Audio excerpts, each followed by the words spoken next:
информирует о проведении третьего международного методического семинара «Эффективный учитель для эффективной школы».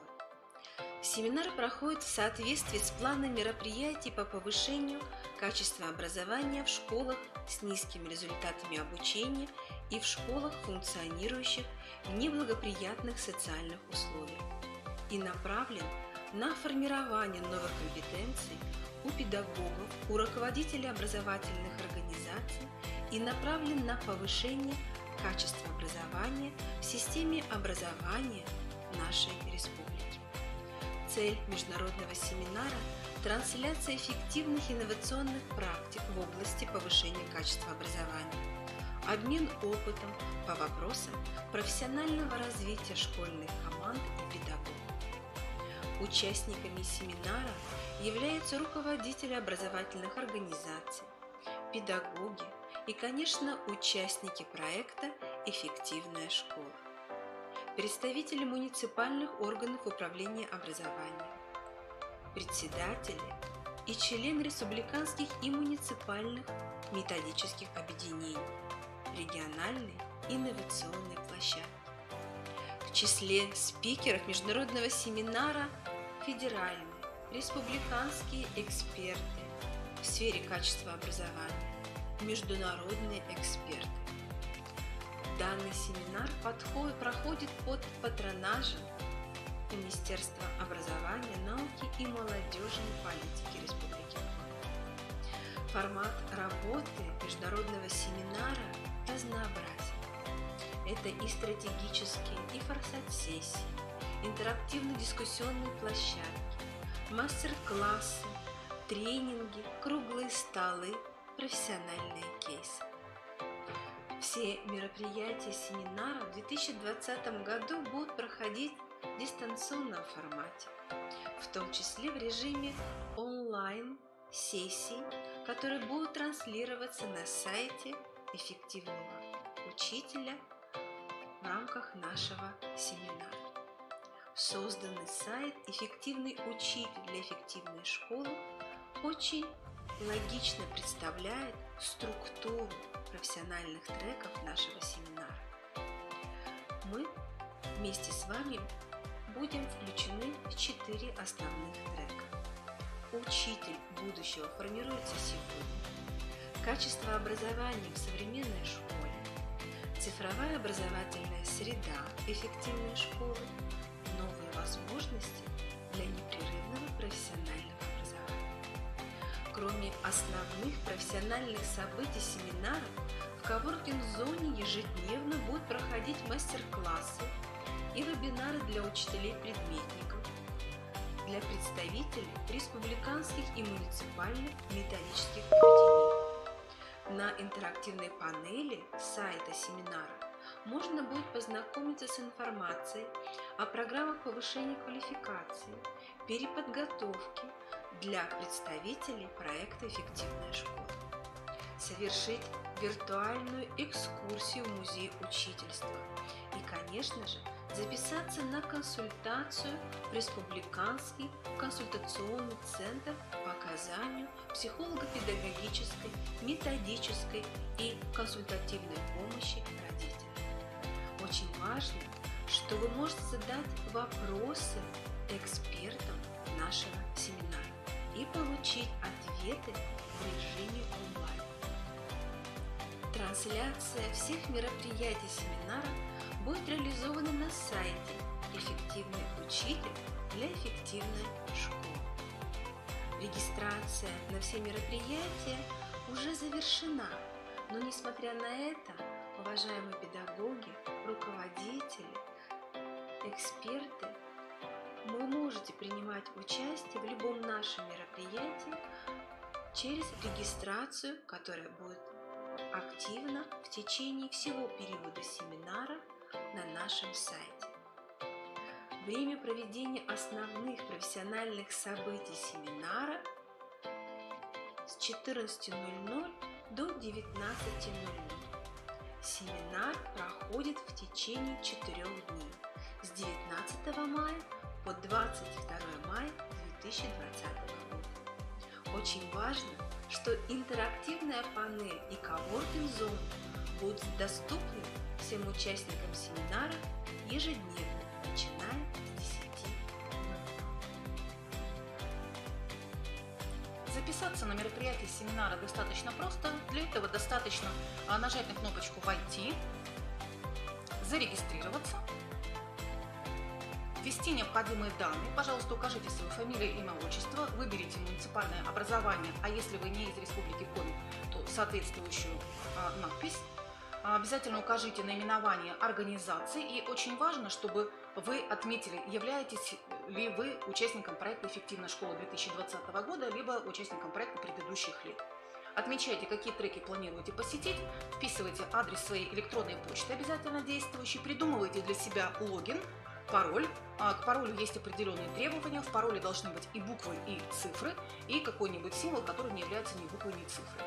Нажимаете, что вы согласны на обработку персональных данных, и все, ваша регистрация завершена. Давайте сейчас посмотрим, что видит зарегистрированный пользователь. Вот я зарегистрировалась на семинар, и мне доступно, например, выбор мастер-классов. Открывается страничка мастер-классов, есть возможность выбрать по ключевым словам.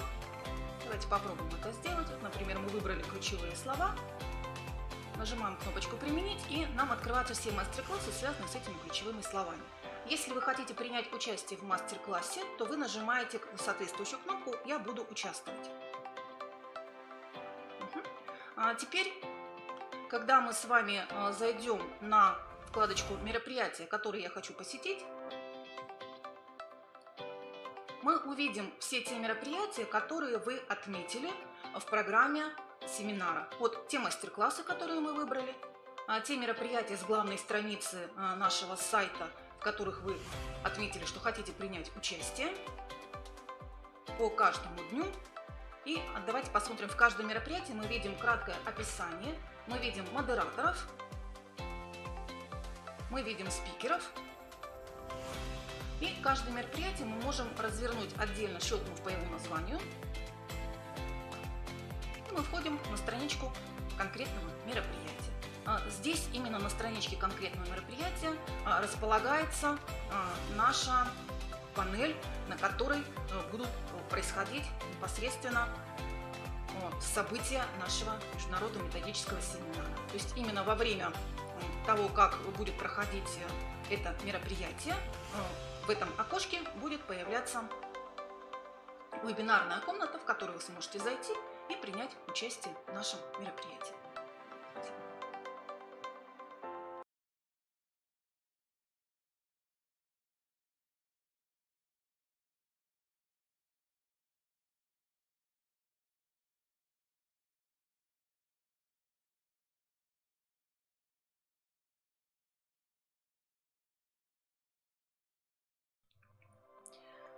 Коми Республиканский институт развития образования информирует о проведении третьего международного методического семинара «Эффективный учитель для эффективной школы». Семинар проходит в соответствии с планом мероприятий по повышению качества образования в школах с низкими результатами обучения и в школах, функционирующих в неблагоприятных социальных условиях, и направлен на формирование новых компетенций у педагогов, у руководителей образовательных организаций и направлен на повышение качества образования в системе образования нашей республики. Цель международного семинара – трансляция эффективных инновационных практик в области повышения качества образования, обмен опытом по вопросам профессионального развития школьных команд и педагогов. Участниками семинара являются руководители образовательных организаций, педагоги и, конечно, участники проекта «Эффективная школа», представители муниципальных органов управления образованием, председатели и члены республиканских и муниципальных методических объединений, региональной инновационной площадки. В числе спикеров международного семинара федеральные, республиканские эксперты в сфере качества образования, международные эксперты.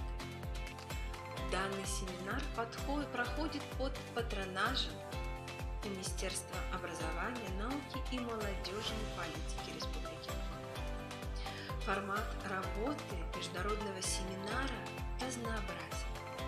Это и стратегические, и форсайт-сессии, интерактивно-дискуссионные площадки, мастер-классы, тренинги, круглые столы, профессиональные кейсы. Все мероприятия семинара в 2020 году будут проходить в дистанционном формате, в том числе в режиме онлайн-сессий, которые будут транслироваться на сайте эффективного учителя в рамках нашего семинара. Созданный сайт «Эффективный учитель для эффективной школы» очень логично представляет структуру профессиональных треков нашего семинара. Мы вместе с вами будем включены в 4 основных трека. Учитель будущего формируется сегодня. Качество образования в современной школе. Цифровая образовательная среда эффективной школы. Новые возможности для непрерывного профессионального образования.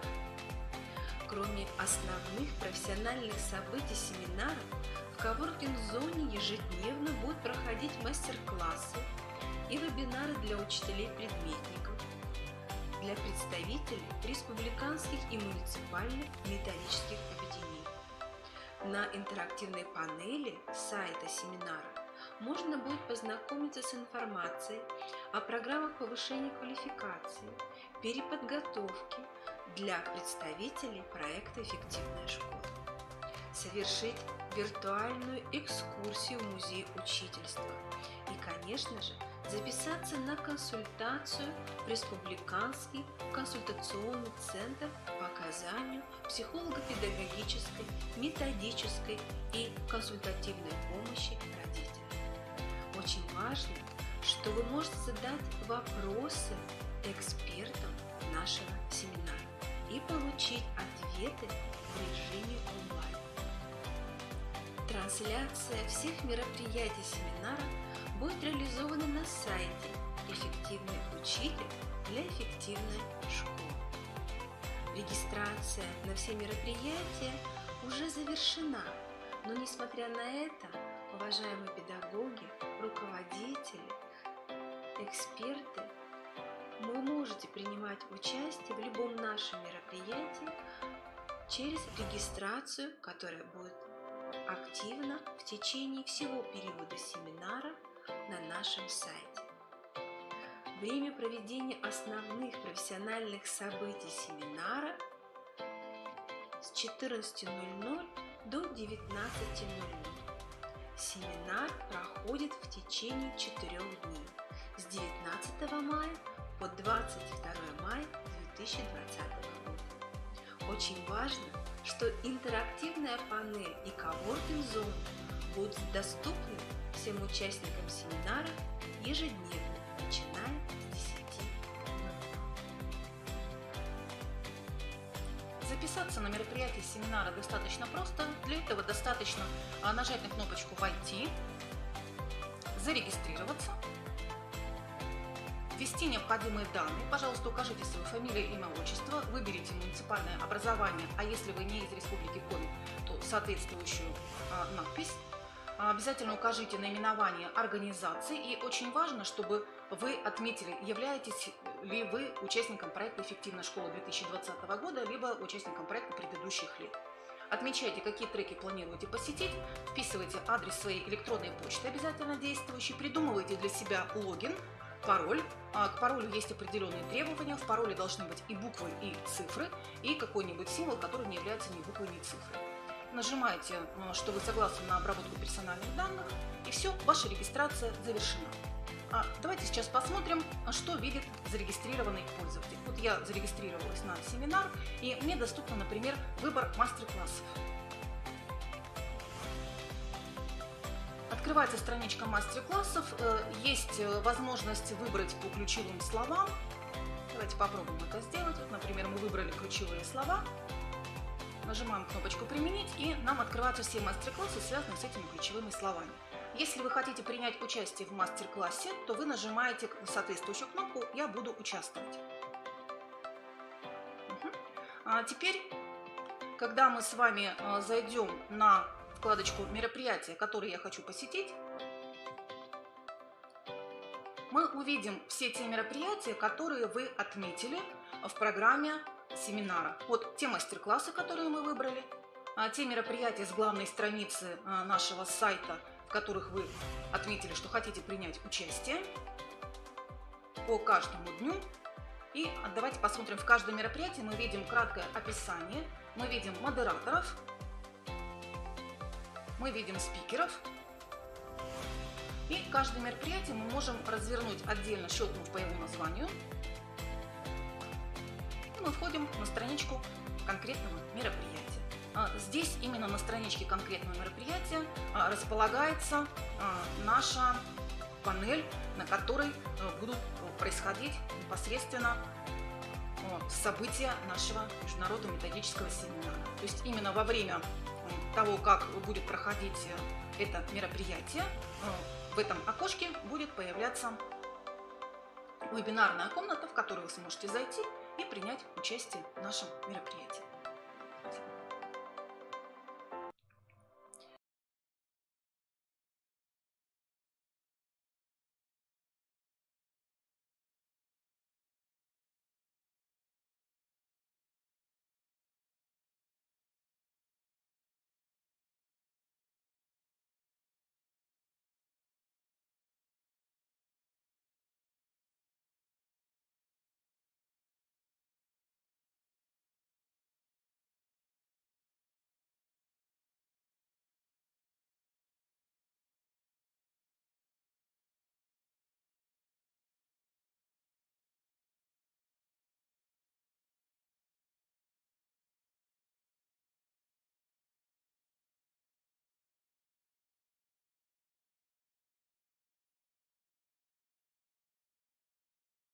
В сложных социальных условиях. Цель семинара – трансляция эффективных инновационных практик в области образования, обмен опытом по вопросам профессионального развития наших педагогов. В условиях непростой эпидемиологической ситуации все мероприятия семинара будут проводиться в дистанционном формате, в том числе в режиме онлайн на специально созданной платформе «Эффективный учитель для эффективной школы». Участниками семинара являются руководящие педагогические работники образовательных организаций, участников проекта, представители муниципальных органов управления образованием, муниципальных методических служб, представители республиканских инновационных площадок. И уже сегодня число участников семинара достигло более 1000 человек. И это, безусловно, говорит о заинтересованности педагогического сообщества в рассматриваемых вопросах. В числе спикеров, экспертов, наши зарубежные партнеры, коллеги, федеральные, региональные эксперты в области управления качеством образования. Традиционно основными треками нашего семинара станут такие треки, как «Учитель будущего формируется сегодня», «Качество образования в современной школе», «Цифровая образовательная среда эффективной школы», «Новые возможности для непрерывного образования». Напомню, Министерство образования, науки и молодежной политики Республики Коми реализует мероприятия по повышению качества образования в школах с низкими результатами обучения и в школах, функционирующих в неблагоприятных социальных условиях в рамках региональных проектов уже в течение последних 3 лет. Оператором проекта на территории нашей республики является Коми-Республиканский институт развития образования. Цель данного проекта – повышение качества образовательных результатов обучающихся в школах, участниках проекта, через создание эффективной модели адресной поддержки данных образовательных организаций, ее апробация и дальнейшее внедрение в практику. Мероприятия по поддержке школ в 2020 году, в текущем году, носят индивидуальный характер, предусматривая изменения в таких областях, как управление образовательной организацией, социально-психологический климат, оценка качества образования на уровне школы и на уровне класса, профессиональное развитие педагогов, взаимодействие с родителями и местными сообществами. В основе же реализации мероприятий проекта текущего года, 2020 года, лежит концепция школьной эффективности, обеспечивающая системные изменения при согласованных действиях и сотрудничестве всего профессионального сообщества. Для реализации поставленных задач в 2020 году в течение всего года будут проводиться очень важные, крупные, я бы даже сказал, масштабные мероприятия и педагогические образовательные события, в числе которых, безусловно, наш международный методический семинар. Я желаю всем участникам семинара успешного профессионального диалога и позвольте считать наш третий международный методический семинар открытым. Спасибо.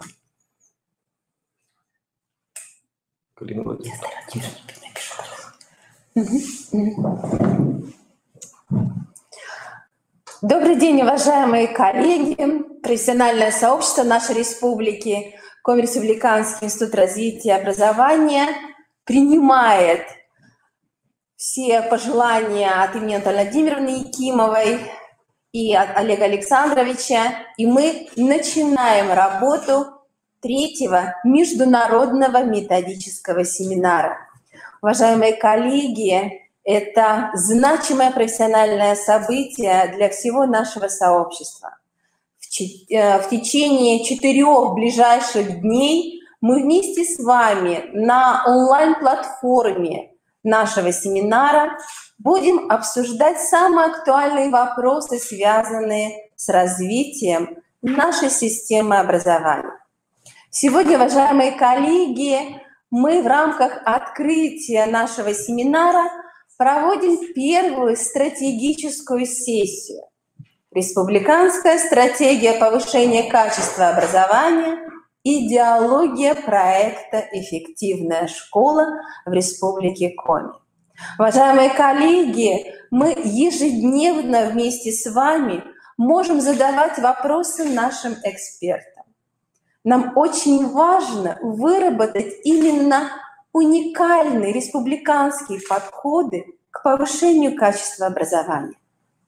Проект «Эффективная школа» существует в нашей республике на протяжении уже последних 3 лет. Да, действительно, мы проделали большой объем методической работы. Наши коллеги из общеобразовательных организаций выстроили систему повышения качества образования на уровне каждой организации, которая позволяет нам говорить об успешности наших методических и образовательных практик. Результаты нашего проекта были представлены на международных конференциях, на заседаниях коллегий Министерства образования, науки и молодежной политики Республики Коми, а также на заседаниях экспертных групп именно в рамках данного проекта, которые были организованы Министерством просвещения Российской Федерации. Уважаемые коллеги, нам, конечно, очень важно понять структуру нашего методического семинара. Я надеюсь, что вы уже познакомились с той навигацией, которую мы для вас предложили. Уважаемые коллеги, на нашем сайте вы можете ежедневно включаться в наши онлайн-мероприятия, задавать вопросы нашим экспертам, которые работают на платформе ProfMe, а также в рамках наших интерактивных панелей, уважаемые коллеги, вы можете задавать вопросы, которые мы ежедневно будем передавать экспертам. Что для нас самое важное? Конечно, мы говорим о формировании новых профессиональных компетенций, которые направлены на повышение качества образования. Кто же является субъектами формирования новых профессиональных компетенций? Это наши педагоги, руководители общеобразовательных организаций и, конечно, методисты. Семинар методический. Поэтому, конечно, мы должны понимать, что на уровне различных форм, которые мы предлагаем, мы будем и дискутировать, мы будем вырабатывать новые подходы и предлагать конкретные решения, которые сегодня, благодаря нашим международным и федеральным экспертам, мы можем представить вам, уважаемые коллеги, профессиональное сообщество нашей республики. Конечно, самое главное, что мы работаем единой командой. Мы работаем в едином профессиональном и образовательном пространстве. А значит, уважаемые коллеги, нам очень важно, чтобы обратная связь была установлена. Внимание обращаю на формат наших площадок. Это и стратегические сессии, где мы будем обсуждать наши перспективы развития. Мы должны понимать, что мы меняем профессиональное сознание наших педагогов и руководителей на основе тех рекомендаций, которые обсуждаются, рассматриваются на федеральном и международном уровне. Это будут и форсайт-сессии, где мы очень активно должны стремиться выработать какие-то новые практики, новые решения. Это будут уже и мастер-классы, и кейсы, когда будет предложен конкретный инструмент для руководителя либо для педагога. Это может быть и проектная сессия, где мы выстраиваем именно проект с точки зрения того результата, который мы должны продемонстрировать. Ну а сегодня, уважаемые коллеги, я еще раз передаю слова Натальи Владимировны Якимовой, нашего министра образования, науки и молодежной политики Республики Коми. И желаю нам всем успешной и плодотворной работы. Именно работы, уважаемые коллеги, потому что этот семинар действительно позволяет нам вместе перейти на новый уровень профессионального развития. И в завершении семинара, уже 22 мая, уважаемые коллеги, мы надеемся, что те практики, которые будут вам представлены, они уже будут включены в нашу профессиональную и образовательную деятельность. Итак, коллеги, ежедневно именно в таком режиме, начиная с 14:00 до 19:00, мы будем с вами работать. Итак, начинаем мы с вами с площадки, которая действительно для нас стала традиционной. Мы всегда вначале говорим о идеологии проекта «Эффективная школа» в Республике Коми. Уважаемые коллеги, мы 3 года реализуем данный проект. Участниками проекта являются разные образовательные организации, различные муниципальные образования. Поэтому, конечно же, мы хотели с вами обсудить и предложить именно те стратегии, которые в рамках всех 4 профессиональных треков мы будем вместе с вами изучать, рассматривать, обсуждать. Итак, мы начнем, конечно, с тех трендов, которые существуют в современной системе образования. Сегодня, уважаемые коллеги, мы живем в обновленном, современном, социокультурном контексте образования. Внимание обратите на 4 тренда, которые в течение всего методического семинара станут основой для нашего с вами обсуждения. Да, мы говорим о школах, которые в настоящее время демонстрируют низкие образовательные результаты, которые находятся в сложных социальных условиях. Но мы должны понимать, что сегодня социокультурный контекст образования говорит о равных возможностях и о едином образовательном пространстве. Поэтому, уважаемые коллеги, сегодня мы понимаем, что мы работаем с новым поколением и педагогов, и учителей. И для нас очень важно, что для поколения Z нужны новые инструменты в рамках нашей образовательной практики. Да, это и цифровые инструменты, это и новые социокультурные практики в рамках нашей системы воспитания. Это и понимание того, что формируются новые ценности в нашей системе образования. Сегодня в основе системы образования лежит понятие человеческого капитала, который действительно благодаря каждому педагогу формируется у наших обучающихся.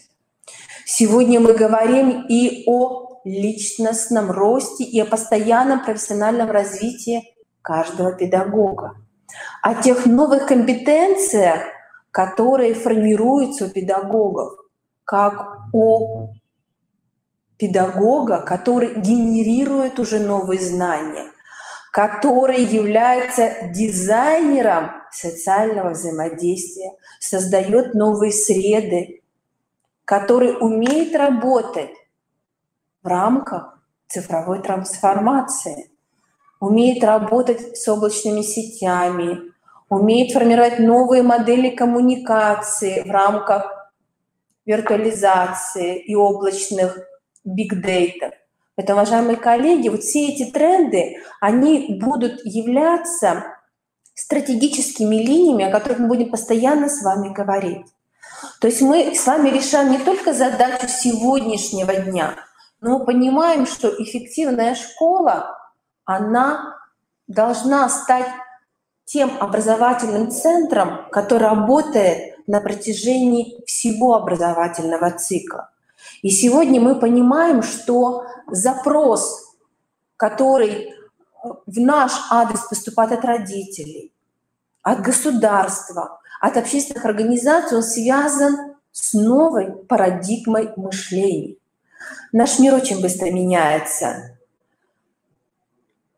Плохо слышно. Очень быстро меняется, и мы понимаем, что именно в этой системе быстрых изменений меняется и педагог, меняется и наш ученик, меняются и родители. В центре внимания сегодня, уважаемые коллеги, формирование траектории. Мы об этом будем говорить. Именно индивидуальная траектория развития каждого обучающегося, каждого родителя. Национальный проект образования, в котором мы все, уважаемые коллеги, принимаем участие, поставил для нас, уважаемые коллеги, глобальные задачи. Мы должны уже прийти к результату к 2024 году. Мы все о нем знаем. Это обеспечение глобальной конкурентоспособности российской системы образования, вхождение в десятку ведущих стран мира по качеству общего образования. А значит, уважаемые коллеги, равные условия, единое пространство, единые подходы к оценке качества образования и управлению качеством образования сегодня должны быть выработаны на уровне Российской Федерации, и вы об этом знаете, должны быть представлены на уровне республики, на уровне каждого муниципалитета и на уровне каждой образовательной организации. Воспитание гармонично развитой социально ответственной личности. Именно те тренды, о которых я говорила, они позволяют нам увидеть в системе воспитания новые ключевые параметры для нашего с вами образовательного пространства. И это тоже мы будем сегодня и в течение последующих 3 дней обсуждать. Но мы обращаемся к проекту. Итак, проект. В 2013 году, уважаемые коллеги, на уровне Российской Федерации была разработана программа по повышению качества образования в общеобразовательных организациях, которые продемонстрировали низкие образовательные результаты по итогам учебного года. И начиная с этого периода, многие федеральные исследовательские центры начали формировать научно-методологические подходы к переводу, процессу перевода школ в эффективный режим функционирования. Международные исследования по школьной эффективности стали основой для осознания того, что эффективная школа в 21 веке – это образовательная организация, которая способна обеспечить всем своим учащимся равные шансы на получение качества образования.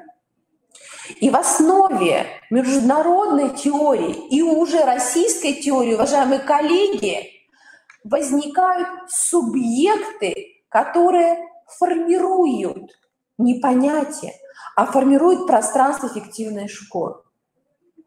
Это директор, именно как лидер профессионального сообщества. Это школьная команда, единая команда учителей, родителей и обучающихся. Это обучающиеся, которые не просто являются объектом нашего внимания, они субъекты школьной команды. Родители, как полноценные участники данного процесса, и сообщество, которое в настоящее время рассматривается именно как сообщество, способствующее продвижению именно эффективной школы как теории, определяющей успешность каждого ребенка. Поэтому, уважаемые коллеги, конечно, очень важно, что исследовательское поле проекта, оно было сформировано, да, на уровне международного сообщества. И если мы хотим войти в десятку стран, демонстрирующих высокие качества образования, мы должны понимать, кто нас оценивает и как нас оценивает. И нас оценивают в данном случае именно по единым критериям с международным сообществом. И вот на следующем слайде, уважаемые коллеги, я хочу внимание обратить, что школьная эффективность сегодня понимается именно как общее видение и коллективное планирование деятельности школьной команды. Сегодня в центре внимания школьной эффективности формирование демократических ценностей и высоких ожиданий от каждого обучающегося, которые вовлечены в учебный процесс, как и родители. Вот именно об этом, уважаемые коллеги, мы будем говорить с международными и российскими экспертами. Сегодня только я обозначаю ключевые тренды, и далее каждый эксперт, а мы именно на это их настраивали, будет раскрывать практику, каким образом можно достичь школьной эффективности. И внимание хотим обратить, что школьный improvement, то есть школьное улучшение, оно связано с тем, что все эти изменения, они должны быть запланированы в организации деятельности школы. Запланированы, и далее мы включены в процесс реализации данного плана. Реализация с точки зрения наращивания того потенциала, который позволяет нам продемонстрировать, коллеги, высокие показатели качества образования. И мы должны понять, что в центре этих изменений умение ими управлять. А значит, уважаемые коллеги, нам важно понять еще одно терминологическое понятие, осознать его, так называемая резилиентная школа, которая используется в международном исследовании ПИЗа. Это способность преодолеть влияние неблагоприятного контекста и выполнять функции социального лифта для наших обучающихся. О резилиентности, уважаемые коллеги, тоже наши эксперты будут подробно говорить. Таким образом, все наши 4 трека «Учитель будущего» формируются сегодня. Качество современного образования, цифровая образовательная среда, новые возможности для непрерывного образования – это все треки, которые так или иначе будут раскрывать, уважаемые коллеги, именно данные ключевые тренды, которые связаны с понятием «эффективная школа». В основе эффективной школы, уважаемые коллеги, лежит действительно сегодня осознание того, что образовательная организация формирует человеческий капитал. Это и знания, и навыки, и умения, и способности, воплощенные в людях. И далее внимание обращаю. Наши обучающиеся – это наше настоящее, наше будущее. Именно они будут формировать, создавать не только свое личное благосостояние, но и социальное благосостояние, и экономическое. И, уважаемые коллеги, мы должны осознавать, что человеческий капитал формируется, уважаемые коллеги, и в рамках профессионального развития каждого нашего педагога. И мы должны честно ответить каждый руководитель, каждый педагог, почему и как образование должно сегодня измениться. Мы должны знать слабые и сильные стороны нашего образования. Только когда мы понимаем, каким образом мы сегодня продиагностировали ситуацию, мы сможем применить уже те изменения, которые необходимы. И это изменение будет и технологические, и у нас отдельный трек, я о нем уже говорила, это цифровая образовательная среда. Это и культурные изменения, и социальные, и, конечно, те глобальные изменения, о которых я уже говорила. Каковы же инструменты эффективной школы, уважаемые коллеги? Итак, уже более 50 лет назад в Соединенных Штатах Америки был опубликован доклад с очень символичным названием «Образование для всех». И впоследствии именно этот доклад послужил основанием для формирования целого движения эффективных школ. И вот на следующем слайде вы видите эту символичную сферическую модель. В центре улучшения результатов ребенка, но мы результат ребенка можем улучшить, если будет улучшено качество образования на уровне каждого педагога. И функциональность руководителя связана с тем, что мы улучшаем качество управления. Таким образом, сегодня школа обеспечивает повышение жизненных шансов всем своим ученикам, преодолевая неблагоприятные факторы. И надо понимать, что мы знаем эти неблагоприятные факторы, мы их преодолеваем, и в рамках семинара мы об этом будем постоянно говорить. Но в центре нашего внимания, в центре данной сферы это, конечно, наш ребенок, улучшение результатов нашего обучающегося. Поэтому, конечно, эффективная школа, она очень разнородна, и наши коллеги из школы экономики, Надежда Викторовна Бысик, это ее модель, она вам будет более подробно рассказывать именно о всех данных контекстах. Это и о высоких ожиданиях от ученика, что это значит, каким образом эти высокие ожидания соотнести с реальной действительностью. Мы будем говорить вместе с коллегами и о профессиональном лидерстве, и о формировании общего ценностного ряда. Но я хочу внимание обратить именно на те задачи, которые перед нами стоят. Мы должны с вами вместе в течение 4 дней ответить на вопрос, что и как происходит в образовательной организации, как происходит превращение образовательной организации в эффективную. Уважаемые коллеги, участники проекта «Эффективная школа», сейчас я к вам обращаюсь, я очень рада, что вы сегодня вместе с нами. Вы уже включены в данный проект, и именно данные этапы вам хорошо знакомы, уважаемые коллеги. Потому что действительно первый этап, который определяется на уровне нашей республики, и он обращен к участникам проекта по поддержке школ с низкими результатами и школ, которые находятся в неблагоприятных социальных условиях, это комплексная самодиагностика всех школьных процессов. Только после обработки всех диагностических материалов и осознания проблемного поля начинается разработка программы улучшения результатов наших учащихся. А именно через программу перехода в школу в эффективный режим функционирования. И далее, конечно, постоянный процесс мониторинга результатов учащихся и всех школьных процессов, которые мы хотели изменить.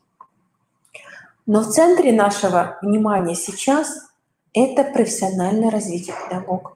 Я не случайно вам напоминаю вот именно это сферическое пространство. Ребенок, педагог и руководитель.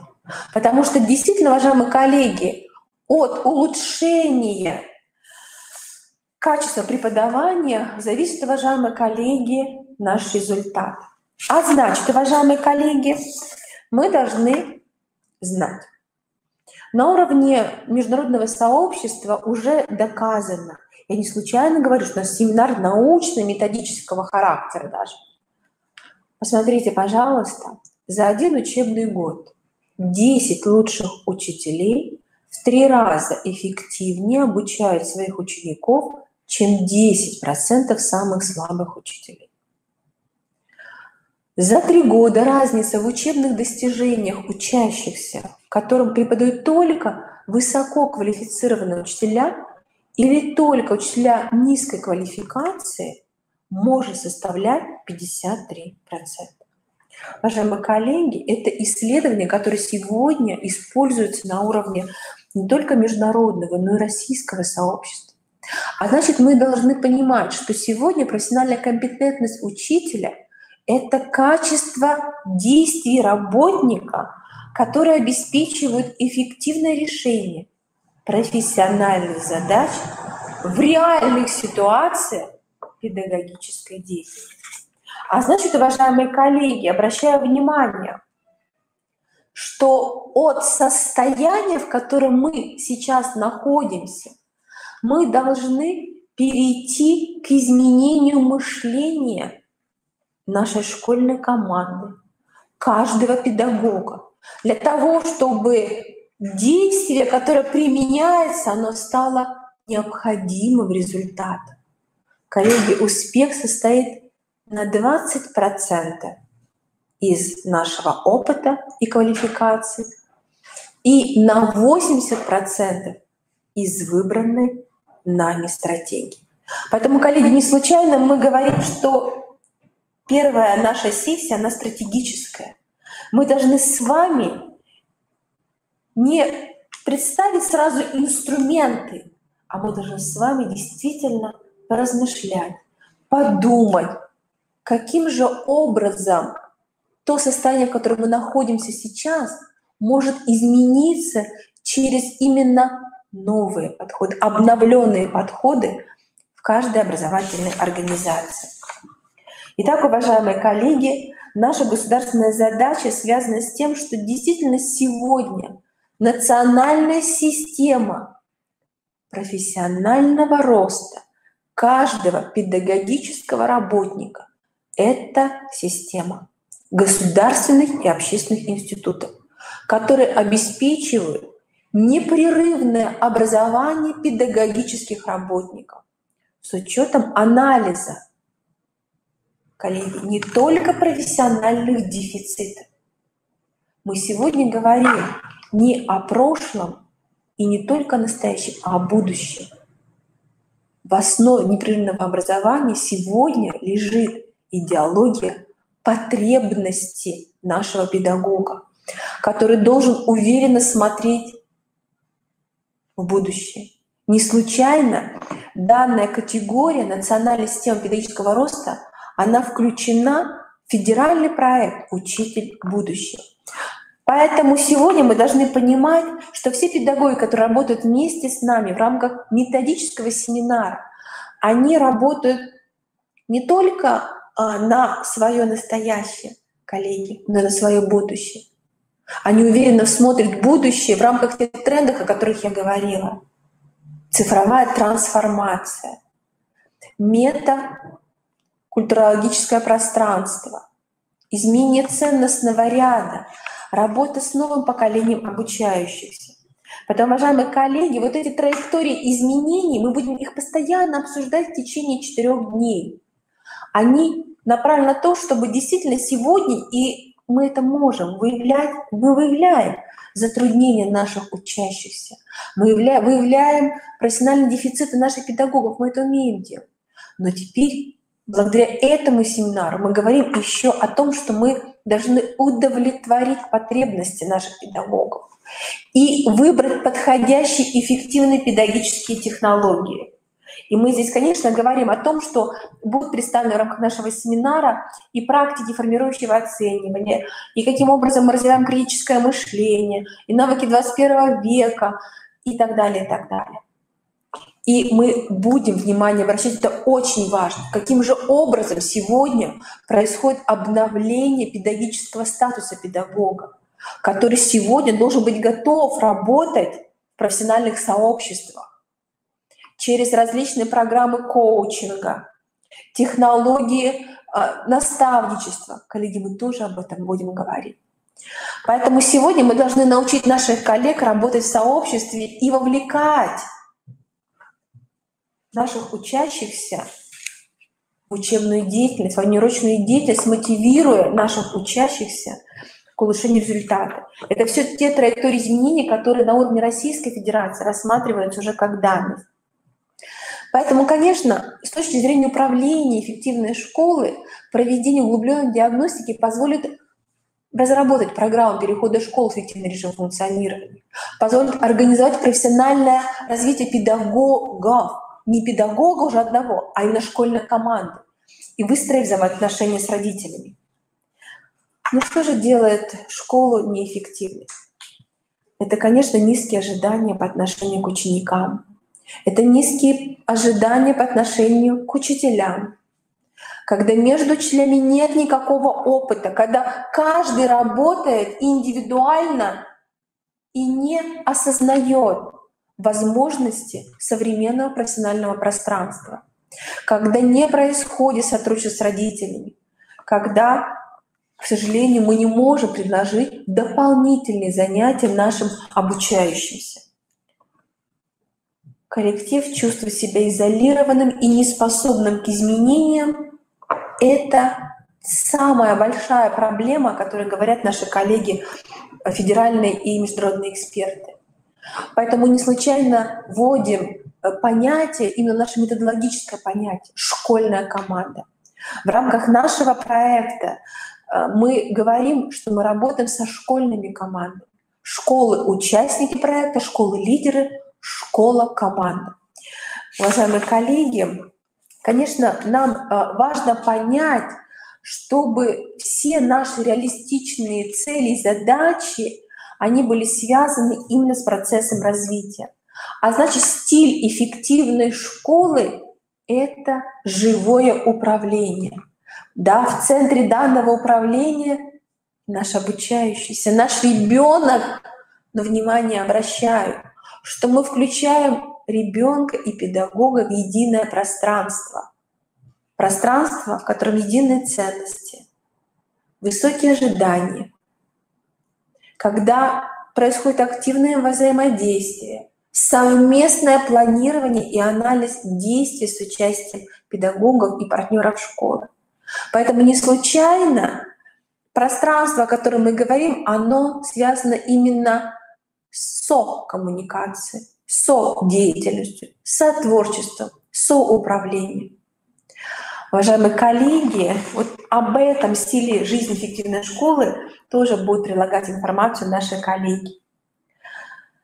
В нашей республике в рамках государственной программы развития образования была принята региональная программа повышения качества образования в школах с низкими результатами обучения и в школах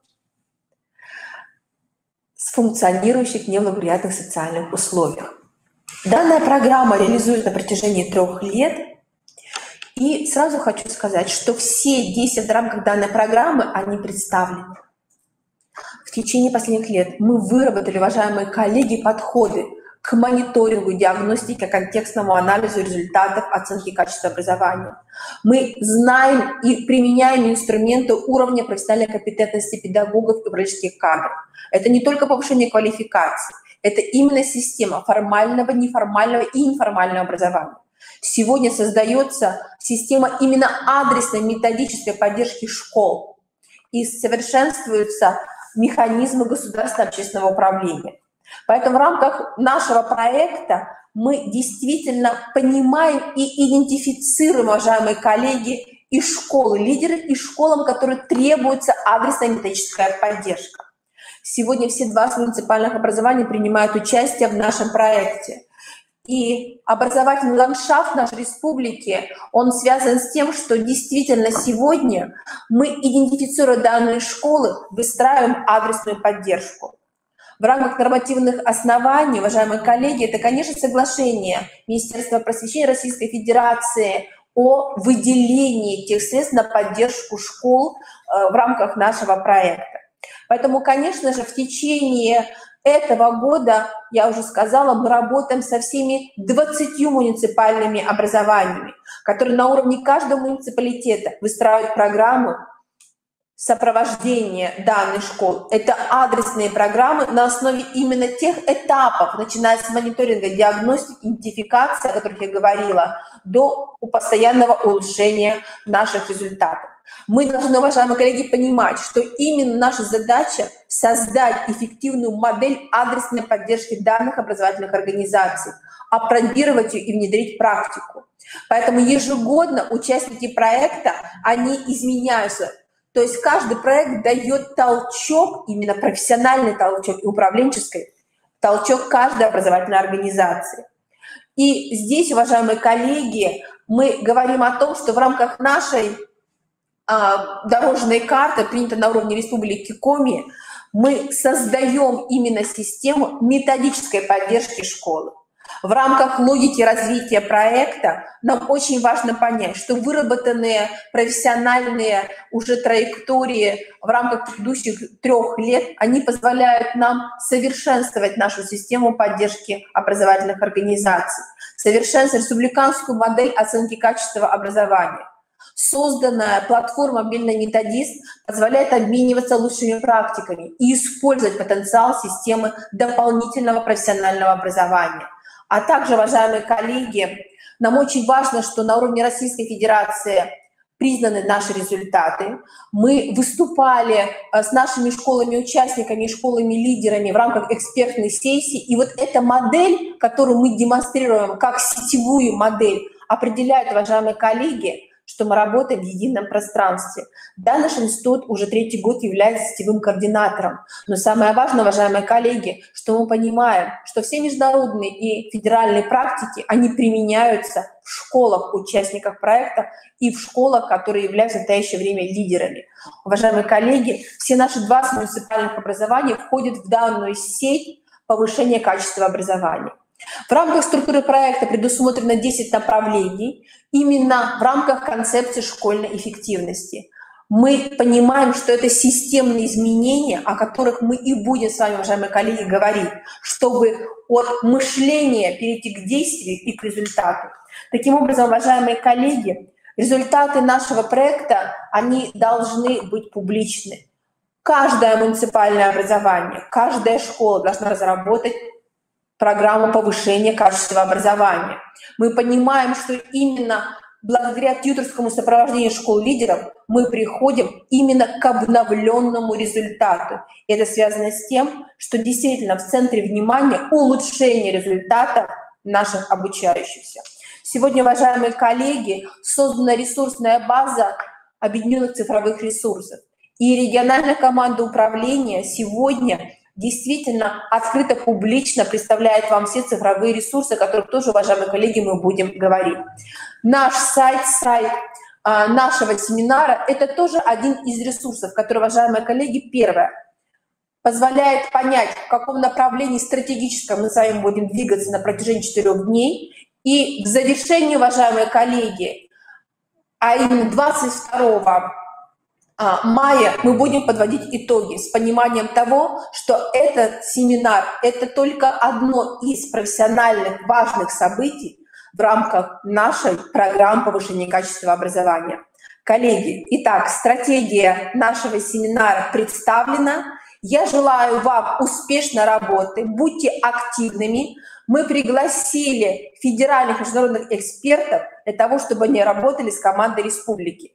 Поэтому, уважаемые коллеги, нам действительно надо сегодня выработать те региональные практики на основе представления международного и федерального опыта, которые позволят нашей республике постоянно в процессе изменений повышать качество образования и сделать благосостояние нашей республики еще лучше, чем сейчас. Уважаемые коллеги, желаю вам удачной работы. Если есть вопросы, я буду на них отвечать. Самое главное сегодня – это хороший профессиональный заряд на все 4 дня. Спасибо, коллеги.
Уважаемые коллеги, добрый день. Мы продолжаем наш международный методический семинар «Эффективный учитель для эффективной школы». И я приветствую вас на форсайт-сессии «Урбанистическая среда, образовательная среда, цифровая среда как фактор качества образования». Позвольте представить наших спикеров. Следующий слайд, пожалуйста.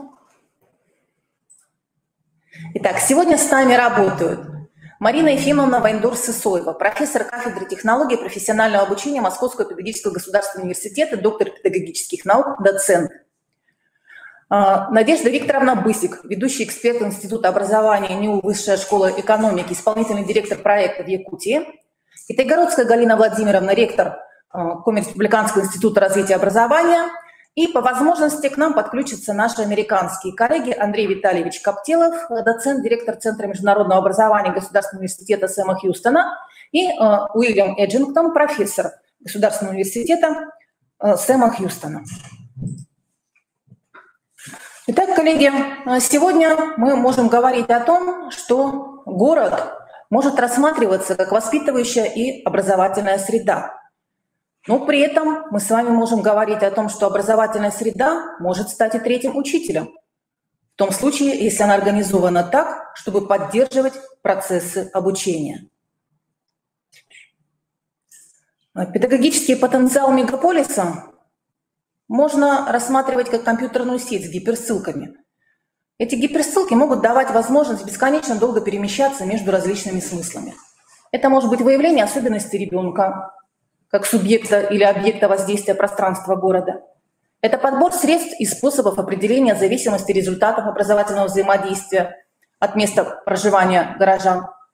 Это изучение исторической динамики развития культурно-образовательного потенциала города. Это поиск оптимальных элементов пространства города для эффективного решения задач образования. Это может быть характеристика обратных связей процесса взаимоотношений человека и души города. Может быть проектирование, апробация механизмов педагогической коррекции поведения горожан разных возрастов и активизация потенциальных возможностей элементов городского пространства при различных уровнях активности объектов и субъектов. Этот список можно продолжать. И сегодня мы обсуждаем возможности урбанистической среды, образовательной среды и цифровой среды в повышении качества образования. Мы предоставляем слово Надежде Викторовне Бысик, ведущему эксперту Института образования НИУ Высшая школа экономики, исполнительному директору проекта в Якутии. Надежда Викторовна, добрый день, мы рады вас приветствовать, что вы нашли возможность все-таки принять участие в нашем международном семинаре. Пожалуйста, слово вам. Да, уважаемые коллеги, слышно меня? Да, все хорошо, очень хорошо слышно, видим вас. Да, спасибо. Очень приятно быть на семинаре, спасибо, что пригласили. Особое спасибо за то, что пригласили сейчас. Это фактически первый мой раз за текущие 2 месяца, когда пришлось сделать прическу, одеть пиджак, накрасить глаза. Это очень важно в нынешних психологических условиях, поэтому за это большое спасибо.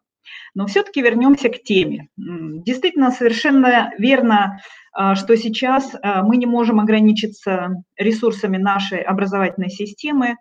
Нынешний режим срочного перехода на дистант показывает, что они весьма ограничены, и мы должны мыслить рамками экологического подхода, говорить об образовательной системе как системе, окружающей школу. И в этом смысле я хотела бы сегодня рассказать о проекте, который мы сейчас реализуем в Хангаласском улусе Республики Саха-Якутии по совершенно новому механизму, который называется Social Impact Bond, или еще он называется Development Impact Bond.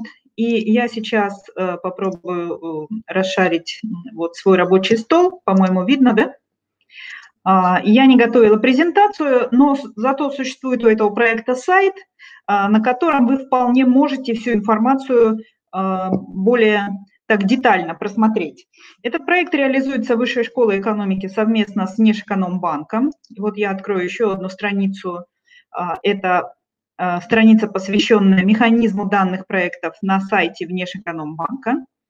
И он реализуется по новому механизму, связанному с присутствием частного инвестора. Дело в том, что образование – сфера достаточно консервативная. Вот сейчас на ММСО мне очень понравилось выступление одного из региональных министров, которая сказала, что в образовании очень трудно переобуться в новые туфли. Это очень хорошо, потому что система устойчива и реагирует спокойно и нормально на всяческие катаклизмы. Но, с другой стороны, нужен какой-то механизм, который позволял бы в образовании внедрять вещи, трудно идущие в рамках существующих регламентов работы, финансирования и так далее. И вот одним из таких проектов, который позволяет использовать новые методы и способы, реализуемые в отдельных территориях за деньги частного инвестора, является проект Social Impact Bond, СИБ сокращенно. Партнерами проекта является Фонд развития Дальнего Востока, инвестор и, так сказать, Внешэкономбанк. Значит, у проекта есть ряд направлений, их всего 5: умная аналитика, эффективная школа, школа успеха для каждого, партнерство и наставничество и наши школы. И на сайте мы размещаем новости нашего проекта. Но сегодня я бы хотела сосредоточиться, поскольку у нас форсайт-сессия, на тех выводах, к которым мы пришли в результате реализации этого проекта. Он начался примерно в июне прошлого года, то есть почти год. И я надеюсь, эти выводы будут весьма полезны для проекта в Республике Коми, связанного с поддержкой школ в сложных условиях. Итак, еще раз, основная идея проекта состоит в том, что мы вышли за рамки ведомственной системы, говорим об экологии, об экосистеме образования и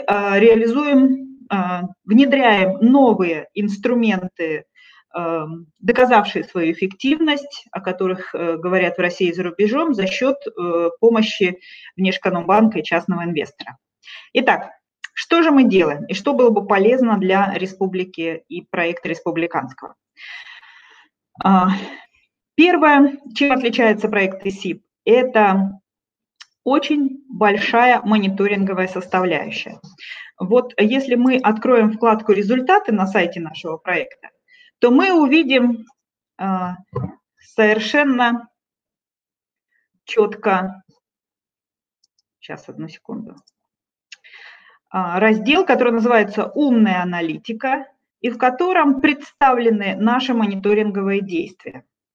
Посмотрите, у нас прошло уже 3 этапа проекта, посмотрите, насколько много всяческих мониторинговых мероприятий.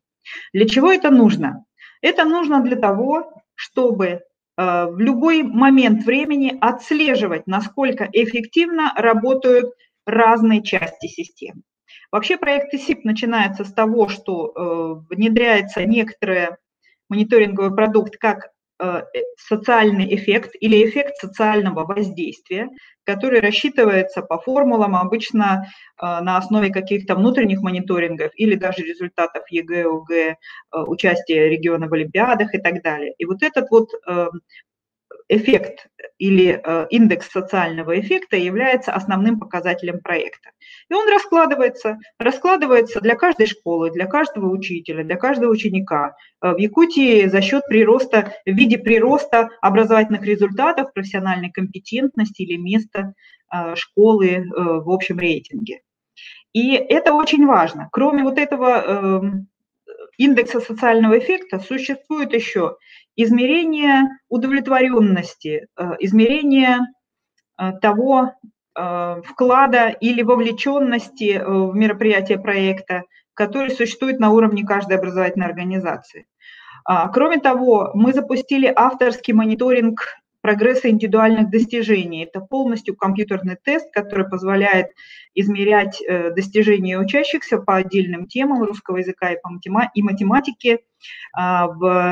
И результаты этого проекта, результаты этого мониторинга могут быть разложены на каждого учащегося, на каждый класс, на каждую тему и так далее. И аналогичный мониторинг совместно с Якутским институтом развития образования проведен в отношении учителей. Таким образом, выявлены профессиональные дефициты по отдельным темам, по отдельным курсам, предметам. И составлена общая автоматизированная база данных. Вот сейчас мы как раз работаем на том, чтобы эту базу превратить в удобную проектную оболочку, информационную оболочку, чтобы это был сайт, на котором в отношении каждой школы формировался пакет данных, позволяющих оценить ее место в рейтинге и движение вот в этом самом рейтинге. Ну, конечно, мы не рейтингуем всех напрямую. Наш подход еще со времен реализации проекта проекта поддержки слабых школ состоит в том, что школы должны кластеризовываться, то есть они должны сравниваться с похожими, с школами, находящимися в похожих условиях, но вот в этих рамках вполне возможен прогресс и рост.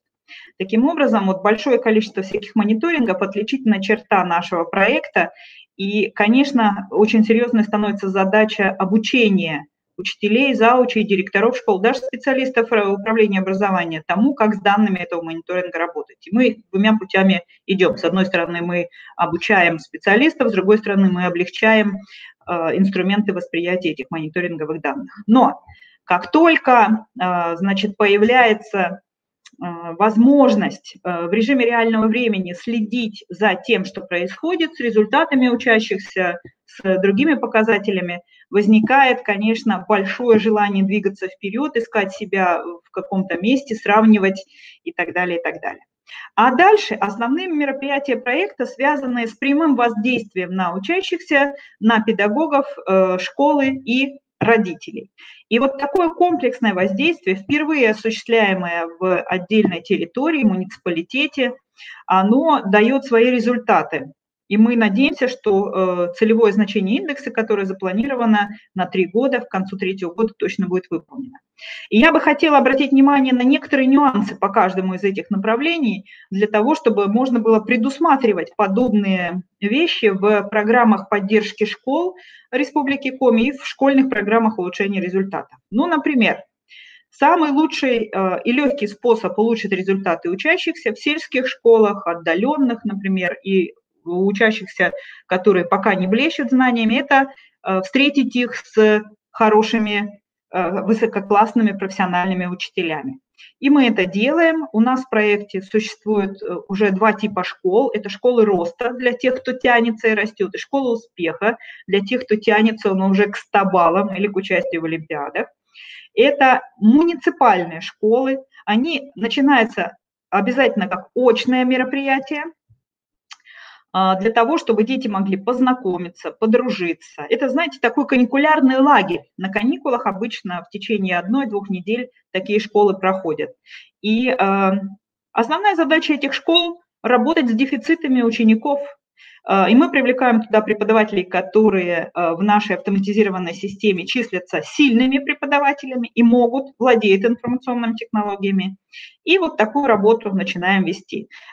Если, уважаемые коллеги, вы хотите такой опыт принимать, то вы должны обязательно знать, что эти школы регулярные, они имеют преемственность, они проводятся каникулярно, составляется общая единая программа, и между каникулами, между очными встречами обязательно должна быть дистанционная поддержка.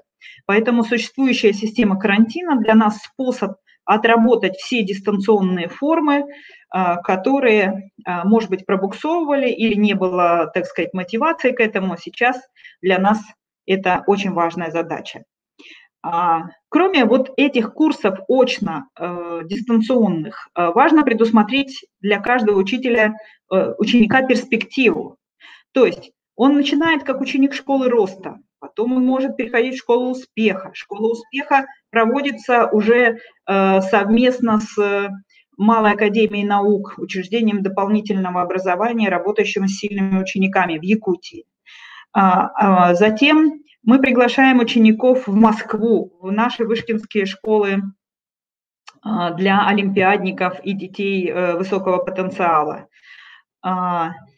И вот такая вот непрерывная линия, она очень важна для того, чтобы улучшать образовательные результаты учеников. Примерно то же самое мы делаем и в отношении учителей. Для нас курсы повышения квалификации учителей – это второй способ поднять образовательные результаты учеников, потому что учительский фактор, как доказывают международные исследования, это самый главный фактор. Но мы совершенно точно теперь убеждены, что курсы повышения квалификации. Какими бы замечательными они ни были, каких бы мы выдающихся экспертов не пригласили, информационные там среды не затеяли, должны обязательно иметь продолжение. Особенно в таких отдаленных территориях, когда очень часто в сельских школах 1 или 2 учителя, и они нуждаются в методической поддержке и взаимодействии. Поэтому мы в УЛУСе предлагаем и курсы по предметам, и курсы по новым педагогическим технологиям, и курсы по специальным педагогическим технологиям, например, по работе с детьми ОВЗ. Но все наши курсы начинаются как очные, ну, хотя не все. Есть все-таки курсы, которые мы затеяли как дистанционные, но надо начинать как очные. Затем они должны обязательно иметь возможность дистанционного продолжения выполнения заданий и методической поддержки. То есть наши преподаватели в течение месяца, 2, мы так это называем, нянчаются со слушателями курсов для того, чтобы они могли укоренить новые способы и практики работы у себя в профессиональной деятельности. И опять-таки у нас есть совершенно точный трек. Сначала это курсы, например, на базе Института развития и образования. Затем это курсы в Высшей школе экономики. Затем это, может быть, стажировки в других регионах России и зарубежных странах. И это может быть магистратура Высшей школы экономики и так далее. Но для каждого учителя должен быть простроен вот такой вот перспективный трек. Тогда, конечно, мотивация сильно возрастает. Что касается школ, здесь пока, к счастью, наверное, не придумано ничего более эффективного, чем межшкольное взаимодействие, сотрудничество, то, что в проекте помощи школам называется сетевые пары, сетевые школы, опорные школы и так далее. И мы тоже активно пользуемся этим инструментом. И здесь очень важно устанавливать горизонтальные связи не только внутри муниципалитета, но и с другими территориями. И опять-таки нынешняя система карантина нас вполне научила делать это не только очно, но и дистанционно. И мы рассчитываем на поддержку Института развития и образования в организации именно стажировок, которые мы понимаем как достаточно длительная работа какого-то директора или педагога со своим коллегой по освоению практик вот этого самого наставника с участием Института развития и образования, который признает такие стажировочные площадки, включает их в свои учебные мероприятия и так далее. И еще одна важная часть нашего проекта, нашей общей экосистемы образовательной в УЛУСе, которую мы строим, это родительская вовлеченность. Вот когда мы впервые встретились с нашими коллегами в Якутии, мы увидели, что очень активные родители проживают в сельских поселениях и в городе Покровске, который является центром нашего УЛУСа. Но традиционно родители берут на себя задачу взаимодействия со школой во внеурочной деятельности.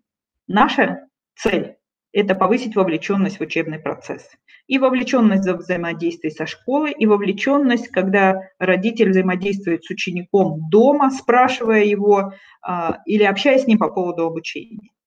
И мы строим вот эту работу с 2 сторон. С одной стороны, мы работаем с общественными организациями, такие как Совет отцов, например. С другой стороны, мы работаем со школами и управляющими советами школ. И для нас эта дорога тоже имеет несколько таких точек роста, начиная с информирования родителей через участие в волонтерских акциях и затем участие в управлении школой. Есть еще одна важная часть, которая идет очень трудно в Кангаласском УЛУСе пока. Это взаимодействие школы не только с родителями, но и с внешним сообществом. Потому что во внешнем сообществе, конечно, есть субъекты, которые могут вполне способствовать развитию образования и повышению образовательных результатов. Это прежде всего вузы и техникумы, и предприятия. И, пока, к сожалению, мы не можем похвастаться здесь практиками работы, хотя если обратить внимание на университет Высшей школы экономики, то у нас 3 подразделения занимаются работой со школьниками и имеют просто катастрофическое разнообразие форм и методов. Это дирекция по общему образованию, дирекция по профессиональному образованию и олимпиадам и факультет ФДП, который работает с абитуриентами.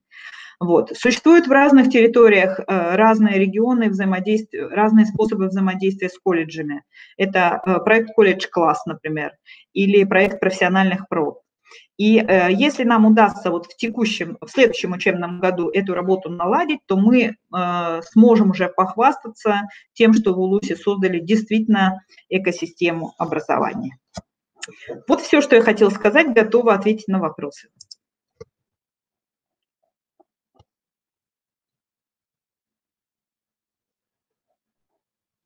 Благодарим вас за такое содержательное выступление. Вы дали так много рецептов сразу для наших школ, новых участников проекта. Те, кто внимательно слушал и, возможно, даже конспектировал ваше выступление, я думаю, для себя много интересного и полезного услышали. Я хочу напомнить, что Надежда Викторовна является нашим давним партнером. Она участвует во всех наших мероприятиях проекта «Эффективная школа», начиная с 2017 года, в наших онлайн-конференциях. В прошлом году она приезжала на наш международный методический семинар. Коллеги, если у вас есть вопросы, пожалуйста, пишите их во вкладочку «Вопросы». Надежда Викторовна с радостью на ваши вопросы ответит. Да, вот я вижу, уже 2 вопроса поступили. Первый вопрос, можно рассказать немного о результатах. Значит, результаты мы собирались измерить, как прирост в результатах ОГЭ и ЕГЭ учащихся Кангаласского улуса в текущем учебном году, но, к сожалению, по ОГЭ точно уже не сможем измерить, а по ЕГЭ мы сейчас предпринимаем специальные меры, планируем летние школы и консультирование учащихся вплоть 11 классов, вплоть до наступления экзаменов, поэтому вот эта вот мера специальная, мы рассчитываем, что она еще повысит результаты. Вот, поэтому тоже сложно измерять. Но самое главное, что у нас есть базовые срезы, это ОГЭ и ЕГЭ, результаты ОГЭ и ЕГЭ за 2019 год, и мониторинг прогресса индивидуальных достижений, который мы в 7 и 9 классах провели в Улусе как базовый стартовый срез. И вот сейчас мы готовим второй срез по итогам года мониторинга индивидуальных достижений, который будет проводиться в виде компьютерного тестирования, и, думаю, результаты увидим. Почему для нас так важны результаты? Потому что механизм проекта такой, что если прирост результатов уже зафиксированный в соглашении между вышкой, Внешэкономбанком и регионом будет достигнут, тогда, соответственно, финансовый механизм предполагает, что регион возвращает средства инвестору. Потому что задача проекта как раз родить эффективные практики, экономящие бюджетные средства. А если не будет достигнут эффект, то тогда инвестор не сможет свои средства вернуть. Поэтому то, как мы работаем сейчас с банком, это очень хорошие практики. Мы буквально сверяем каждый шаг и мониторим каждый шаг. Поэтому пока о результатах сказать не могу, но вот результат четко зафиксирован. Ну и какие направления стажировочных площадок развиваются? У нас нет как таковых именно стажировочных площадок, у нас все школы фактически стажировочные площадки. Мы сейчас пошли по такому пути. У нас прошли несколько курсов повышения квалификации по темам, которые мы определили как самые важные и ведущие. Ну, например, это дифференцированный подход к учащимся на уроках русского языка и математики. Это внедрение методики исследования урока, как методики сотрудничества учителей, совместного планирования и анализа и так далее. И, значит, курсы по подготовке к ОГЭ для педагогов, которые работают с девятиклассниками. И вот те коллеги, которые прошли обучение на курсах, в соответствии с каскадным методом или каскадным принципом нашей работы, в следующем году становятся, значит, консультантами, тьюторами, по-разному можно назвать, для новых коллег. И когда мы набираем новую группу на обучение, мы фактически уже вот эту преподавательскую работу делим.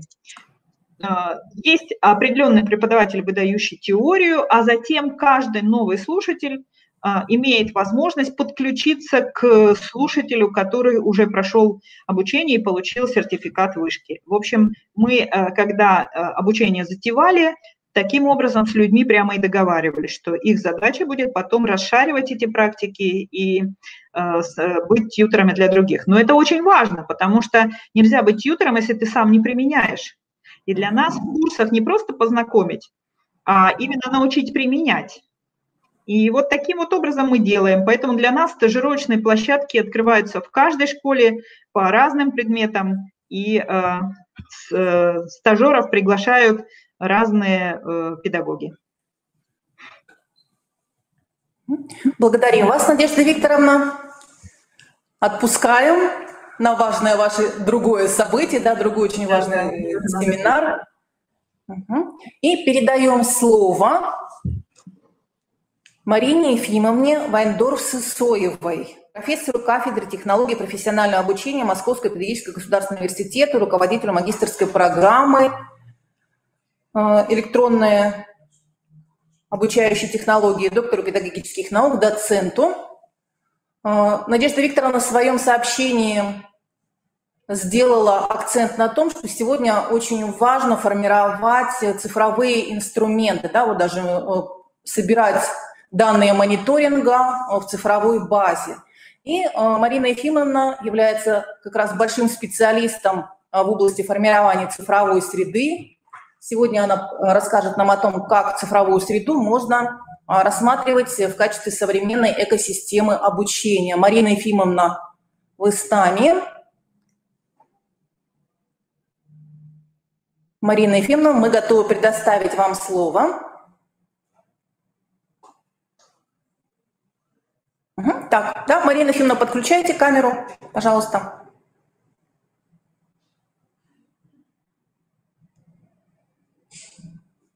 Мы вас пока не видим, только в чате.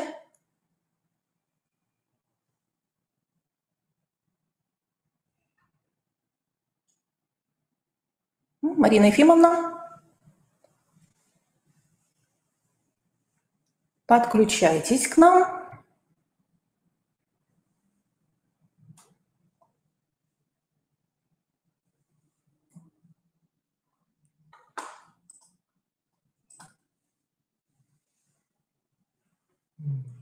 Мы вашу презентацию запустили и хотим вас увидеть и услышать.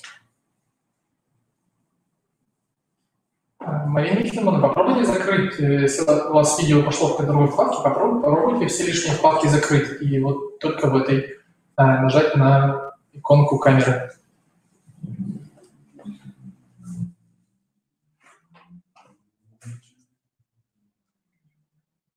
Да, коллеги, вот сложность дистанционного формата взаимодействия. Да.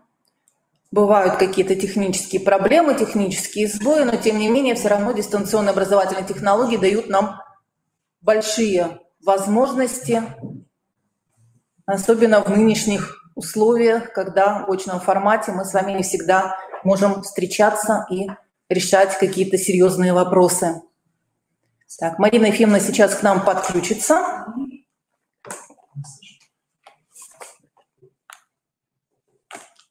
Марина Ефимовна, попробуйте обновить страницу, если не получается выйти в эфир.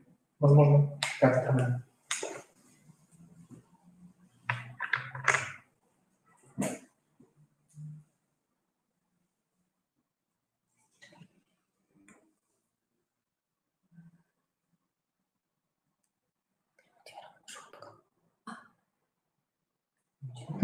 Так, хорошо. Процесс пошел. Марина Ефимовна, ваше окошко появилось. Сейчас мы вас увидим и услышим.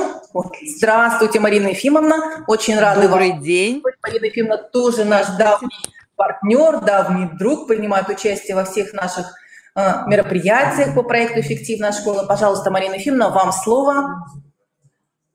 Можете начинать.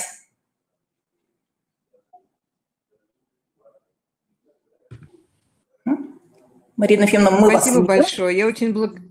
Я очень благодарна за приглашение на этот международный семинар, потому что сегодня очень важно встречаться, и для этого есть все возможности. И мне бы хотелось говорить сегодня о том, что же это за среда, которую мы считаем экосистемой для обучения, потому что мы оказались все в этой интересной ситуации. И о чем же мне хотелось бы сегодня с вами переговорить? Это интересная история, которая заставила нас по-другому осмыслить происходящие процессы. Мы оказались вот в такой ситуации, когда каждый из нас изменил полностью, кардинально пространство для обучения. С одной стороны, у нас теперь нет стен, и мы открыты для всего мира. С другой стороны, каждый обучающийся попал совсем в другую историю. Там, где есть родители, там, где есть рядом совсем другие контроллеры, те, кто могут посмотреть, увидеть и не только своего ученика, своего ребенка, но могут увидеть и нас, родителей, нас, учителей, которые этот процесс организуют. Где-то это несколько комнат, и каждый может зайти в свою. Где-то все вместе находятся в одной комнате и имеют один инструмент. И поэтому учитель сегодня оказался в очень сложной ситуации. И только все вместе мы можем что-то такое сделать для того, чтобы можно было произошло, что мы можем, и с помощью чего мы можем изменить ситуацию. Посмотрите внимательно. Мы до сегодняшнего дня, до периода самоизоляции, работали в условиях электронной информационно-образовательной среды, которая продиктована для нас специально созданными условиями. Информационной системы автоматической, приемной комиссии, если есть таковая в образовательной организации, социальными сетями, библиотеками, каналами коммуникации. И это все сопровождало учебные ситуации, когда все окунулись в эту цифровую образовательную среду, в среду, которая специальным образом создана для образовательных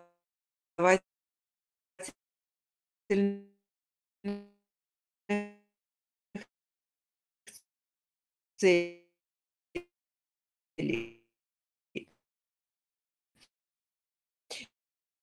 И это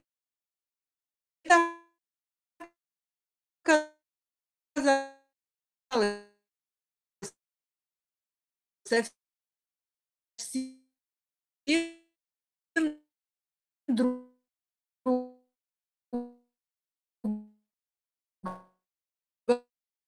другая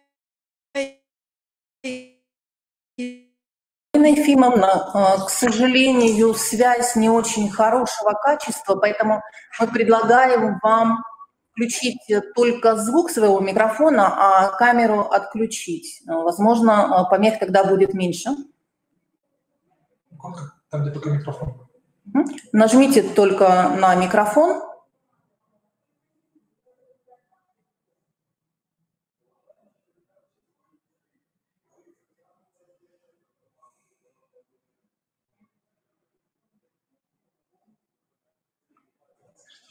Марина Ефимовна, нажмите на иконку микрофона, чтобы мы могли вас слышать. Презентация будет видна. Да, презентация в любом случае будет видна. Вы сможете ее листать и рассказывать по ходу. Так, сейчас Марина Ефимовна сделает еще одну попытку подключения. И мы продолжим нашу работу.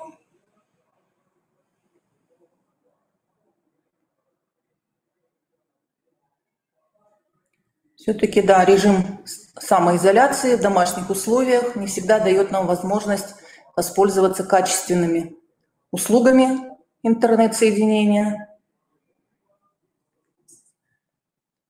И некоторые технические проблемы могут возникать. Вообще выпал из списка.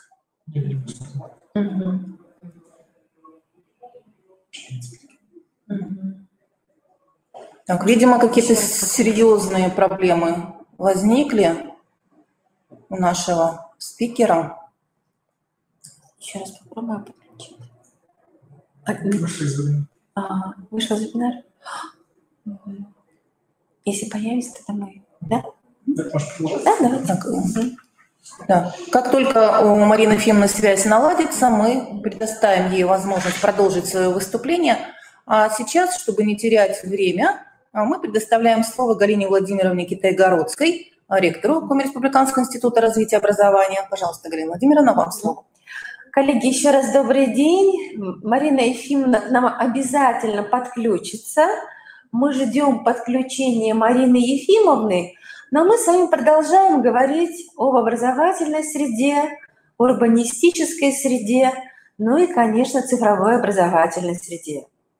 Уважаемые коллеги, мы с вами на уровне республики формируем профессиональные треки, которые сегодня мы, конечно, демонстрируем в рамках нашего проекта. Для нас качество образования, воспитание, наставничество связаны сегодня с нашими федеральными и региональными проектами. Уважаемые коллеги, на уровне Республики Коми приняты региональные проекты, которые основаны на наших региональных инициативах. И, конечно, уважаемые коллеги, мы в течение ближайших дней будем говорить о различных практиках субъектов Российской Федерации. Но, конечно, важно учитывать, что в нашей республике сформированы именно те региональные проекты, которые учитывают и наши социально-экономические условия, и специфику нашего кадрового состава. Поэтому, конечно, уважаемые коллеги, когда мы говорим о нашем республиканском проекте «Эффективная школа», мы должны с вами понимать, что когда мы формируем программу улучшения результатов наших обучающихся, мы формируем так называемое коробочное решение. Мы изучаем, мониторим профессиональное развитие наших кадров, мы мониторим нашу инфраструктуру, наше содержание. Именно исходя из наших региональных особенностей, мы понимаем, что именно программы перехода школ в эффективный режим функционирования, они основаны на тех региональных, муниципальных инициативах, которые мы, коллеги, можем с вами реализовать. И именно эти коробочные решения, они связаны с тем, что для нас стратегическими направлениями развития является, конечно, воспитание и просвещение, в основе которых лежит наша глобальная с вами цель. Мы формируем разностороннее мышление гармонично развитой личности, которая ориентирована на здоровый образ жизни, которая готова сегодня к активному участию в социальной и экономической жизни и страны, и республики. Поэтому сегодня, конечно, когда мы вот в рамках следующей площадки будем говорить о программах перехода школ в эффективный режим функционирования, мы даже с вами понимаем, что стратегические линии, они обязательно должны быть основаны на тех инициативах, которые у нас реализуются. Конечно, активная позиция российского движения школьников, наши профессиональные конкурсы, наши новые сообщества для самореализации школьников и педагогов – это все тот ресурс, который, коллеги, на уровне республики мы должны реализовать.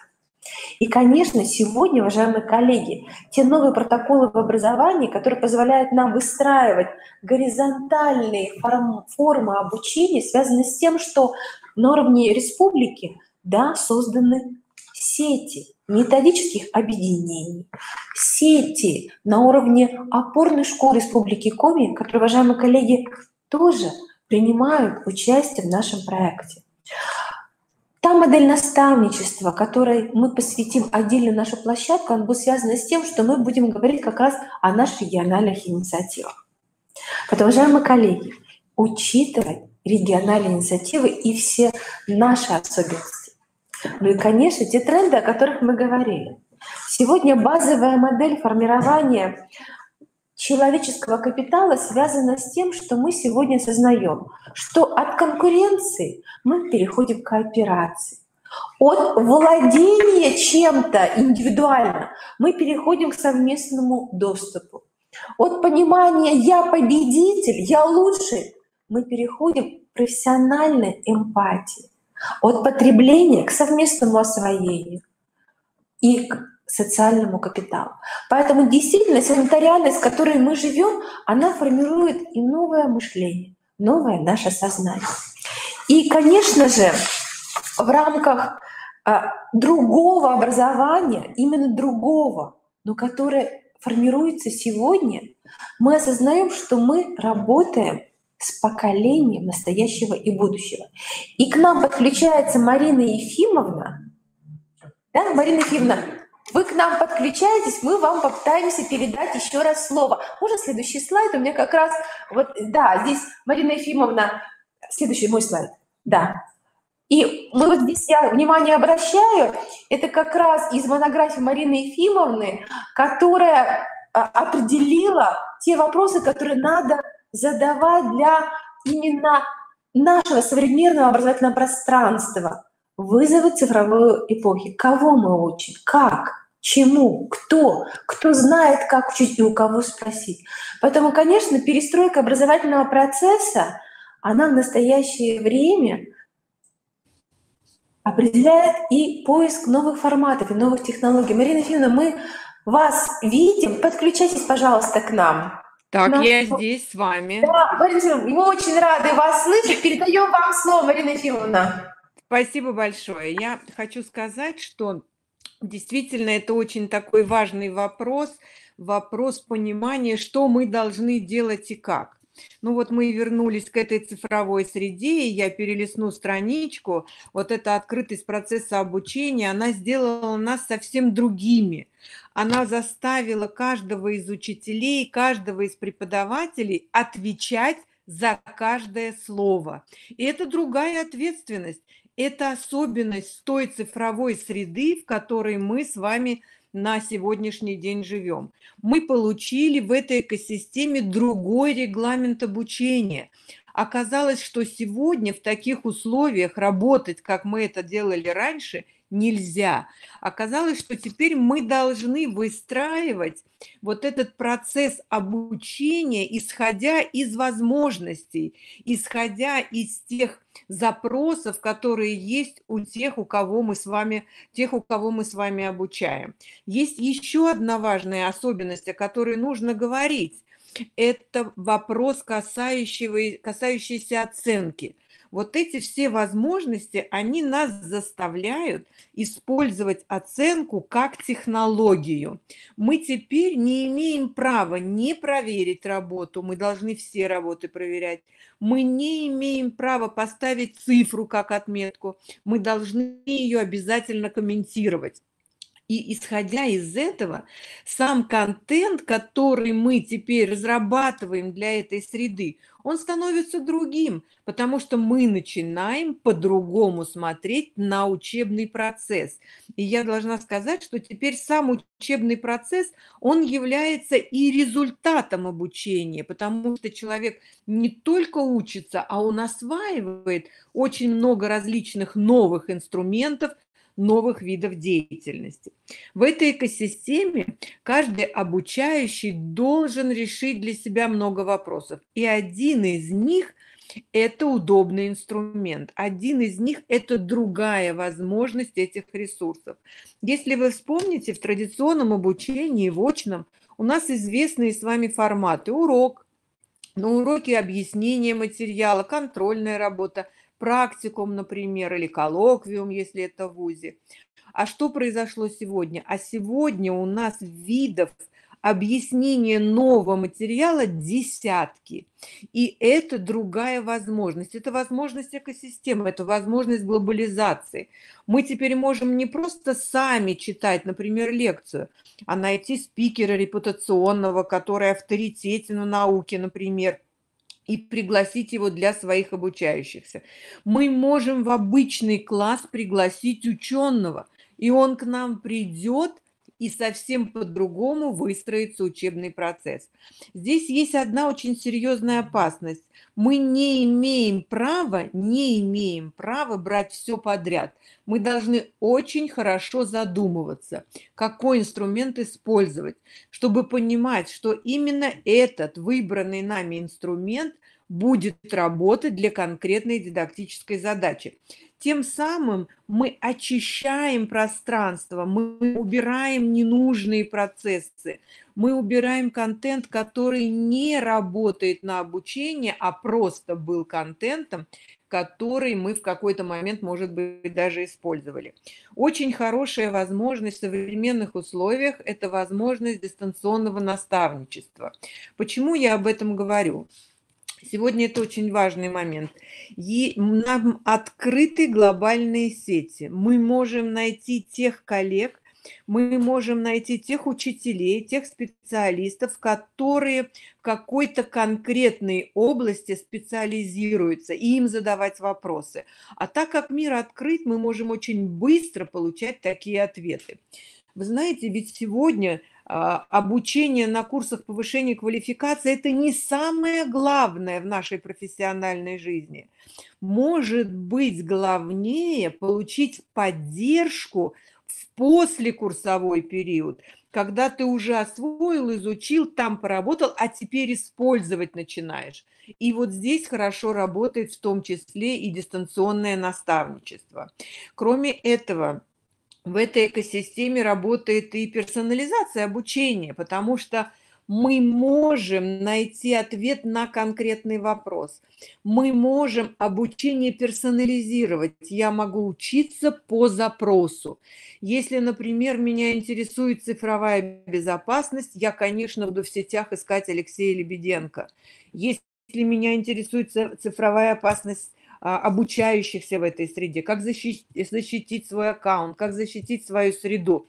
Это вот магистрант наш, который уникален в своих возможностях. Если я хочу научиться снимать видео, профессиональные, учебные, которые могу сама как преподаватель делать, то я, конечно, найду Сашу Степанова, и он каждому поможет и расскажет. Итак, мы можем, если меня интересует начальная школа, это там Таня Громова, это персонализация обучения, когда ответ идет очень и очень адресно. И это тоже другая система организации обучения. Создавая таким образом ресурсы, набирая нового формата задачи, подбирая контент, подбирая курсы различные, репутационные для преподавателя в первую очередь, мы создаем банк вот этих возможностей. И когда мы с вами перейдем от ситуации самоизоляции в ситуацию очного обучения, мы сможем этим банком пользоваться в самых интересных и мирных целях. Например, на обычном уроке какого-то из обучающихся, из учеников отправить углублять содержание. У кого-то, понимая, что у него есть проблемы с базовыми знаниями, отправим в эту среду ликвидировать дефициты. Дети, которые не имеют возможности прийти в класс и также остались удаленно, они здесь получат новые инструменты. И имея такой банк, мы можем иметь ресурс для любой сложной ситуации. И, конечно, когда я вижу, я наблюдаю, как работает ваш институт под руководством Галины Владимировны, я очень хорошо понимаю, что вы в этих процессах кооперируетесь, что сегодня важно. Одному учителю всегда сложнее создать свой банк, чем если учителя объединятся вместе, имея серьезное руководство. То есть вот эта среда, которая чиста сегодня как лист, и мы ее наполняем содержанием, мы ее делаем действующей экологической средой для обучения. Мы отправляем обучающихся на правильные адреса в библиотеки, отслеживая их. Мы их отправляем на те виртуальные экскурсии, где понимаем, что будет чистая экологическая среда. Мне думается, это очень хороший шанс для построения новой системы организации обучения. И есть еще одна очень важная возможность. Обратите внимание, что наш обучающийся лишился больше, наверное, потерял больше возможностей, чем мы с вами, учителя, потому что мы все-таки старше. Обучающийся ученик мог прийти в аудиторию, слушать учителя, не слышать, сделать домашнее задание, не сделать. Он мог зайти до двери и остаться на скамеечке в коридоре. И это был его выбор на данный конкретный момент. А сегодня ситуация совсем другая. Он всегда должен быть в классе, он всегда должен быть готов, у него все проверяется. И поэтому очень серьезным этапом в жизни, вот в этом дистанционном обучении, является обратная связь. Это новая возможность. Посмотрите, виды обратной связи, они такие же, как и в традиционном обучении. Все просто. Устное, письменное, видео и аудио. Но вот форматов возможностей оценить с помощью такой обратной связи деятельность обучающихся стало гораздо больше. И наша задача освоить такие возможности и поставить определенную цель. Это очень важный момент, потому что каждый обучающийся ждет. И если раньше его ожидание могло быть нивелировано общением, в том числе с одноклассниками, то сегодня он напрямую ждет нашу реакцию в любом формате. Ну, надо сказать, что, конечно, обучающиеся сегодня больше всего любят письменное общение, как обратную связь, потому что они говорят, тогда это план действий. Или аудиообщение для того, чтобы зафиксировать процесс. Но для преподавателей, для учителей все эти форматы, все эти виды, они как новый вид деятельности. Мы не обучались с вами такой коммуникации, когда нужно разговаривать на запись, писать постоянно, вот эти новые форматы. Пока мы с вами пишем ответ, наши обучающиеся уже ушли на 100 метров вперед, потому что они не заморачиваются запятыми, большими буквами, правильным построением предложения, а мы обо всем об этом думаем. И я не говорю, плохо это или хорошо, просто такой факт есть. Есть еще одна важная компонента этой обратной связи. А вот ученик должен к нам прийти в нашу систему дистанционного обучения, которую мы выстраиваем. Или, например, мы к нему должны прийти туда, где он живет. Там ВКонтакте, допустим, или в Discord, где сейчас очень модно обучать. Или, например, как в Высшей школе экономики ушли все в Майнкрафт. Как это сделать? Почему это важно? Как пойти? Какое принять решение? Это очень серьезные и важные моменты для организации вот этой экосистемы, в которой мы с вами живем. И они тоже действуют на каждого из нас. И завершая выступление, я хочу сказать, что мы должны очень аккуратно, очень бережно относиться к этой среде, которую создаем, чтобы она была полезной для обучающегося, чтобы она была самодостаточной для обучающегося, чтобы он там находил удовольствие. И тогда мы не навредим будущему, потому что это очень серьезная опасность, и от этого очень многое зависит. Спасибо большое, что вы меня выслушали. Я приглашаю вас, Галина Владимировна, на свою страничку в Дзен. Я открыла именно о дистанционном обучении. Думаю, что вполне вероятно будет это интересно. Напишите мне, я всегда вместе с вами, и завтра тоже с удовольствием приду на сессию. Марина Ефимовна, мы благодарим вас от коллектива Колледж Республиканского института развития и образования. Мы благодарны вам за профессиональную поддержку. И, конечно, мы очень рады, что вы включаетесь в столь важные профессиональные мероприятия и событийный ряд на уровне нашей республики. Уважаемая Марина Ефимовна, мы благодарим вас. Я знаю, что будут подключаться ваши коллеги, поэтому надеемся, что наша плодотворная совместная работа, она, конечно, принесет результат, который мы можем в дальнейшем на уровне нашей республики оценить именно как успехи проекта «Эффективная школа». Спасибо, Марина Ефимовна. Спасибо большое. Спасибо. Марина Ефимовна пришла к нам на семинар со своей профессиональной командой, со своими магистрантами, которые будут принимать участие в мероприятиях нашего семинара. Марину Ефимовну мы ждем еще на одном нашем мероприятии в другие дни работы нашего семинара. И, коллеги, хотим поблагодарить Марину Ефимовну и ее магистрантов за тот вклад в банк для организации обучения, который они сделали для нашего международного методического семинара. Уважаемые коллеги, я надеюсь, что вы все обратили внимание, что на сайте нашего международного методического семинара есть раздел, который называется «Мастер-классы». Именно там размещаются те мастер-классы, семинары онлайн, вебинары, которые мы проводили в течение предыдущего времени. Большинство из них посвящены организации дистанционного обучения, но есть и много семинаров, вебинаров, мастер-классов для педагогов по предметам. И наши коллеги, наши партнеры, которые приняли участие в работе нашего семинара, предоставили нам видеозаписи своих лучших событий профессиональных, и вы все можете с ними ознакомиться в открытом доступе. А сейчас, уважаемые коллеги, время нашей форсайт-сессии подходит к концу. Мы завершаем ее работу, даем вам возможность некоторое время отдохнуть. И в 16:30 ждем на информационной сессии создания региональной и муниципальной инфраструктуры поддержки школ с низкими результатами обучения, школ, функционирующих в неблагоприятных социальных условиях. Да, спасибо, уважаемые коллеги, что вы были с нами. Не забывайте, что в разделе «Вопросы» вы можете их задать. Наши коллеги и Надежда Викторовна, и Марина Ефимовна, они готовы на ваши вопросы отвечать, поэтому мы для вас оставляем 2-3 минуточки, не закрываем наш чат для того, чтобы вы могли данные вопросы задать. Это очень важно.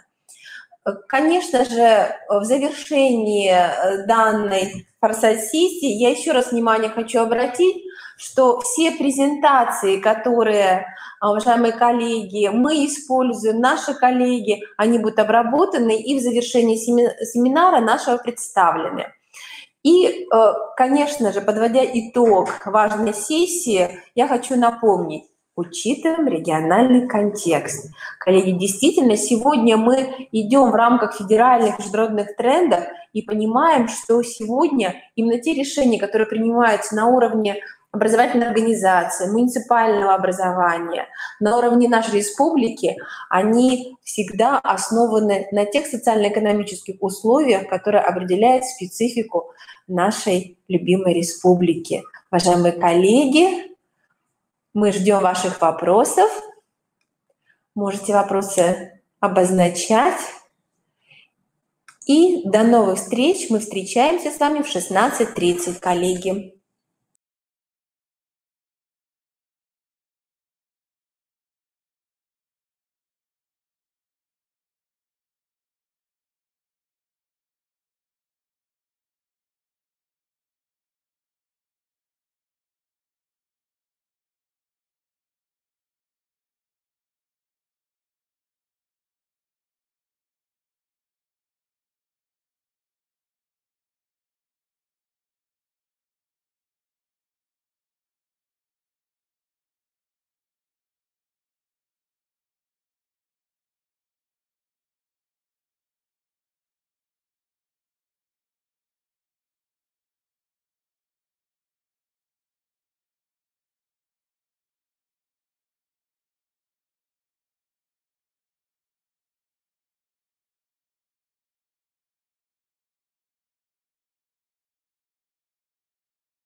Добрый день, уважаемые коллеги. Мы начинаем информационную сессию создания региональной и муниципальной инфраструктуры поддержки школ с низкими результатами обучения и школ, функционирующих в неблагоприятных социальных условиях. Уважаемые коллеги, мы приветствуем всех участников проекта «Эффективная школа». Сегодня нам важно на данной сессии обозначить для вас инструменты создания региональных и муниципальных программ перевода школ в эффективный режим функционирования. Мы сегодня начнем данный регламент представлять, будем говорить об особенностях создания программ перевода школ в эффективный режим функционирования, предоставим информацию об особенностях нашего проекта. Внимание обращаю. Со мной сегодня будут работать 3 спикера. У вас будет возможность задать вопросы нашим спикерам. Уважаемые коллеги, я очень прошу это обязательно сформировать именно как ряд тех вопросов, которые в конце мы можем с вами, коллеги, обсудить. Итак, уважаемые коллеги, задача нам понятна. Я приглашаю к обсуждению нашего вопроса, который для нас очень является актуальным, партнеров Коми-Республиканского института развития и образования, партнеров нашей республики, представителей мобильного электронного образования. Уважаемые коллеги, мы начинаем выстраивать взаимоотношения с данной просветительской образовательной компанией. И вместе с нами сегодня работает Александр Анатольевич Трифонов. Александр Анатольевич, мы вас приветствуем, и я прошу вас выйти с нами на профессиональную связь.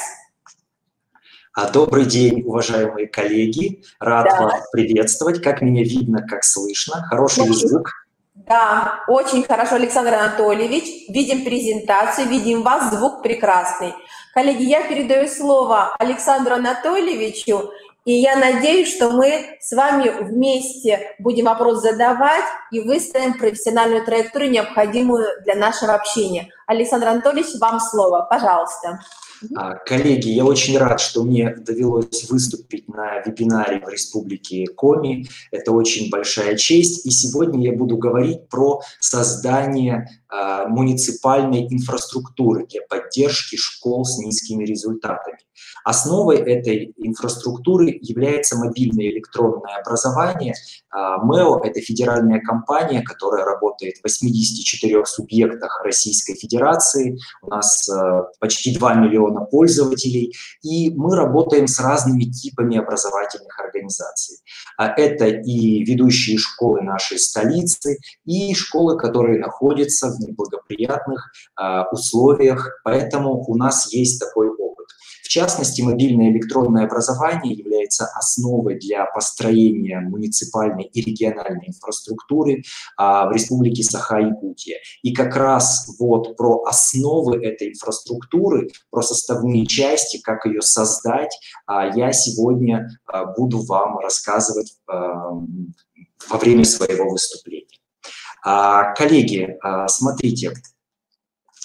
Первое замечание, на которое я хочу обратить внимание, это то, что цифровая образовательная среда, цифровая инфраструктура школы, в том числе и школы, которая работает в неблагоприятных социальных условиях, школа, которая показывает низкие результаты, это не есть простая оцифровка учебных материалов. Это целая экосистема инструментов и сервисов, благодаря которым мы можем повысить качество образования. Если говорить про мобильное электронное образование, то в МЭО есть и инструменты, которые обеспечивают коммуникацию, и система организации и управления образовательным процессом, и цифровой образовательный контент. Вот эта проблема когда учителя используют различные цифровые инструменты для того, чтобы организовать образовательный процесс, она стала очень актуальна в апреле месяце, когда все школы по понятным причинам начали применять дистанционные образовательные технологии. И многие коллеги использовали для организации занятий самые разнообразные инструменты: и электронную почту, и мессенджеры, и различные цифровые платформы. Все это очень неудобно и вызывает повышенную тревожность у обучающихся, создает неблагоприятную обстановку в сфере получения образования. Поэтому МЭО – это экосистема, где есть все. И первая, самая важная группа инструментов для того, чтобы создать инфраструктуру школы, цифровую образовательную среду, это инструменты коммуникации. Нужно объединить всех участников образовательного процесса в одно целое. Здесь я говорю про администрацию, про родителей, про учителей, про обучающихся. Если мы сможем их всех объединить при помощи наших цифровых инструментов, мы, безусловно, сможем поднять качество образования. Что я имею в виду? Какие это структурные элементы? Прежде всего, это видеоконференц-связь. Внутри самой системы должна быть предоставлена возможность проводить видеоконференции. Принцип тот же самый, который есть сегодня во время нашей сессии. Должно быть видно всех спикеров, должен быть микрофон, наушники, возможность загружать презентации, должна быть электронная доска.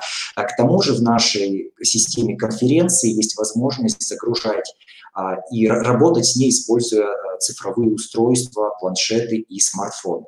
Второй важный инструмент для обеспечения коммуникации – это личные сообщения и вопрос дня. То есть должна быть обеспечена возможность создания различных тематических веток, проведения онлайн-уроков.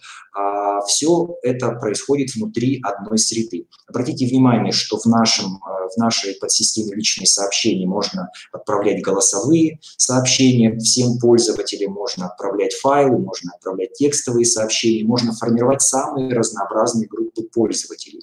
Например, учитель хочет провести отдельное занятие для детей, которые готовятся к государственной итоговой аттестации. То есть он спокойно может их выбрать и провести для них, создать для них отдельную ветку, где они будут обсуждать вопросы подготовки к ОГЭ или к ЕГЭ. Еще один новый инструмент, который появился в МЭО, это мессенджер.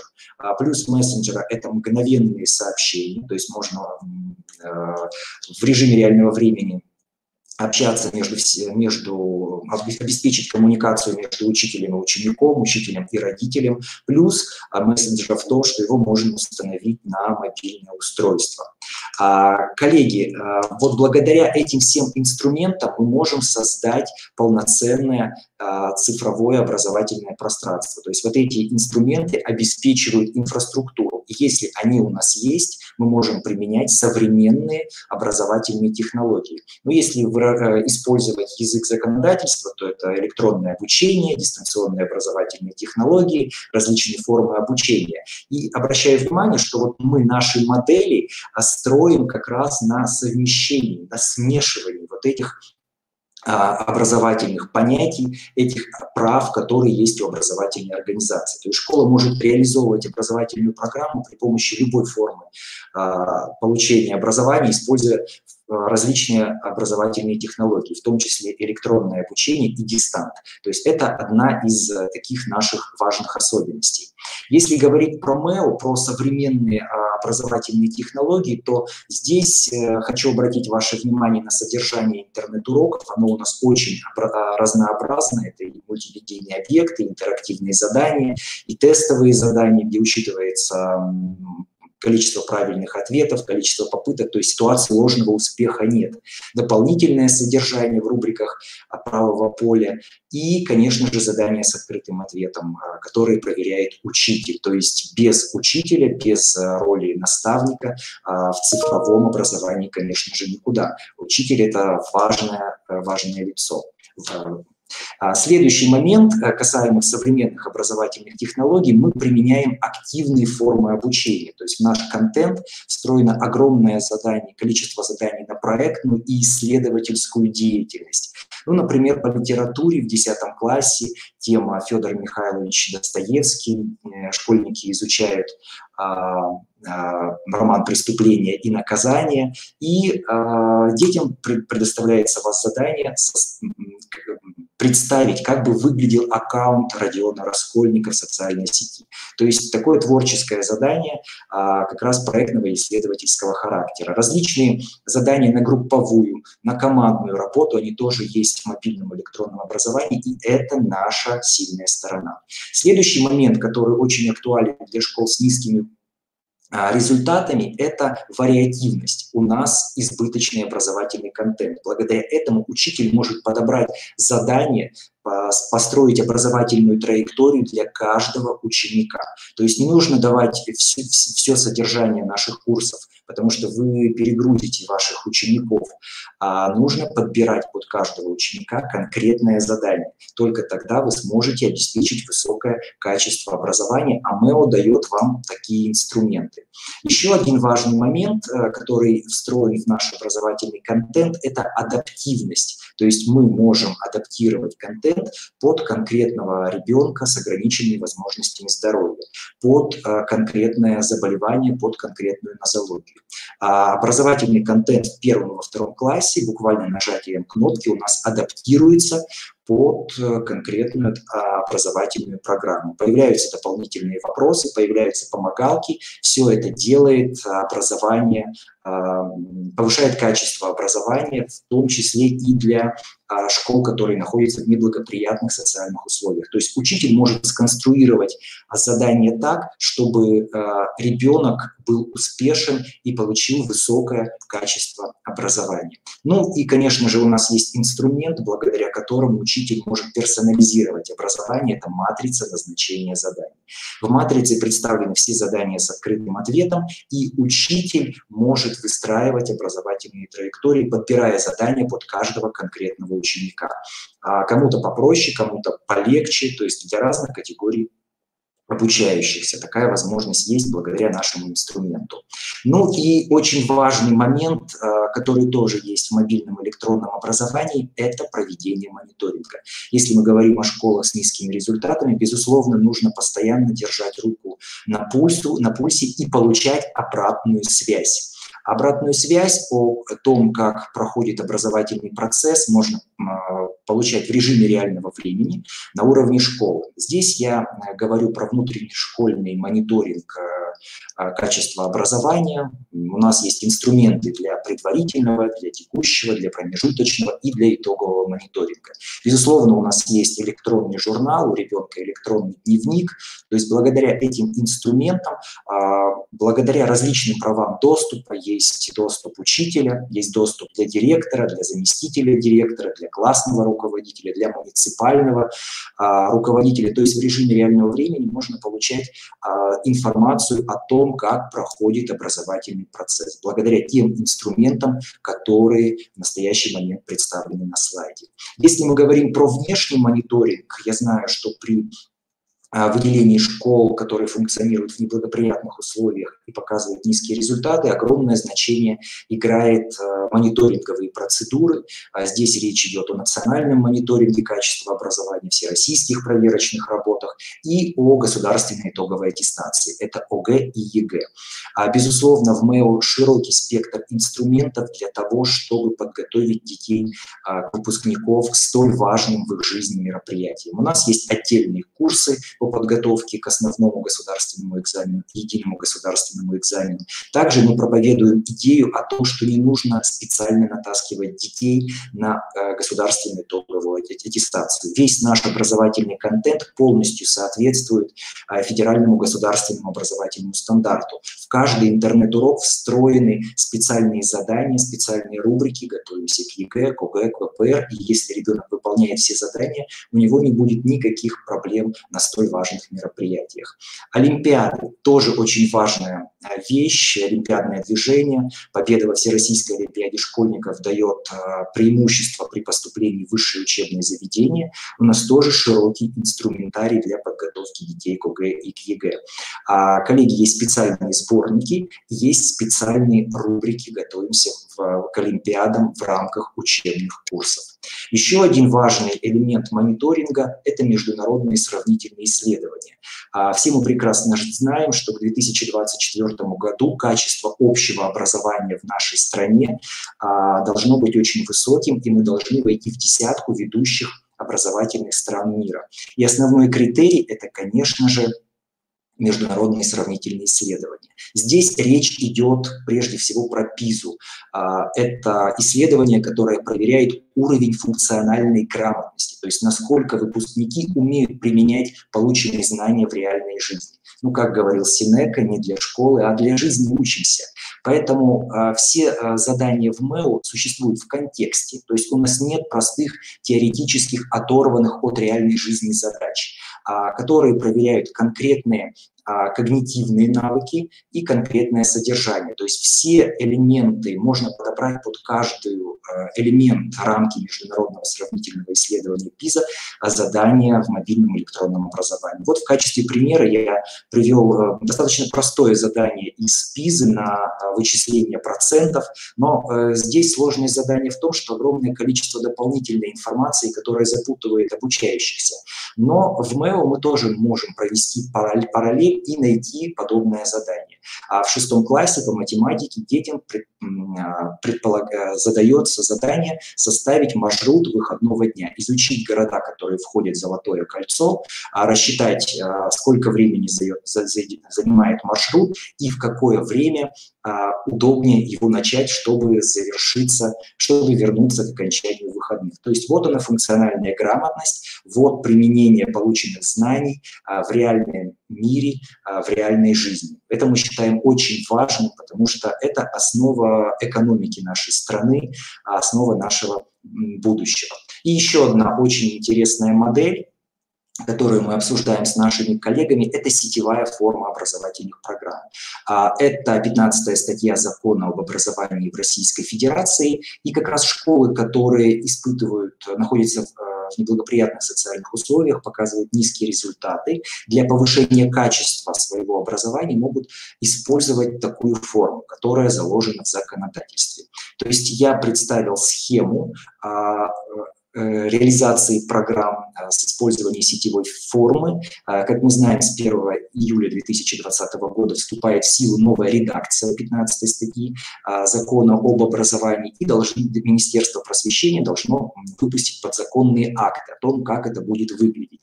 Но многое мы можем уже реализовывать и сейчас. Вот, в частности, на слайде представлена модель сетевого взаимодействия между образовательной организацией и онлайн-школой БИТ. То есть спокойно можно какие-то курсы, какие-то предметы реализовывать при помощи ресурсов образовательной организации, которые могут их предоставить на очень высоком качестве. То есть это тоже есть, и финансовое законодательство в принципе это позволяет. Здесь вопрос, конечно же, нужно решать с учредителями образовательных организаций. И последний слайд в качестве подведения всего моего выступления представлены основные преимущества мобильного электронного образования. Скажу, что в МЭО есть все необходимые инструменты для того, чтобы организовать обучение. Есть и образовательный контент, который полностью отвечает федеральному государственному образовательному стандарту, подготовка к государственной итоговой аттестации, к мониторинговым процедурам, формирование навыков и компетенций 21 века. То есть это целый инструмент, который позволит создать единое образовательное пространство на территории нашей страны, устранить дискриминацию в сфере образования и сделать так, что наша страна будет по качеству общего образования лидирующим государством среди всех остальных стран. И в конце несколько вопросов о том, как присоединиться к нашему проекту, как стать участником проекта «Мобильное электронное образование школы с низкими результатами». Как я уже сказал, этот проект реализуется во многих субъектах Российской Федерации. Самый яркий пример – это Республика Саха-Якутия. И вопросами организации этого проекта на территории Республики Коми занимается наш сотрудник, это Бузуева Елена Юрьевна. То есть детально вопросы присоединения к этому проекту нужно обговаривать с ней. Она очень грамотный специалист, очень хороший человек, и думаю, вам будет интересно с ней общаться. Коллеги, на этом я завершаю свою часть выступления и с удовольствием буду отвечать на вопросы, которые появятся в чате и которые мне зададут мои коллеги-модераторы. Александр Анатольевич, мы благодарим вас за участие в нашем международном методическом семинаре. Уважаемые коллеги, напоминаем, что на вкладке «Мастер-классы» есть несколько очень интересных мастер-классов от компании «Мобильное электронное образование». И мы надеемся, что именно эта компания станет нашим надежным партнером в рамках реализации нашего проекта «Эффективная школа» и поможет нам и вам, школам, участникам проекта, создавать школьную и муниципальную инфраструктуру реализации проекта. Во вкладочке «Вопросы» у нас есть некоторые вопросы. Александр Анатольевич, первый вопрос. Можете ответить на него? Так, я вижу только чат, вкладка «Вопросы». Наверху, верхняя панель, я не вижу. Можно без этого параллельно комнату. Вопрос там технического характера. Можно ли параллельно создавать комнаты для занятий нескольких классов сразу одновременно? Это можно делать при помощи личного видеоконференц-связи, то есть учитель создает различные онлайн-уроки, и параллельно они спокойно могут проходить, их можно проводить. То есть единственные здесь проблемы – это технические характеристики компьютера, скорость интернета. Вот также можно организовывать различные параллельные ветки в обсуждениях, то есть здесь никаких ограничений нет. Спасибо. И вопрос по поводу возможности подключения организации дополнительного образования к вашей платформе. Есть ли для них ресурсы полезные? Да, безусловно, в зависимости от тех программ, которые реализует организация дополнительного образования, это может быть и подготовка к ОГЭ, к ЕГЭ, если такие услуги предоставляются, есть специальные курсы, есть курсы доп. Образования по современным технологиям,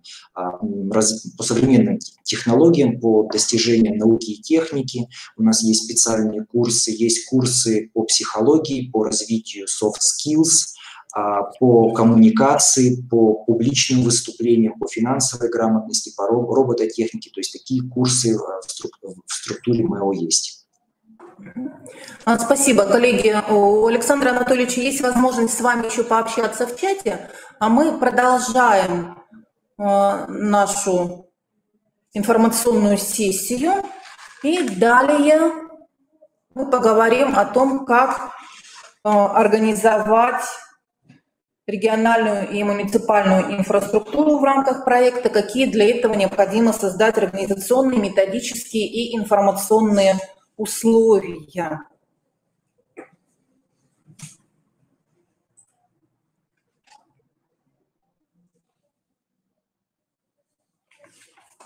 Коллеги, на следующем слайде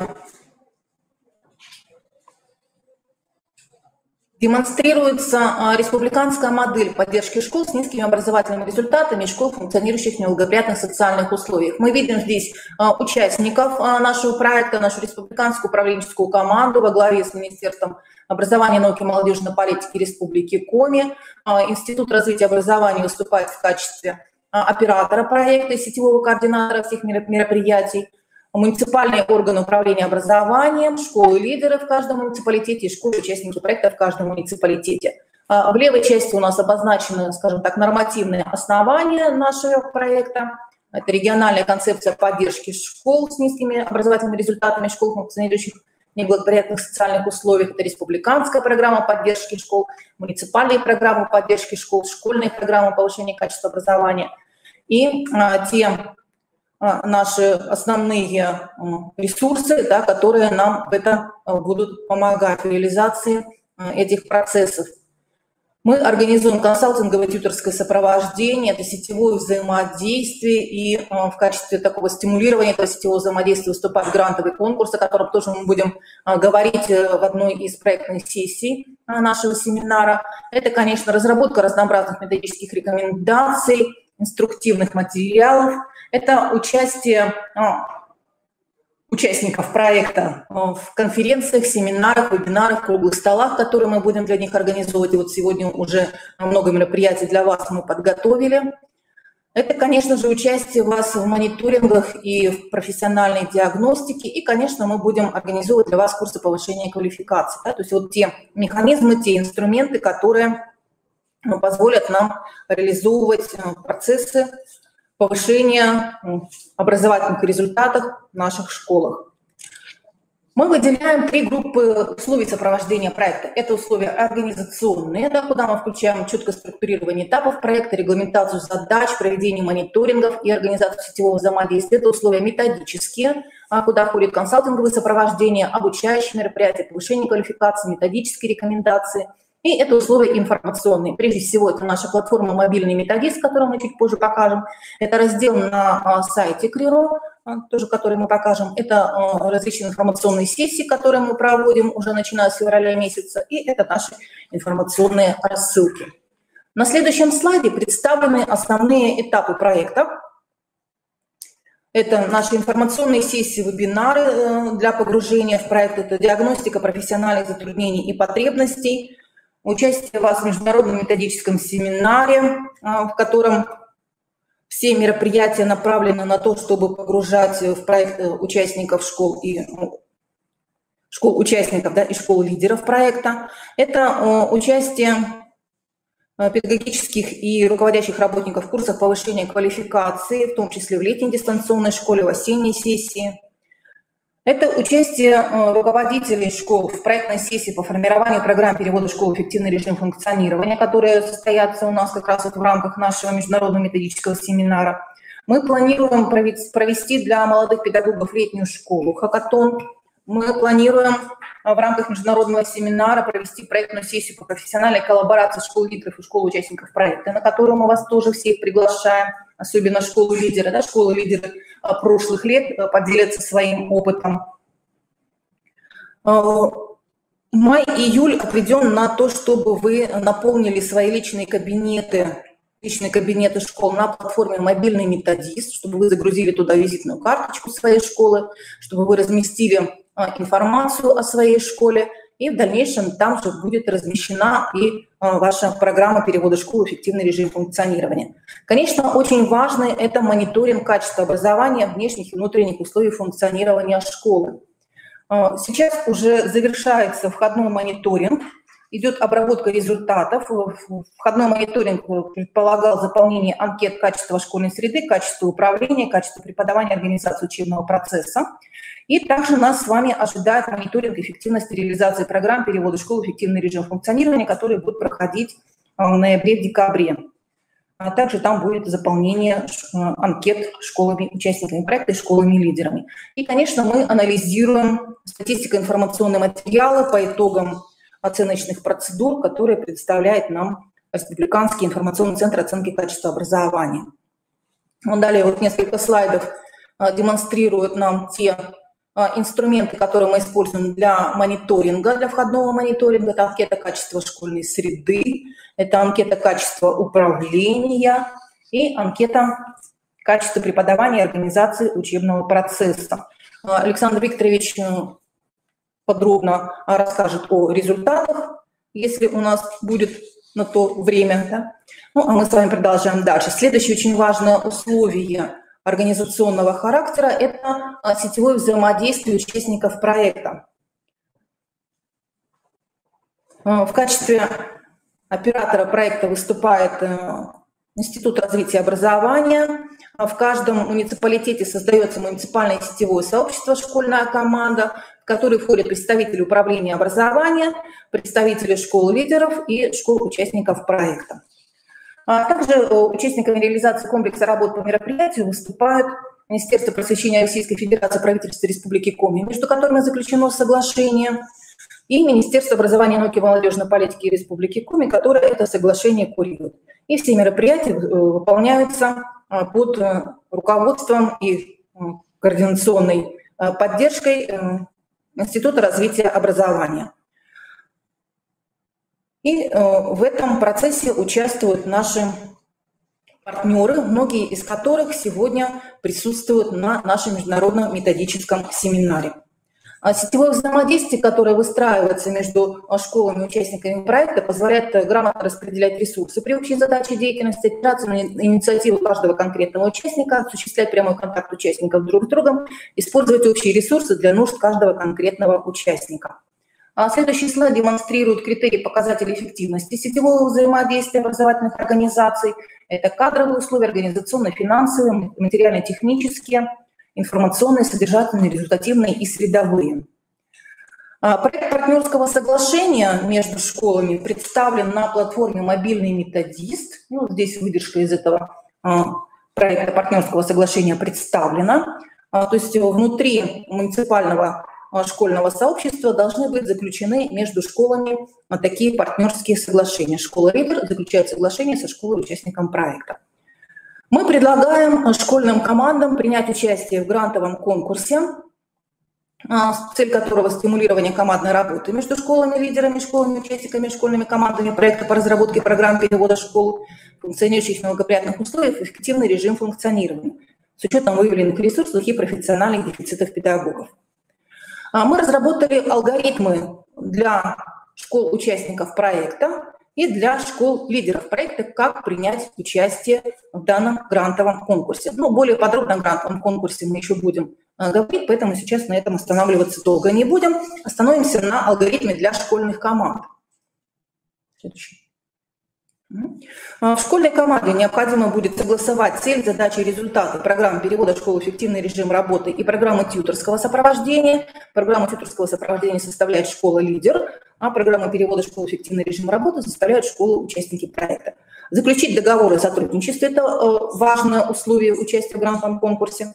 Приступить к реализации программы, описать свое взаимодействие в формате эссе «Мы одна команда» и получить рекомендацию для подачи материалов на конкурсах муниципального органа управления образованием.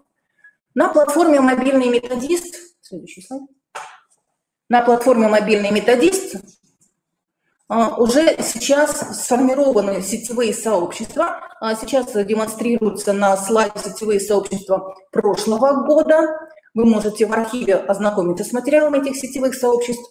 И важным условием методическим является проведение обучающих мероприятий. Это курсы повышения квалификации для директоров, для заместителей директоров, для учителей по повышению качества преподавания и управления в рамках летней дистанционной школы и традиционных курсов в очно-заочном формате.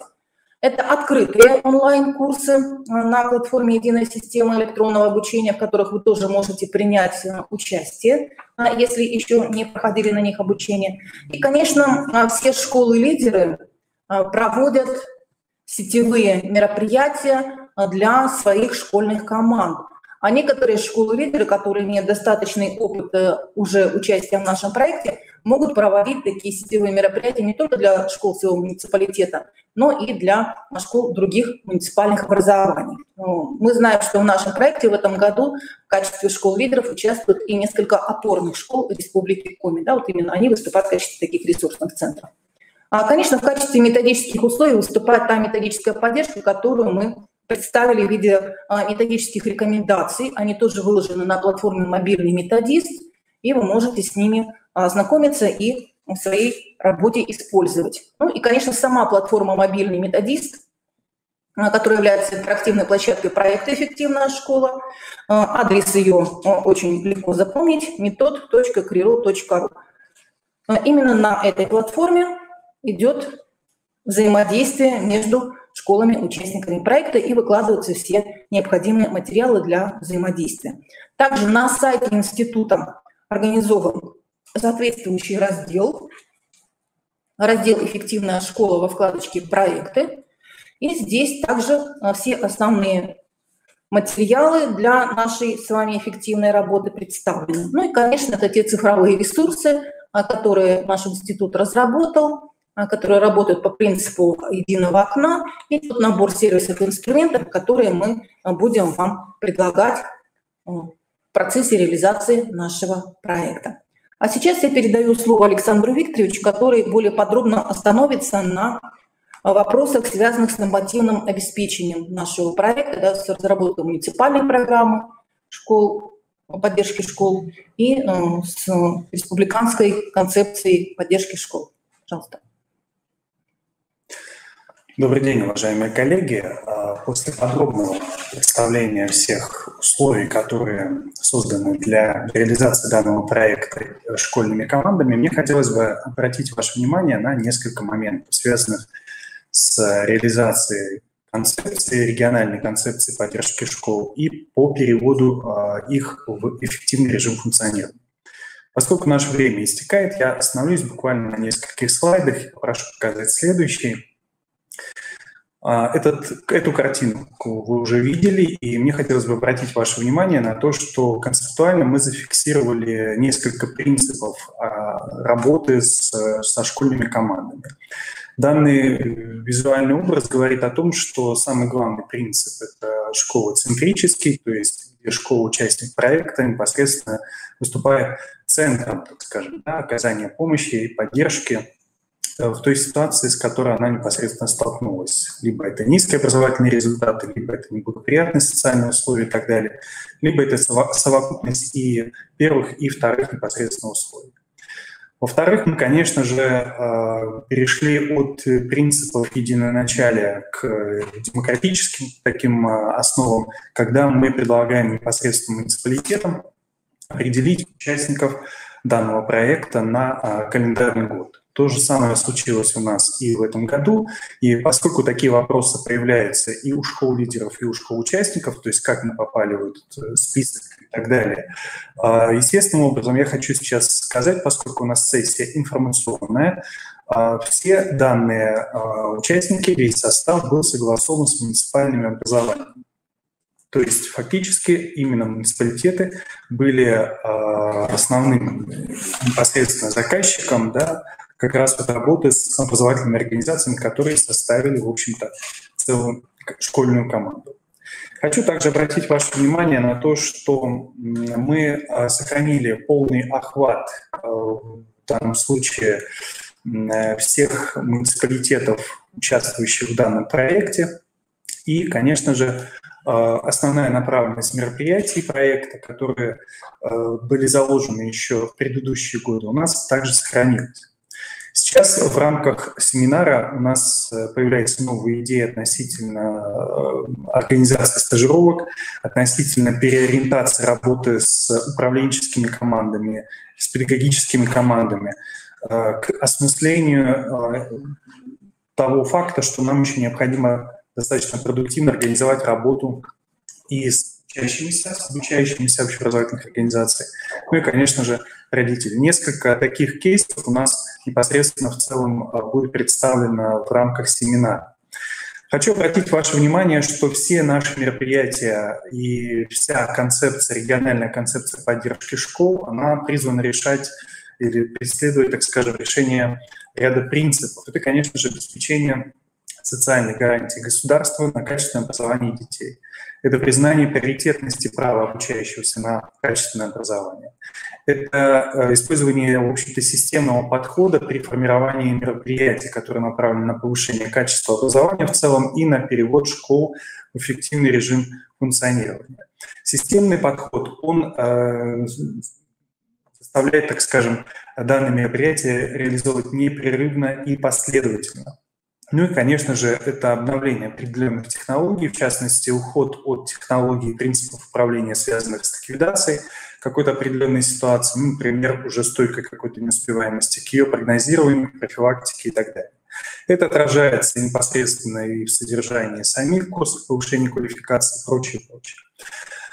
Хочу также обратить ваше внимание, что действительно в настоящий момент у нас завершается входной мониторинг, но его результаты, а также непосредственно рекомендации по разработке программ на основании полученных результатов входного мониторинга мы проведем в первую неделю июня. И все информационные письма для школ-участников, я думаю, что и для школ-лидеров будет интересно принять участие в данном вебинаре, и для представителей муниципальных учреждений, в данном случае осуществляющих управление, да, в сфере образования и помогающих нам реализовывать проект, понять, что станет отправной точкой, в общем-то, в разработке подобных непосредственно документов. В настоящий момент я хочу сказать, что у нас идут последние согласования на уровне Министерства образования, науки и высшей, Министерства образования, науки и молодежной политики Республики Коми, простите, по принятию региональной концепции, по утверждению непосредственно методических рекомендаций для муниципалитетов по разработке программ, муниципальных программ. Марина Анатольевна представила несколько вариантов, в данном случае методических рекомендаций по разработке программ тьюторского сопровождения школ, участников проекта. Это примерные рекомендации для школ-лидеров. Также у нас на платформе «Мобильный методист» размещены непосредственно еще и методические рекомендации по разработке программ перевода школ в эффективный режим функционирования. Это вариант программы для как раз школ-участников проекта.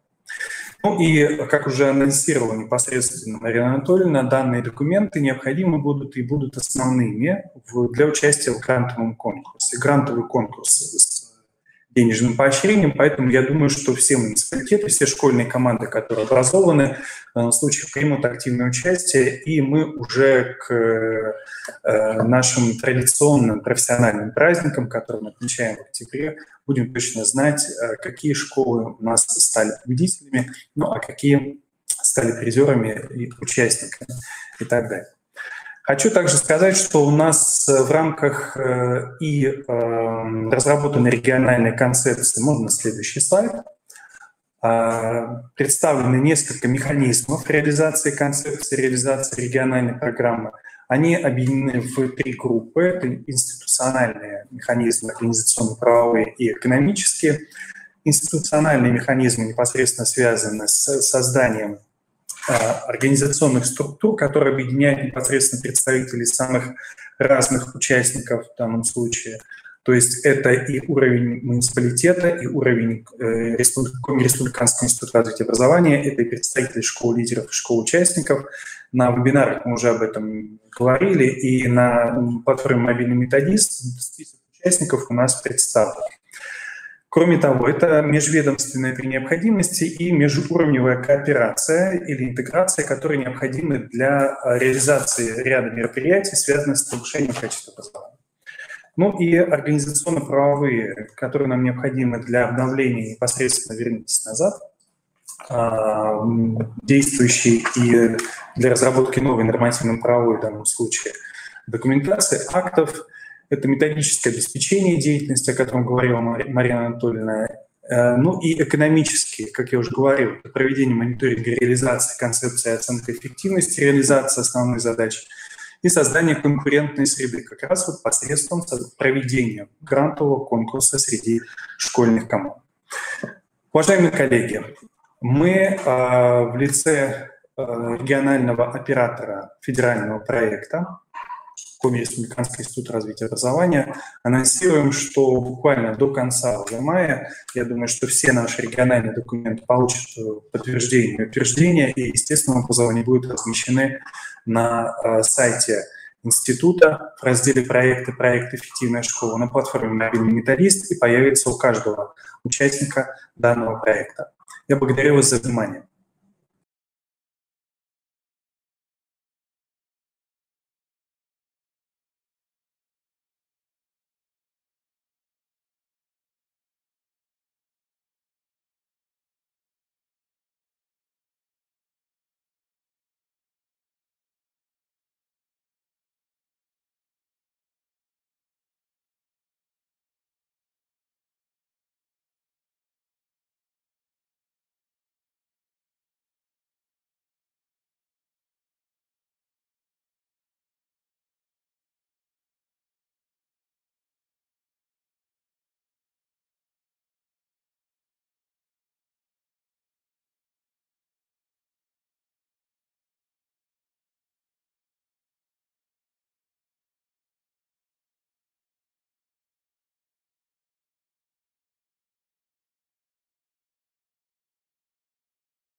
И, конечно, Республика Коми приветствует вас. Я передаю слова приветствия и от нашего министра Натальи Якимовой. Она только что мне написала, что обязательно поприветствовать Андрея Витальевича. Поэтому, уважаемые коллеги, мы сегодня работаем именно в таком формате, который для нас уже является доброй традицией с участием наших международных партнеров. Коллеги, мы сегодня проводим круглый стол, который позволяет нам действительно обсуждать вопросы, связанные с формированием новых профессиональных практик, взаимодействия между школами, между федеральными, международными экспертами. Нам, конечно, очень важно сегодня понять, какова же ситуация, связанная именно с культурой ожиданий обучающихся, наших педагогов, наших родителей, каким мы должны прийти результатом именно в 21 веке. Мы сегодня ощущаем эти изменения, и поэтому я передаю слово Андрею Витальевичу как международному эксперту для того, чтобы он сегодня обозначил не только проблемы, но поставил и задачи, и, может быть, привел нас к определенным ожиданиям профессионального сообщества. Андрей Витальевич, вам слово. Республика Коми вас приветствует. Добрый вечер. Спасибо прежде всего за возможность с вами повидаться, за возможность поучаствовать в вашем замечательном международном семинаре. Это действительно для нас большая честь. И, честно говоря, мы собирались приехать, но, к сожалению, не удалось в связи с вирусом, с пандемией. Но я надеюсь, что еще будет возможность. Эта тема, которую сейчас вы озвучили, Галина Владимировна, действительно является очень актуальной, особенно в Соединенных Штатах Америки, в частности в штате Техас, который я представляю, не весь штат, конечно, но наш регион, который я представляю, то школы, которые функционируют в неблагоприятных социальных условиях, на самом деле испытывают серьезные, не то чтобы проблемы, но определенные челленджи, как говорят по-английски, то есть затруднения. Потому что детей из семейств малообеспеченных становится все больше и больше, очень много иммигрантов.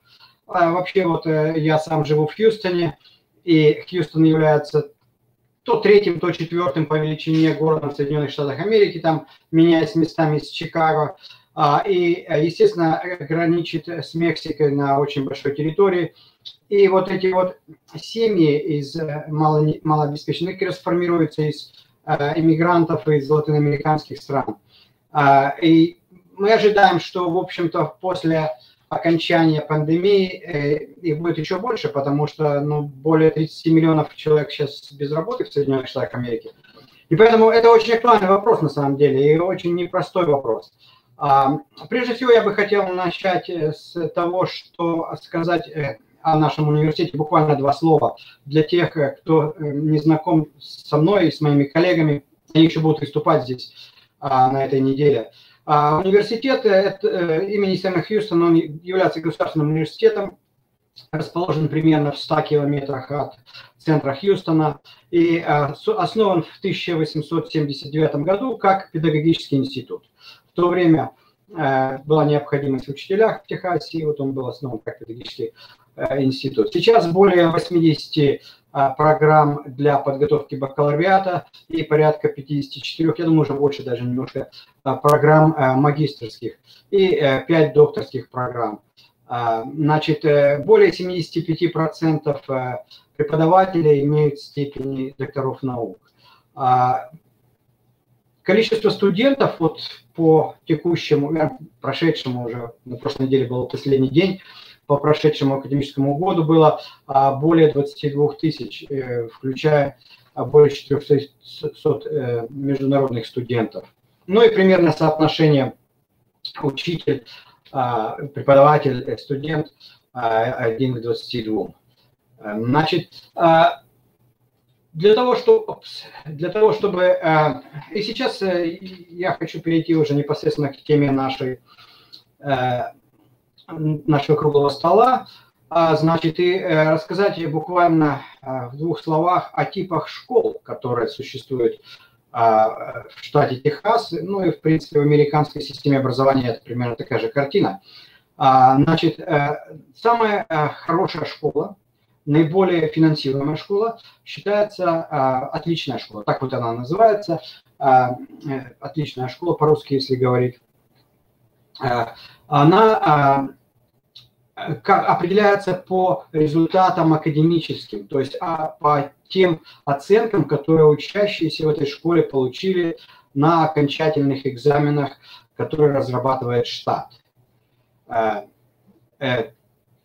Exemplary по-английски, если кого-то интересует. Значит, такая школа обычно очень как бы поддерживается и Министерством образования, и школьным дистриктом. И, в общем-то, родители стремятся устроить детей вот в эту вот школу, хотя она государственная, это школа, я говорю о государственных школах. Второй тип школы, немножечко, так сказать, менее успешный, по-английски это recognized, признанная Министерством образования штата. Она тоже достаточно, так сказать, на хорошем счету родителей, на неплохом счету у Министерства образования, у школьного дистрикта. И, в принципе, всегда такие школы стремятся достичь уровня exemplary. Третий тип школ – это acceptable, по-английски и по-русски приемлемая школа. То есть здесь это уже, так сказать, между хорошим и плохим. Это школа, которая, ну, как мы говорим, держится на плаву. В этом случае обычно в такой школе, вот как раз именно такие школы в основном и работают с детьми из малообеспеченных семей. И объясню позднее почему. Такая школа обычно стремится, так сказать, или удержаться на плаву, как я сказал, или же выйти на уровень хотя бы признанной школы. Потому что если она вдруг упадет ниже на одну планку и станет неприемлемой, unacceptable, то тогда через 2 года, если ничего не изменится, эта школа будет просто закрыта. И даже здание может быть продано. Все учителя, включая директора и, так сказать, обслуживающий персонал, будут просто распущены. Не уволены, а распущены. То есть, ну, условно говоря, компания закрыта, школа закрыта, и учителя будут искать другую работу, а родители будут вынуждены переводить детей в другую школу. В общем, это самый, так сказать, низкий уровень. Вот такие 4 основных типа школ существуют в штате Техас. И говоря об школ с низкими результатами, а эти школы с низкими результатами в основном появляются, потому что там дети из малообеспеченных семей, основываясь на данных, то приемлемые, неприемлемые школы, вот эти 2 типа школ, где мы имеем наибольшее количество детей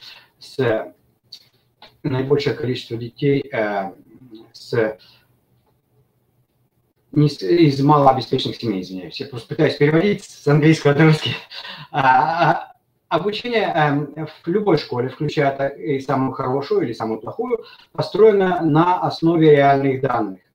Обоснованный подход к оцениванию и анализу результатов знаний и умений учащихся. То есть в Америке вообще обработка данных и анализ данных, и сбор данных – это очень и очень серьезный бизнес. То есть никакое серьезное решение не принимается, пока не проанализируется очень серьезный большой объем данных.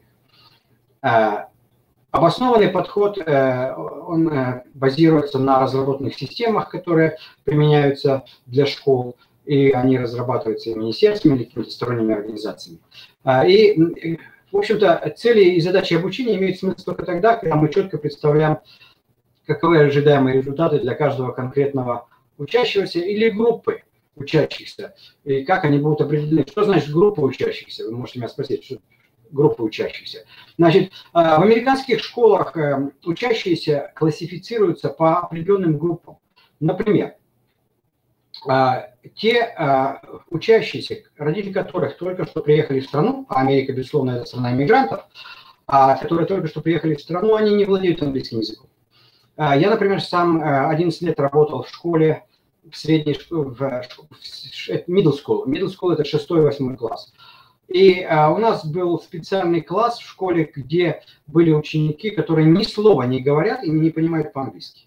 Вот это, мы их называли newcomers. Newcomers – это значит вот только-только прибывшие. И там был учитель, который, так сказать, говорил по-английски, преподавал по-английски, но владел испанским языком, потому что большинство, кстати, испаноговорящих. А вот одна группа, например, newcomers. Другая группа – это те, кто уже в стране живут, но домашний язык – это не английский, и они плохо говорят по-английски, следовательно, плохо понимают, и им трудно учиться. В этом случае их называют ESL, то есть English as a Second Language, то есть английский как второй язык, или еще есть подгруппа в этой группе English Language Learners, то есть это те, кто продолжают учить на английский язык.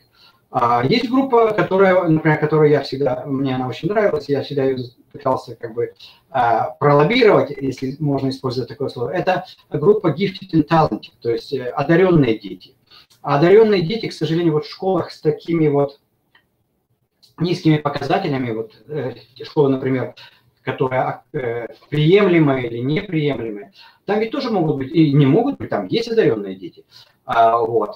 Но, к сожалению, им уделяется мало внимания в таких школах, потому что все внимание направлено в основном или вот на тех, кто не владеет языком, или же на другие категории, о которых я вам сейчас скажу.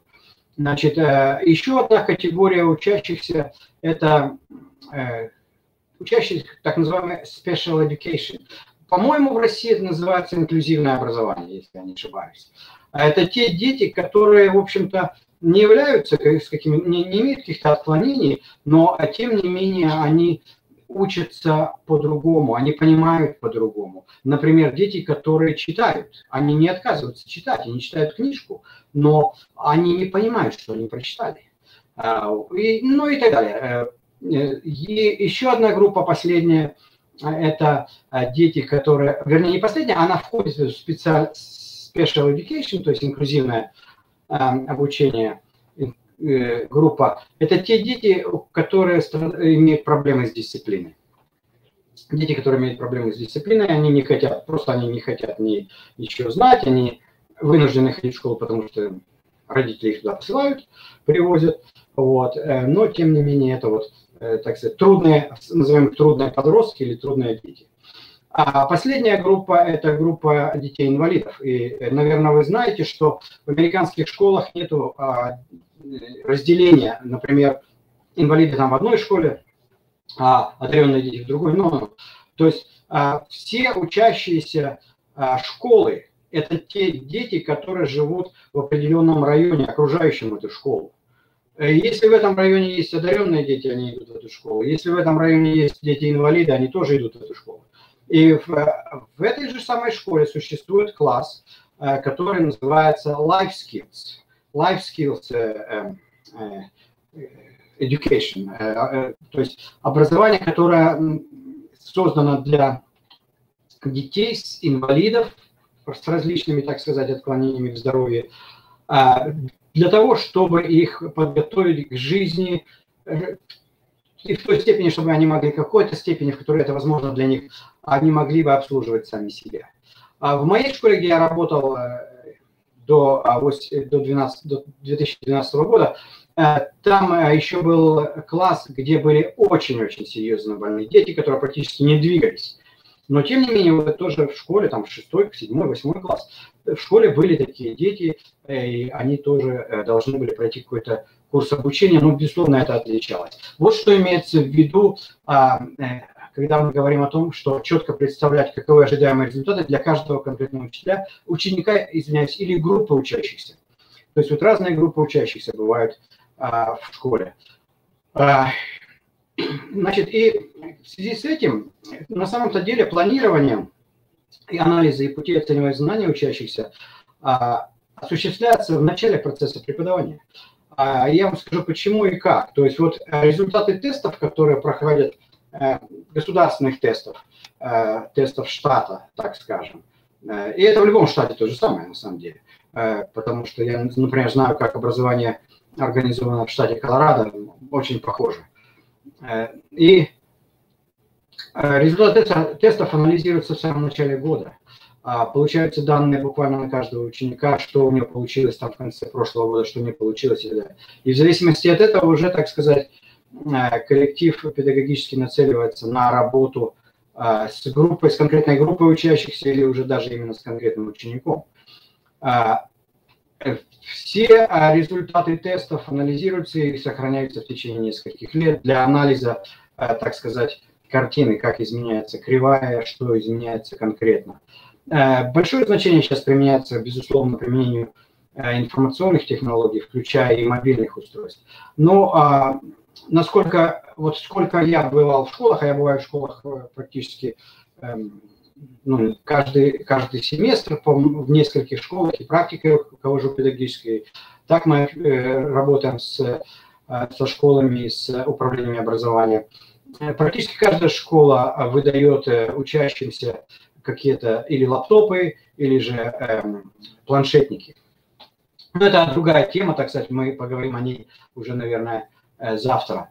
Значит, вот я просто решил показать вам, каким образом примерно сводка данных приводится здесь, анализируется. Вы можете посмотреть, наверное, плохо видно сейчас с экрана, но вы можете скачать мою презентацию и посмотреть. Я даже положил здесь ссылку на этот документ. Значит, анализируются не просто данные по классам и по предметам, но также, вот, что интересно, анализируются данные по ethnicity.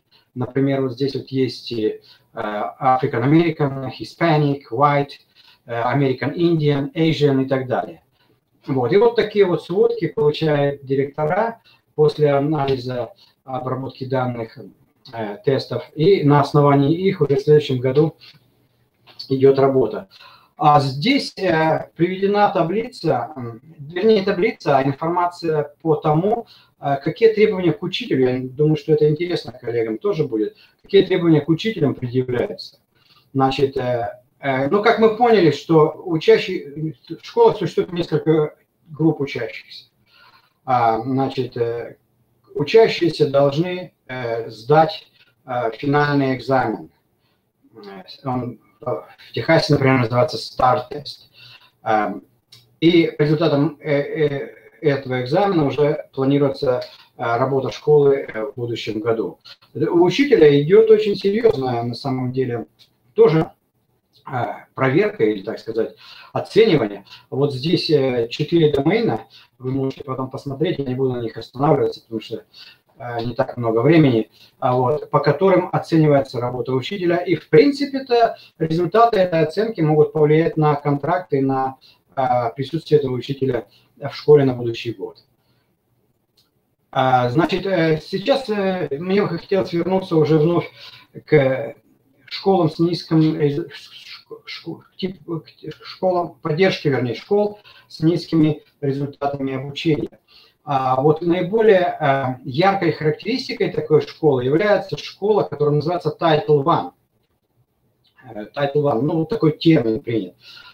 Значит, это такой тип школ существует в основном в районах, где живут малообеспеченные семьи, где живут дети с очень маленькими, с очень низкими показателями академическими, и они поддерживаются определенным образом, такие школы. Они направлены на улучшение достижений академических и устранение каких-то, так сказать, недостатков. Но каким образом, во-первых, определяется такая школа? Я, кстати, работал в школе Title I.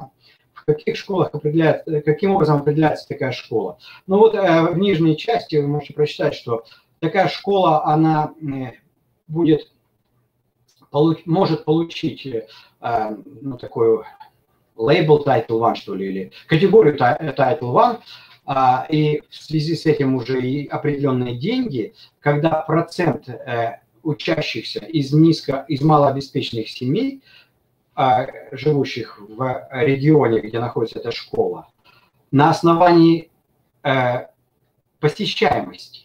То То есть не просто кто записался в школу, вот ученик записался там, например, Хозе Мартинес, вот он записался, ну ни разу не ходит, или там один раз ходил, больше не ходит. Каждый день, каждый божий день, значит, информация о посещаемости учащихся отправляется в Министерство образования штата или в дистрикт, в зависимости там от категории. И вот уже они смотрят, сколько учащихся конкретной школы посещают эту школу и сколько учащихся из малообеспеченных семей. И если же количество таких учащихся равно количеству учащихся по всему школьному дистрикту, ну а школьный дистрикт – это как управление образованием в России, или же превышает его, тогда такая школа становится школой Title I. Как определяется, что это малообеспеченная семья или не малообеспеченная семья? Каждый год, в начале учебного года, родителям выдаются определенные формы, которые они должны заполнить, и они пишут, каков доход семьи в год, значит, на основании поданных деклараций о налогах. Если же это нелегальные мигранты, кстати, должен сказать, что в школе в американской не, так сказать, не выбрасывают, reject по-английски, то есть разрешается, давайте так скажем, разрешается и детям из семей, которые не имеют документов на пребывание в Соединенных Штатах, разрешается ходить в школу. Вот. И таким образом они заполняют эти формы, сдают в школу, и школа уже смотрит. Если же родители, вернее, доход семьи встречает определенные, так сказать, критерии, то такие дети получают бесплатные завтраки, бесплатные обеды до конца учебного года. Ну и вот такие школы Title I, они обычно получают дополнительные деньги на то, чтобы организовать дополнительные мероприятия с учащимися. Какие мероприятия, я скажу буквально через 2 минуты. Ну и вот как пример, 2015 год, это уже 5 лет назад, просто, так сказать, в этом позднее уже там более крупная цифра. Значит, только Хьюстонская ГРАНО выделила, вернее, не выделила, а как бы, ну да, получила, а потом распределила сумму в 105,5 почти миллионов долларов на поддержку школ, которые мы называем Title I школ. Ну вот, куда пойдут эти деньги? Прежде всего, они идут на различные мероприятия с учителями, то есть помогать учителям работать с теми или иными категориями учащихся. Учителя могут выбрать какие-то курсы, там, методические семинары, которые они могут посетить и так далее, и так далее. Работа университетов с учащимися, извиняюсь, с учителями, да и с учащимися, кстати, тоже сказать. Вот мы, например, очень тесно работаем с несколькими школами. Существует великолепнейшая программа, но она, правда, спонсируется фондом National Science Foundation of America. Это такой достаточно серьезный фонд, когда учителя школ, особенно вот с низкими показателями, на 6 недель идут в университет, работают с преподавателями университета в рамках проведения каких-то исследовательских работ в лабораториях университета, а потом возвращаются в школу на будущий учебный год и внедряют эти исследования, которым они научились, непосредственно в работу с учащимися. Ну, на определенном уровне, конечно, на уровне понимания учащихся. Существует финансовое стимулирование учителя, то же самое. Например, если учитель занимается с отстающими учениками, идет ему доплата определенная. И кроме того, существует возможность для учителей написать и получить гранты. И тем самым, значит, или оборудовать свои кабинеты, или использовать эти деньги для каких-то дополнительных, ну, посещение семинаров или поехать на какие-то конференции и так далее. Культура повышенных ожиданий, так я назвал бы вот эту часть, это, ну, в Америке вообще принято хвалить учащихся за успех и намного реже критиковать за неудачи в классе. Предложение своевременной оперативной обратной связи по более сложным заданиям. Вот сейчас мои дети, например, они учатся, заканчивается уже учебный год, они учатся онлайн. Мы все время получаем имейлы от учителей, учителя делают Zoom митинги для учащихся, приглашают родителей, хотите, вот присоединяйтесь и так далее. То есть обратная связь исключительно мощная. Что-то необходимо скорректировать, еще что-то, даже текст-месседж могут послать, смс-ку по-русски могут послать и учителя для родителей. Обсуждение возникающих проблем с учащимися и корректировка проблем. Конструктивная критика, безусловно, тоже важна. И особенно вот в таких школах, где учащиеся не очень сильны, да и многие, в общем-то, не хотят учиться, откровенно говоря, то здесь работа с учащимися очень важна. В каждой такой школе есть как минимум один, а то и два психолога, которые работают с учениками. Оценка как поощрение за сомнение, поиск и неординарный подход. Ну и также вера учащегося в свои силы. Очень важно. Для таких школ это, безусловно, важно. Что еще как мероприятие? Прежде всего, дополнительное занятие, интенсивная работа с репетитором. Репетитором может быть, учителя в основном являются репетиторами, могут быть студенты педагогических факультетов университета. До занятий в классе. Например, в моем опыте работы было то, что, скажем, занятия начинаются с 8 утра, а я встречался с учениками, они там приходили в 7:15, и с 7:25 до 7:55 мы с ними там занимались дополнительно.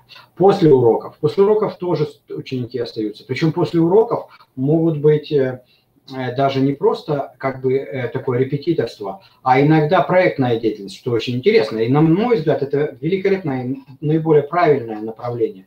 То есть учащиеся не просто, так сказать, натренировываются на какой-то теме, а они выполняют проект, где должны быть привлечены знания из этой темы. И учитель является, безусловно, помощником, иногда, так сказать, и членом команды, или же, может быть, руководителем. В субботу, в первой половине дня, то есть суббота вообще не выходной день, но студенты, учащиеся, вернее, которые гарантированно уже, так сказать, могут провалить экзамен, они вызываются в субботу, в первой половине дня, с 9 утра, их кормят завтраком, кстати, в школе, с 9 утра там, до часу они занимаются с учителями. И учителя приходят и тоже работают. Учителя получают за это доплату. Использование видео и элементов перевернутого урока, использование, как мы называем, blended lessons. Blended lessons, ну, это завтра мы с вами об этом поговорим, если будет интересно. Ну и, как я уже сказал, привлечение студентов вуза как репетиторов.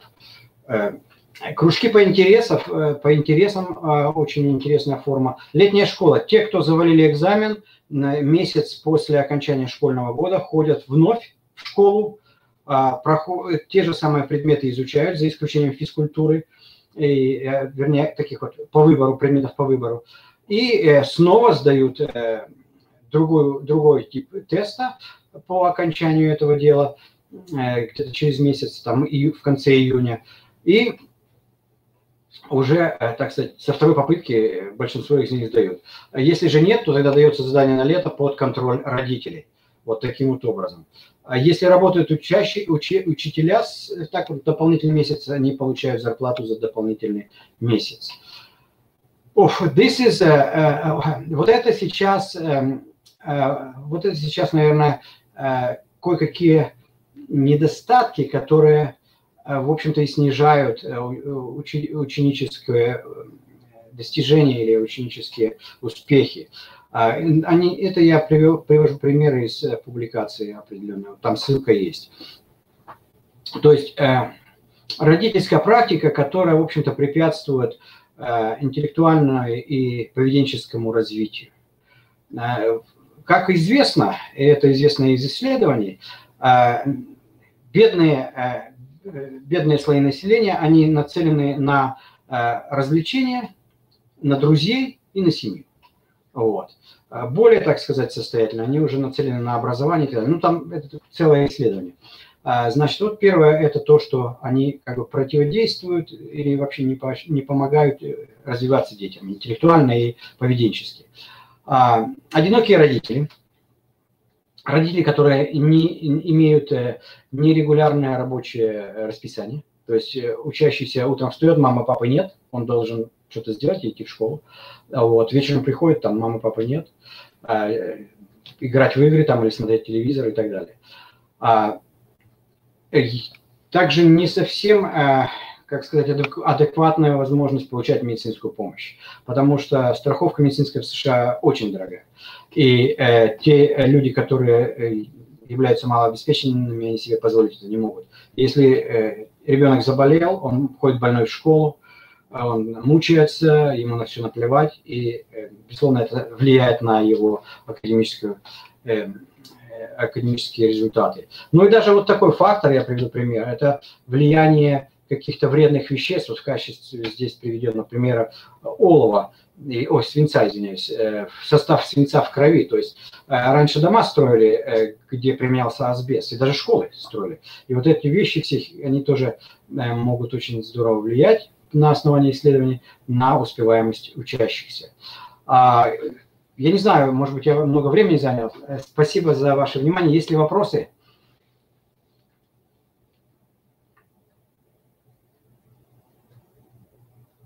Галина Владимировна. Добрый вечер. Великолепное выступление, как всегда, очень профессиональное.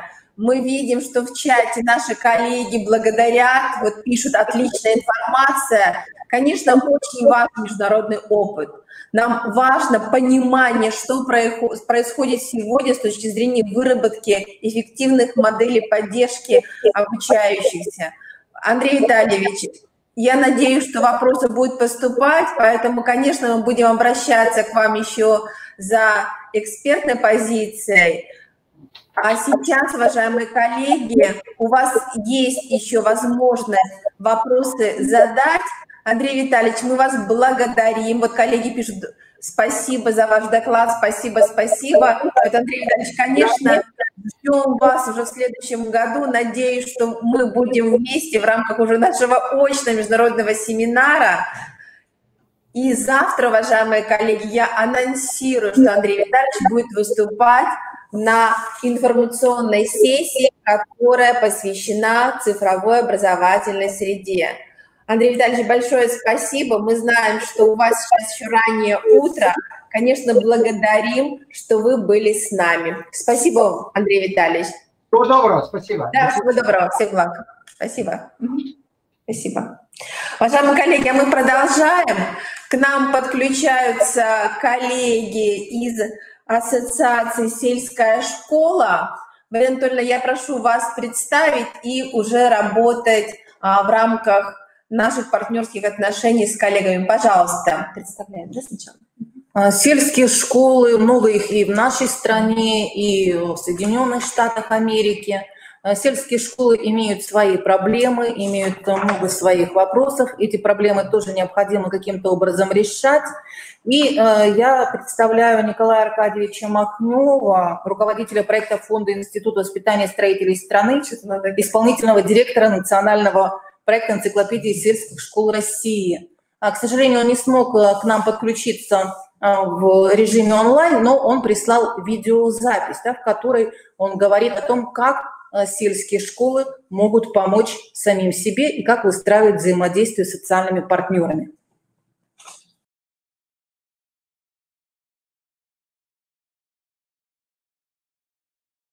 Добрый день, коллеги! Рад приветствовать участников международного семинара замечательной республики Коми, Сыктывкаре. Спасибо за приглашение и поделюсь некоторыми своими мыслями и предложениями. Я, может быть, несколько выступлю вразрез с главной идеей семинара о повышении учебных результатов, как преодолеть низкую учебную успеваемость школ, как преодолеть низкие учебные результаты. У нас проект «Энциклопедия сельских школ России» немножко не об этом. Мы в последнее время очень увлекаемся образовательной составляющей, хотя сами часто признаемся, что не до конца понятно, а сколько знаний нужно сегодня современному школьнику, чтобы определиться в своем жизненном пути. Жалуемся на перегруз школьников и прочее, прочее. На наш взгляд, одна из проблем сегодня современной школы – то, что у нас мало школ. мало уважения к школе, мало познания школы самой себя как явления, уникального явления. Национальный проект энциклопедии сельских школ России решает две задачи. То есть он считает, что каждая сельская школа, а многие из них имеют многолетнюю историю, должна уметь рассказывать о себе. Как сказал наш известный российский филантроп Игорь Владимирович Рыбаков в одном из своих произведений, нужно уметь рассказать красивую, вдохновляющую корпоративную историю, иначе пережитое порастет быльем и не станет основой будущего. Очень важно через создание исторической справки в сельской школе увидеть образ своего будущего. Почему я говорю, что у нас мало школы? Потому что нужно уметь рассказать о себе, рассказать об историческом пути, который прошла школа, рассказать о людях, которые в ней работали и работают. Мы очень жалуемся, что мало внимания к учителю, мало внимания к директору, мало внимания и к ученикам школы. Зайдешь на сайты многих школ, вы знаете, в школе 100-150 лет, она выпустила 10-15 учеников, получается, медалистов. И это весь ее путь. Эту ситуацию надо исправлять. Нам нужно перейти от понимания к школам, к низкими учебными результатами, к новой системе оценки деятельности школ, как в школе социум, как в школе, которая преобразует территорию, развивает территорию. Школа, которая, особенно для сельской, это важно, не готовить кадры для города, а получить инструменты развития собственных территорий, усиления людей, закрепляющих на этой земле. Сегодня мы сталкиваемся с чем? Что население, родители не хотят, чтобы дети оставались в сельской школе, чтобы они уезжали. И получается парадокс. Чем выше будут учебные результаты этой школы, возникает проблема, что школа будет сокращаться, потому что население не будет возвращаться. Что выучили хорошо, и они уехали. А что заставит их вернуться? Поэтому нам очень важно создать иные критерии оценки деятельности школ. Не только по учебной деятельности, но в социокультурном, экономическом компоненте. Сегодня сельская школа может найти ресурсы своего развития через разные источники. Об этом мы и говорим в своем проекте. Надо уметь подружиться с городской школой. Надо уметь взаимодействовать с НКО. Это огромный сектор, на который сейчас выделяется большое количество финансовых средств государством и регионами. Но много ли вы видите проектов сельских школ вместе с НКО? По пальцам пересчитать можно. То есть сегодня директор школы должен знать многие инструменты партнерства, находить себе партнеров. Я вот упоминал уже Рыбакова. Так Рыбаков фонд поднял еще одну важную проблему. А как оценивать деятельность школы? И он нашел меру оценки. Это благодарные выпускники, которые помогают школе. А с этим вообще на сайтах школ очень большая проблема. Их нет, этих благодарных выпускников. По пальцам можно пересчитать сюжеты, где отмечено вклад выпускников в развитие материальной, финансовой базы школы. То есть очень мало таких историй. На самом деле в жизни их много. Но проблема наша, мы не умеем рассказывать о них. Мы не создаем вектор вот этой благодарности, не поддерживаем его. Сегодня через проект энциклопедии сельских школ мы говорим: сельская школа, расскажи о себе. Расскажи это на абсолютно бесплатной основе. Создай красивую, интересную, вдохновляющую историю, чтобы она заинтересовала людей. Расскажи о людях, которые работали и работают в этой школе. Давайте выйдем из этих местечковых историй вручения грамот учителям, администраторам сельских школ в определенные даты.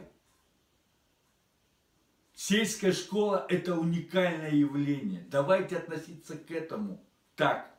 Но чтобы к этому относиться стала так вся страна, так сама сельская школа должна научиться себя уважать. Увидеть свой путь, который она прошла. И знаете, очень много сюжетов, которые в непростых условиях местное население находило варианты развития, ресурсы развития, решало поистине большие задачи и создавало уникальный образ школы. Национальный проект энциклопедии сельских школ России – это возможность сегодня создать о себе уникальный, интересный рассказ. Отметив все лучшее, что было за эти годы, и перебросить мостки в будущее, чтобы школа осталась на этой земле и стала локомотивом, драйвером развития этой территории. Приглашаем сельские школы Республики Коми, другие сельские школы нашей страны к участию в проекте. Вам ничто не может помешать. Не будьте школой с низкими учебными результатами, а будьте школой, которая создает уникальную среду, создает точки роста своих территорий, своих сел и деревень и по-настоящему заботится о развитии своей малой родины. Заходите на сайт Сельской школы России, ждем информации о ваших школах, участвуйте в различных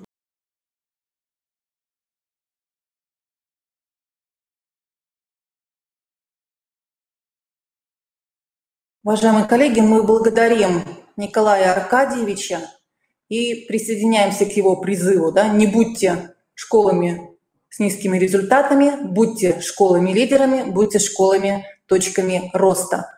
Мы разместили в чате ссылочку на проект энциклопедии сельских школ России, и также можно присоединиться к нему по названию, да, «Сельские школы РФ». И мы благодарим Николая Аркадьевича за то, что он не только сам принял участие в нашем международном семинаре, но и он пригласил к участию свою команду руководителей сельских школ России, передовых сельских школ России.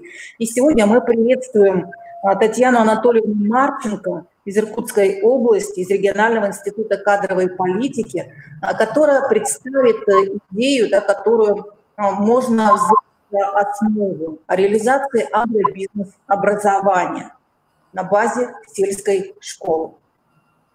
Татьяна Анатольевна, пожалуйста, вам слово. Очень рады вас видеть. Спасибо большое за приглашение.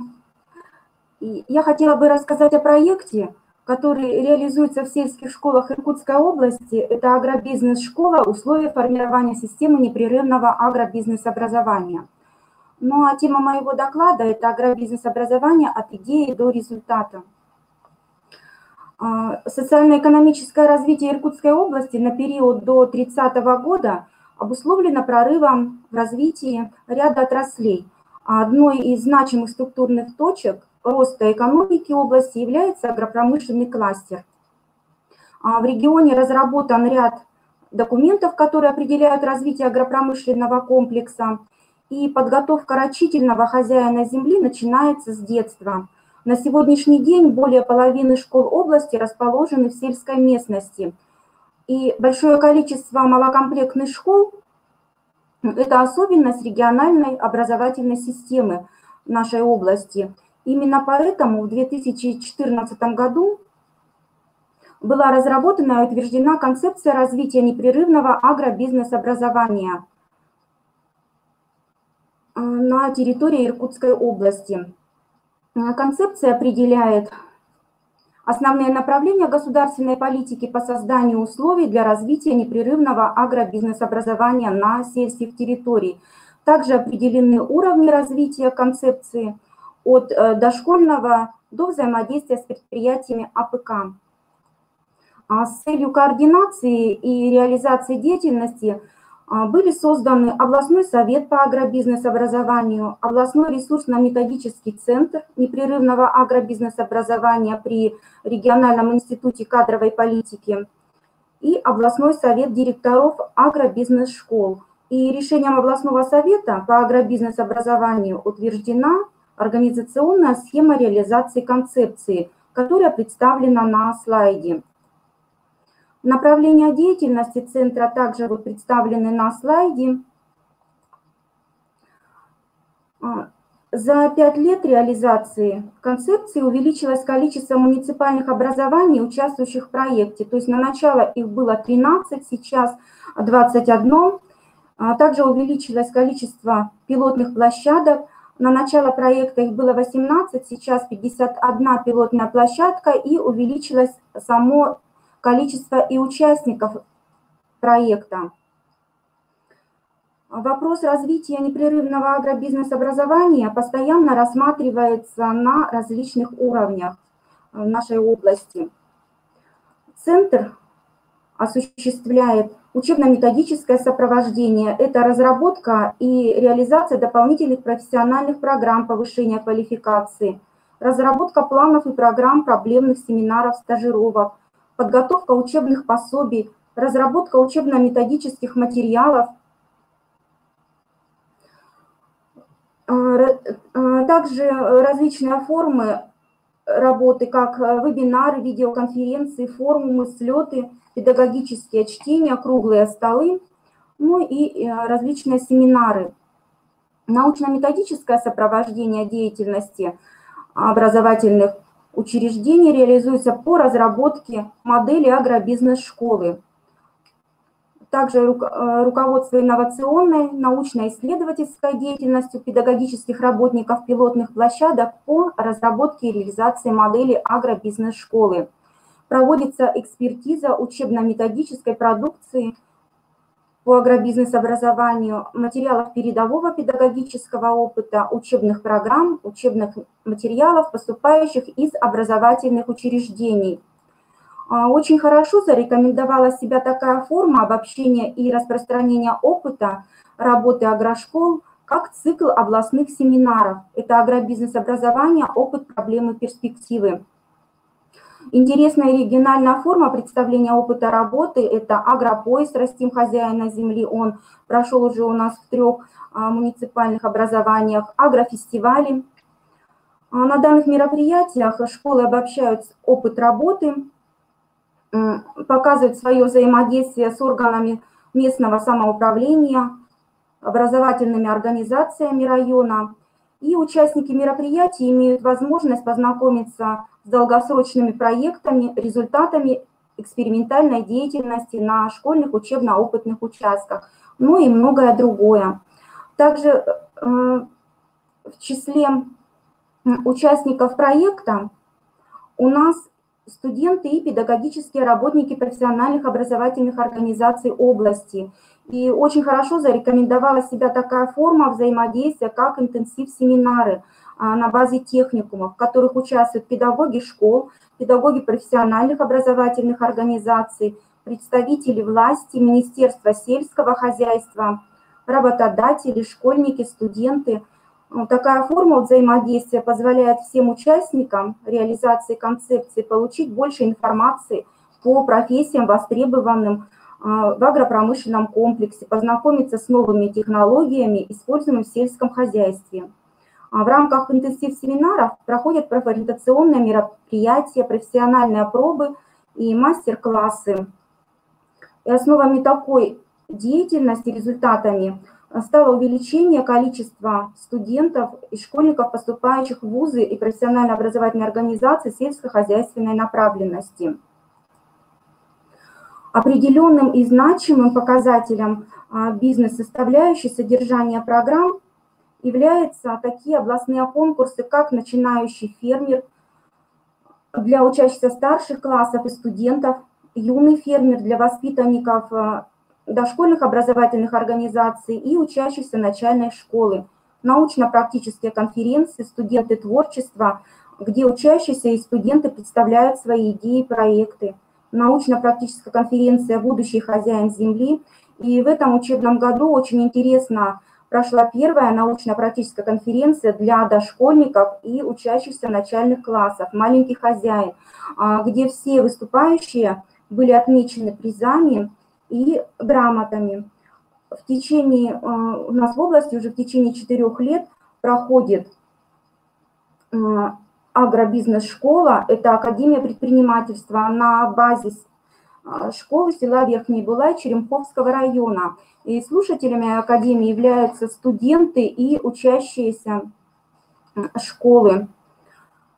Также у нас школьники участвуют в конкурсах, чемпионатах Junior Skills, World Skills. В Junior Skills учащиеся становятся победителями. Интересно проходят выставка-ярмарка «Агропромышленная неделя», организатором которой является Министерство сельского хозяйства Иркутской области. Школы в творческой форме представляют отчеты по реализации концепции, представляют свою продукцию, выращенную на школьных учебно-опытных участках, и с каждым годом количество участников данного мероприятия увеличивается. Также на школьных опытных участках проходят опыты, и в этом учебном году у нас организован опыт по сортоиспытанию семян компании «Сидек». То есть школы с удовольствием включились в этот эксперимент. Ну а представить свои результаты у нас школы могут на областном конкурсе «Лучшая образовательная организация Иркутской области», реализующая образовательные программы начального, общего, основного, среднего образования с учетом современных тенденций агробизнес-образования. Вот по данному направлению конкурс проходил в течение 3 лет. В этом году конкурс претерпел изменения, но агробизнес-составляющая остается приоритетной в данном конкурсе. И у нас за вот эти 3 года количество школ-участников конкурса – это 35 школ из наших пилотных площадок, и 9 школ стали победителями. Школы-победители получают грант, это оборудование. За первое место грант на 900 тысяч рублей, за второе 400, за третье 200. И в 2019 году у нас Аюкская школа стала победителем вот этого вот конкурса, и еще как бонус мэр района подарил трактор и навесное оборудование на сумму 2 400 000 рублей. Ну и, конечно же, у нас есть достижения, которыми мы гордимся. У нас очень хорошо прошла организация, это взаимодействие школ и профессиональных образовательных организаций. И увеличилось количество выпускников, поступающих в образовательные организации сельскохозяйственной направленности. И по итогам вот анкетирования 55% студентов, первокурсников планируют остаться жить и работать на селе. Ну и так как концепция наша подходит, в этом году завершается срок реализации концепции, она рассчитана до 2020 года и получила положительные отзывы как со стороны органов управления, так и школ, поэтому внесено решение это продолжить концепцию. Сейчас идет разработка новой концепции, и Министерство сельского хозяйства предлагает вот такие механизмы поддержки проекта агробизнес-образования в нашей Иркутской области. Ну, у меня все. Мы приглашаем вас к сотрудничеству. То есть я рассказала кратко, но у нас здесь есть контакты, есть сайт нашего Института кадровой политики, группа в Фейсбуке, где можно посмотреть информацию более подробно и познакомиться с деятельностью нашего центра. Спасибо за внимание.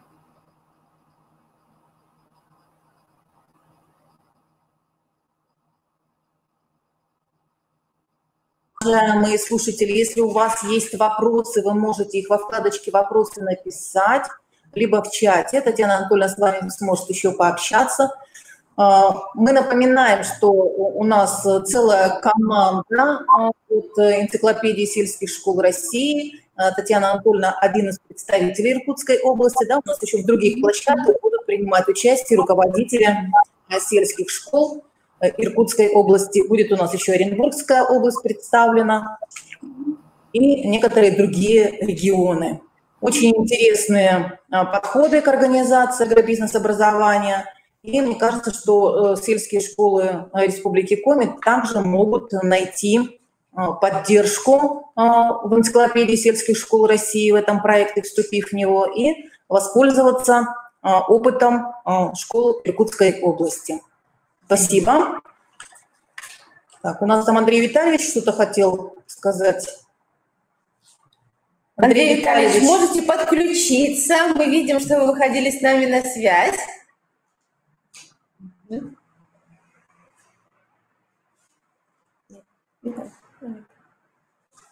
Андрей Витальевич, вы с нами, да?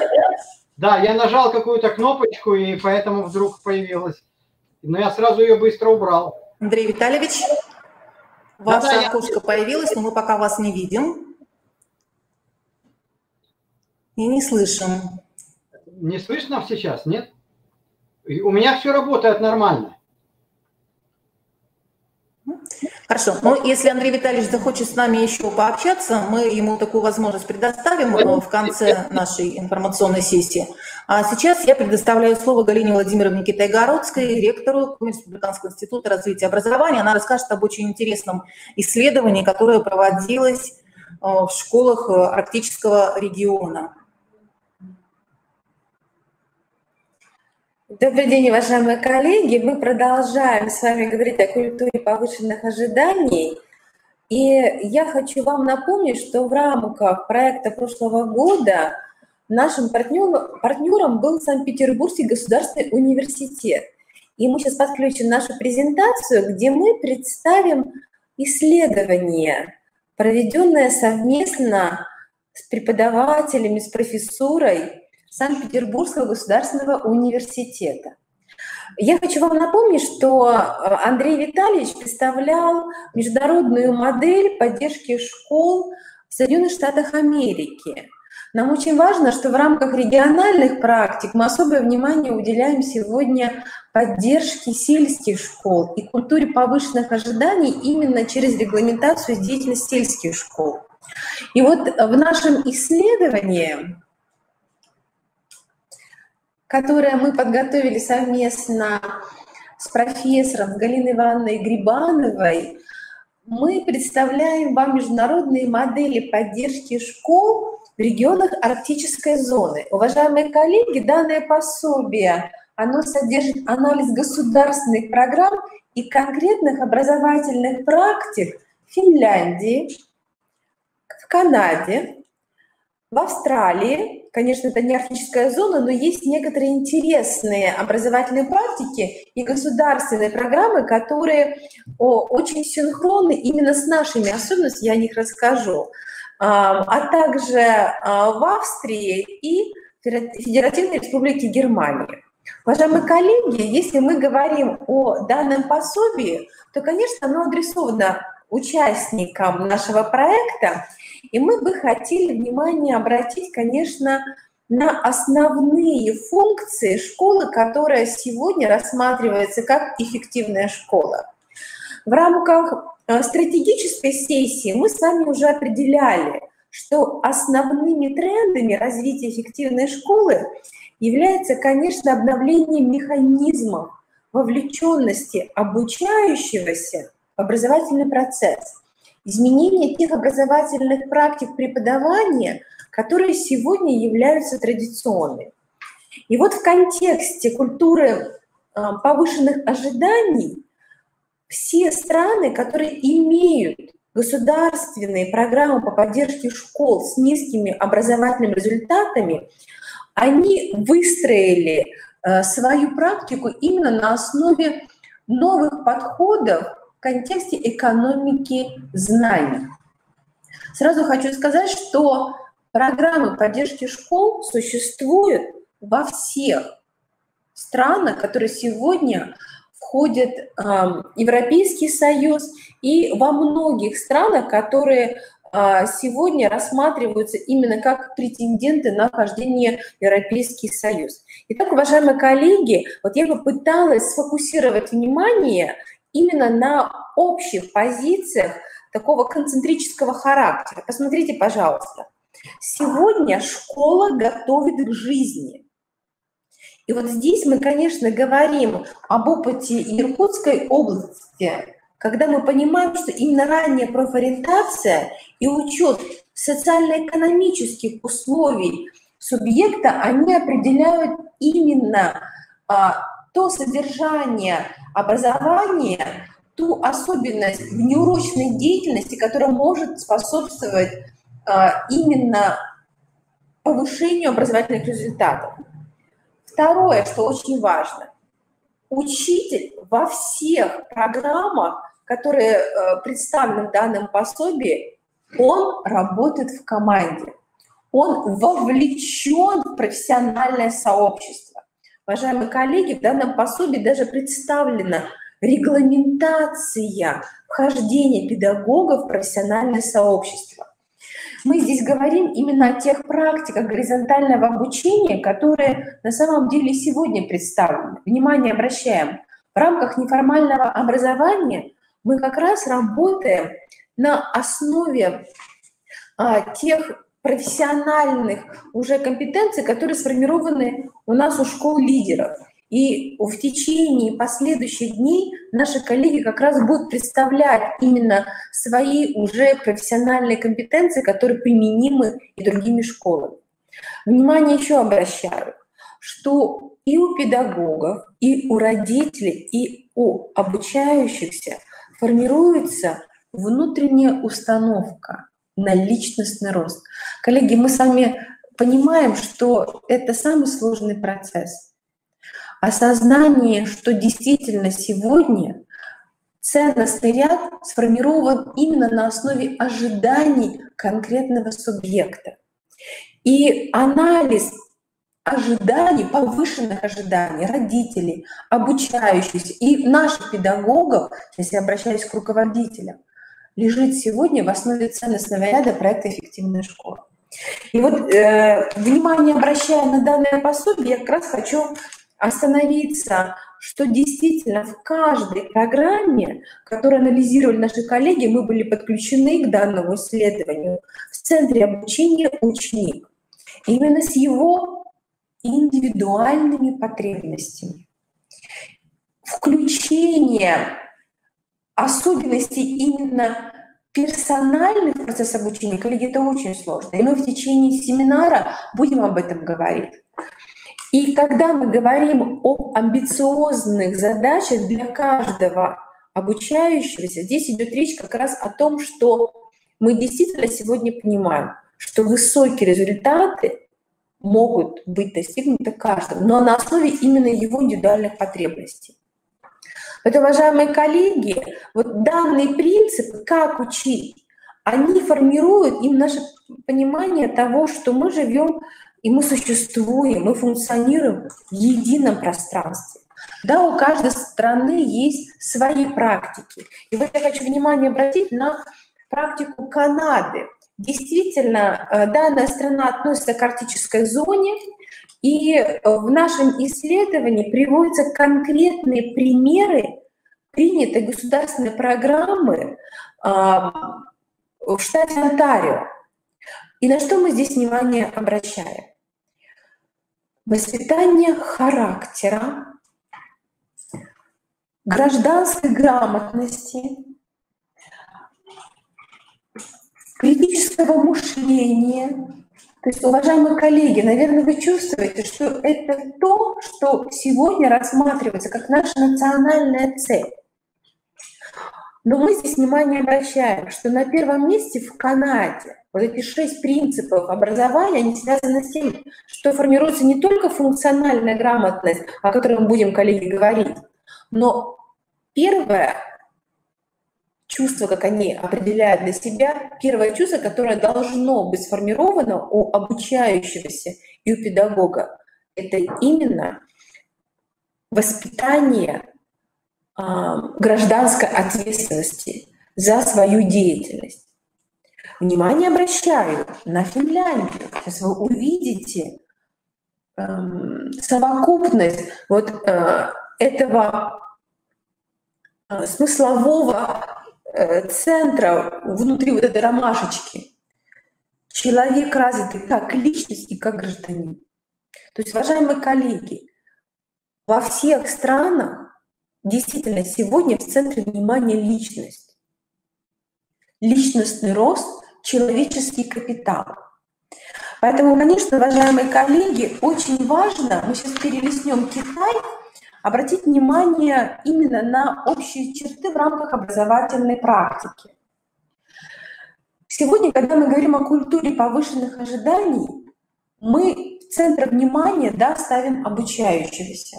Но инвестиции в педагогов, о чем говорил Андрей Витальевич, о чем мы в пособии тоже эту информацию представляем, инвестиции в педагогов сегодня самое важное. Направление профессионального развития связано с тем, что мы действительно должны понимать, что в центре внимания нашей региональной программы педагог. Педагог, в которого мы инвестируем. Изменяя личностное пространство педагога, его профессиональное пространство, мы формируем именно ту личность педагога, которая сегодня может формировать новые образовательные практики. Поэтому, уважаемые коллеги, на данном слайде вы видите те общие черты, которые сближают, уважаемые коллеги, все страны, которые входят в арктическую зону. И один из важных моментов в данном пособии, который мы приводим, это именно то, что важно, чтобы выпускник школы умел решать реальные задачи. Поэтому особенности, и вот как в Канаде, Финляндии, так и у нас в Республике Коми, особенности республики, они должны учитываться. Здесь мы говорим, конечно же, о вариативной части нашей внеурочной деятельности, то, что связано, конечно, с особенностями каждой территории, каждого муниципального образования, с пониманием того, я приведу пример Финляндии, что формируется профессиональное сообщество из выпускников своей школы. Один из показателей успешности школы, когда педагоги в этой школе работают, которые являлись выпускниками этой школы. И профориентация именно на педагогическую профессию начинается, уважаемые коллеги, именно в школе на уровне основного общего и завершается на уровне среднего общего образования. Во многих государственных программах и в Канаде, и в Финляндии, и в других, и приведен опыт и Австрии, определяется, что педагогические вузы идут по рекомендации, обязательно собеседование с участием данного поступающего и обязательно его резюме, которое представляет директор школы. Сегодня во многих программах стран арктической зоны включена программа поддержки молодых педагогов. Уважаемые коллеги, у нас не так много времени, поэтому с точки зрения, конечно, педагогических практик, если говорить об общих чертах, я бы хотела внимание, конечно, обратить на проблематику международных исследований, в которых мы будем принимать участие. И у нас будет отдельная сессия, которая будет посвящена международным исследованиям и формированию функциональной грамотности наших обучающихся.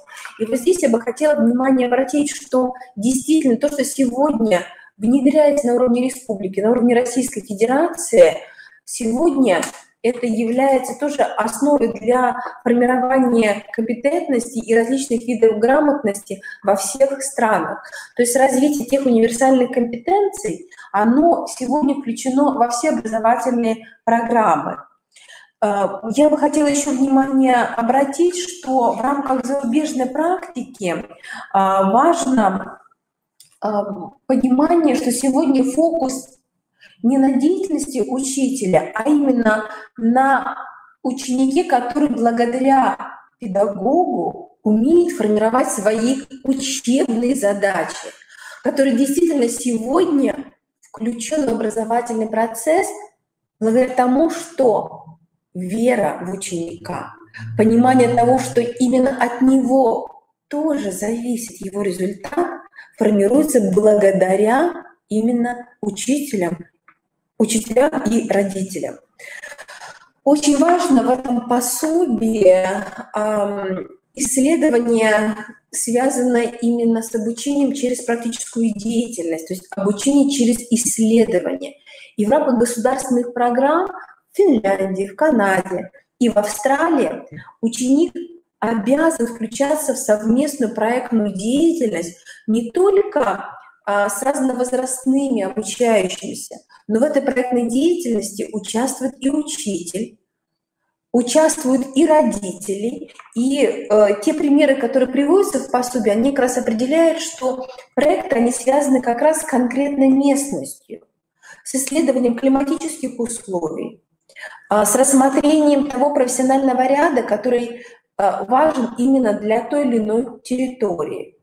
Поэтому внимание, конечно, обращается на проектное обучение и прежде всего на межпредметные проекты, в которых участвуют, как я уже говорила, и педагоги, и родители, и обучающиеся. Поэтому изменение роли ученика, его эволюция, она связана с тем, что, первое, от восприятия мы переходим к исследованию, и мы переходим к процессу сокооперации, мы об этом сегодня говорили, к сотрудничеству, когда ученик начинает разделять учительские задачи. И сам процесс обучения ориентирован на диалог, на активное вовлечение ученика и на его роль, что он может предложить своему классу, своей команде, которая формируется в рамках проекта.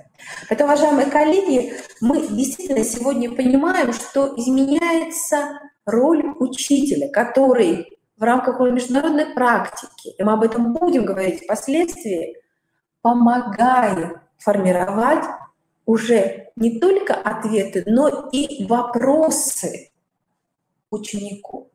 Поэтому, уважаемые коллеги, мы сегодня говорим о настоящем, о будущем, о том, что сегодня в рамках международного пространства у нас единая цель.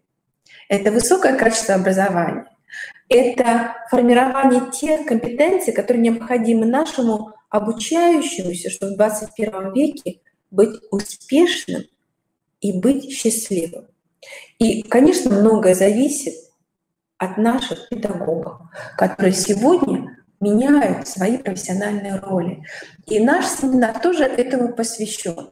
Да, мы живем в рамках регламента, мы живем в рамках подзаконных актов, но перейти в нашем сознании к новой роли нам как раз помогают сегодня наши эксперты, региональные и международные, с которыми мы еще будем работать. Итак, уважаемые коллеги, мы завершаем наш круглый стол, это именно круглый стол, мы высказывались, мы ждали от вас вопросов, потому что это круглый стол, но самое главное, наверное, решение нашего круглого стола, мы говорили с нашими экспертами, это понимание того, что наше пространство, оно является единым. И роли ученика и роли учителя, коллеги, они во всех странах сегодня рассматриваются с точки зрения именно тех позиций, которые я озвучила.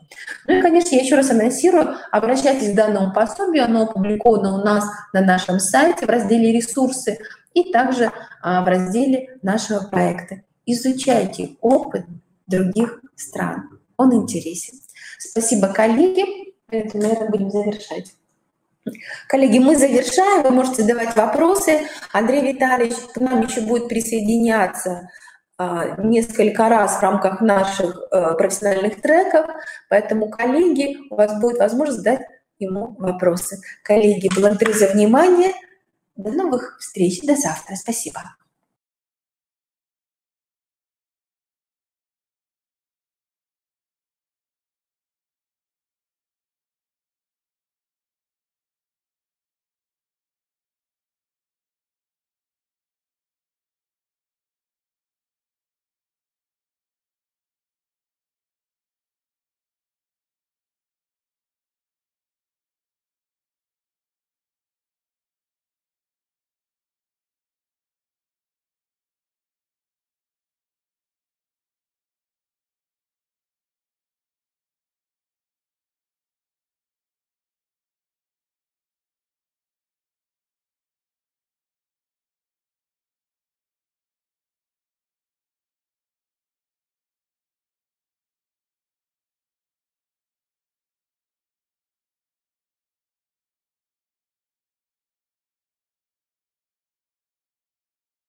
каком-то примерно таком же мероприятии. И в прошлом году я в этом мероприятии участвовал немного заочно.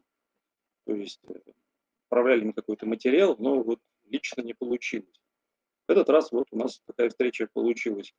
Коротко расскажу, о чем будет идти речь, ну и потом предоставлю вот тот материал, который, возможно, будет кому-то интересен.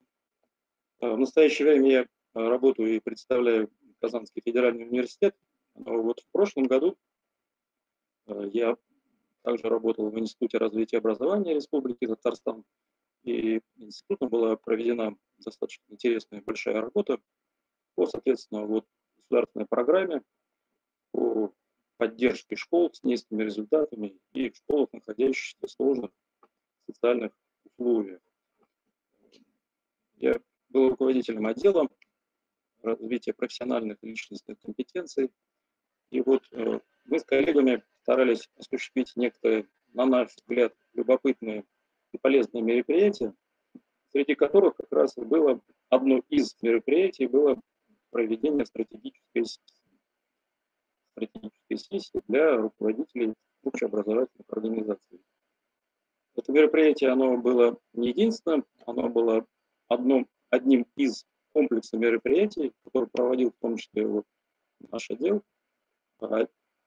Я просто перечислю, чтобы просто было понятно, о чем, собственно говоря, шла речь. Так вот, были проведены тренинги диагностиками с директорами школ. После этого эти директора школ, мы им дали определенный, так скажем, информационный посыл, что с ними будет дальше происходить по поводу стратегической сессии. И после проведения уже стратегической сессии с ними была проведена еще программа повышения квалификации краткосрочная, и они написали проектные работы, то есть это такая вот общая канва шла, и в завершении они сделали проектное решение по выводу или попытке вывести свои образовательные организации на траекторию устойчивого развития. Я сейчас представлю презентацию, и я думаю, там уже будет более-менее понятно.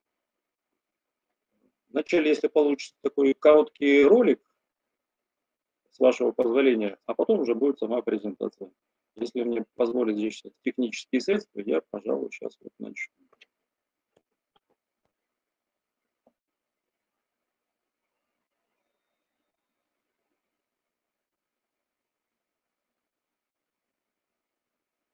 Буквально несколько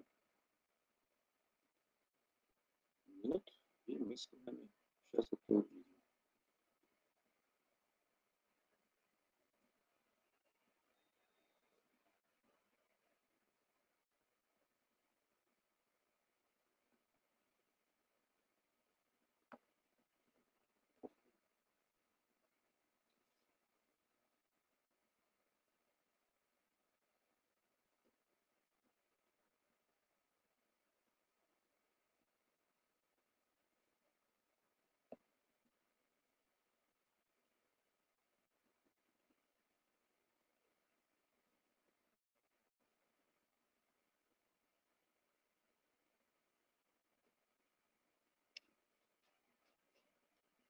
К сожалению, видеозарисовка, она по каким-то причинам не пошла, но вот презентация сейчас загружается. Сейчас я начну вам рассказывать.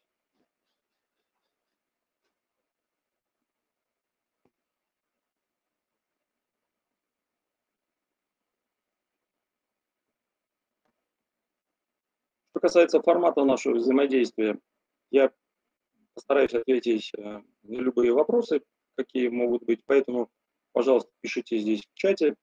Эти вопросы можно сразу же задавать и во время изложения, ну и, соответственно, и в конце нашего обсуждения. Пожалуйста, то есть различные форматы здесь приветствуются.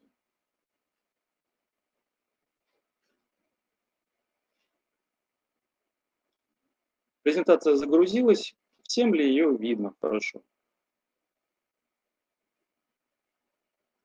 Коллеги, слышно меня? Видно вам презентацию?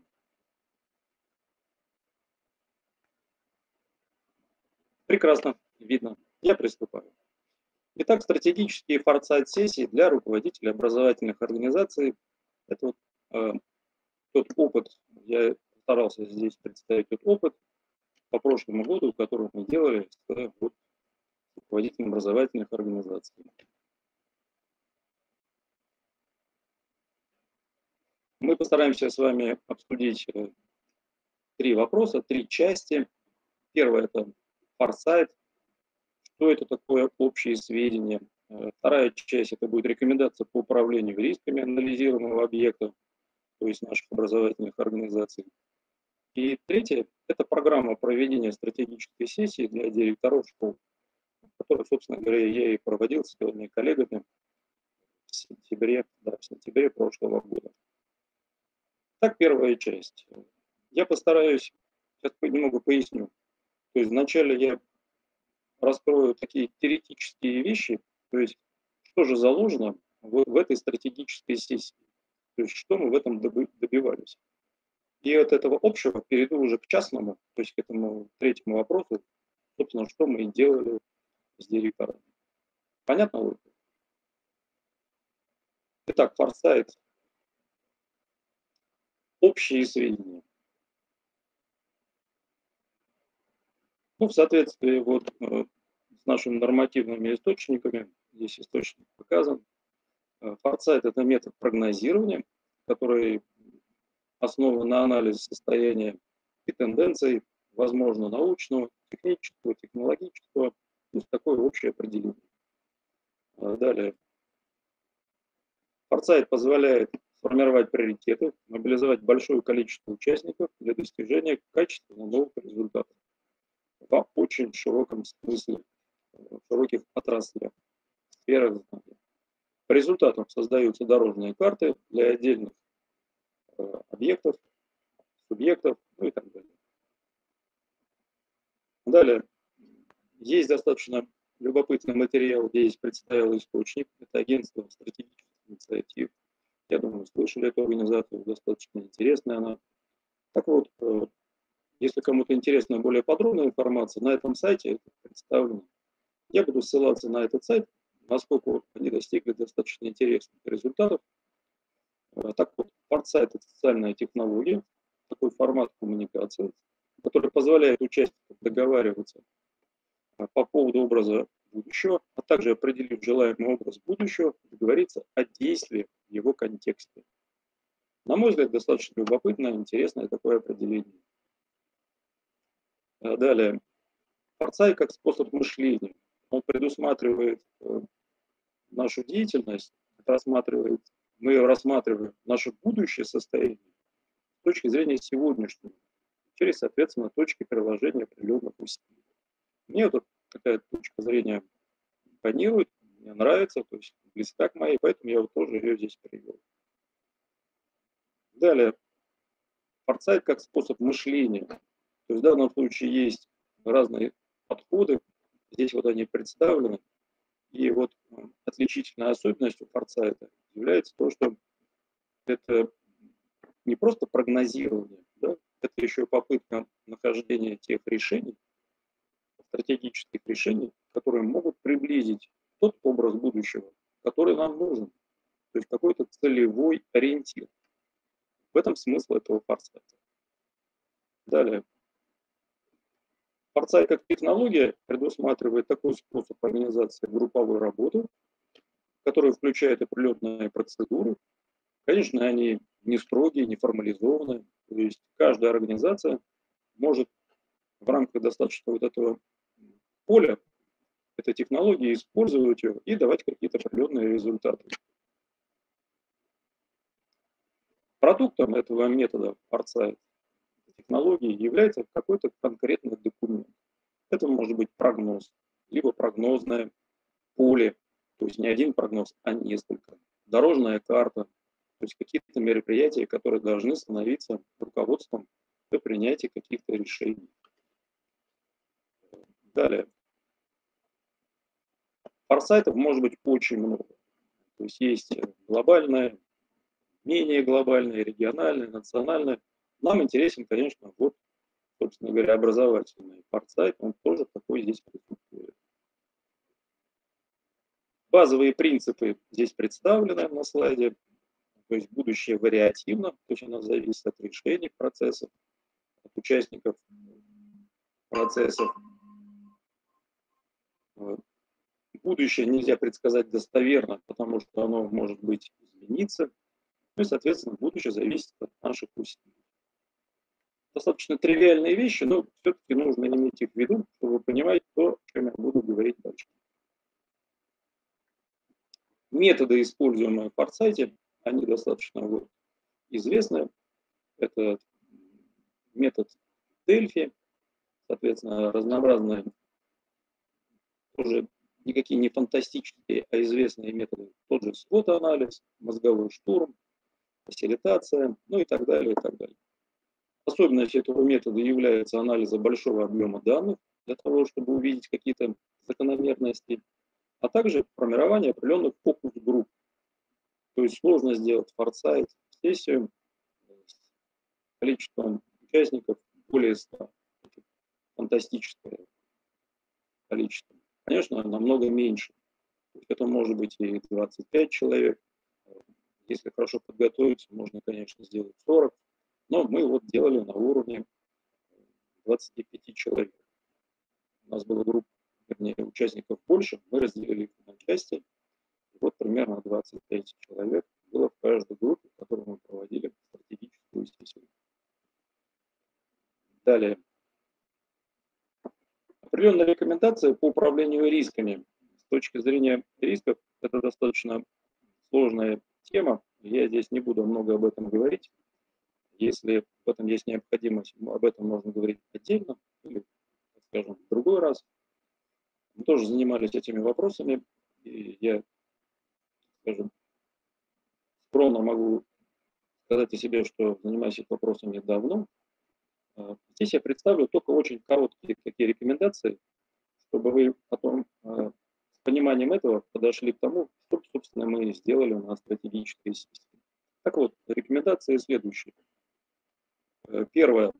Следует формировать определенную классификацию рисков, так скажем, тех угроз, которые стоят перед организацией. Есть разные варианты. Знаете, это может быть связано для городских школ. Есть такое понятие, знаете, внутривидовая конкуренция. Бывает такой пятачок, то есть на территории очень небольшого микрорайона может быть 3, 4, 5 школ, которые конкурируют за контингент. Это, подчеркиваю, может быть для городских школ.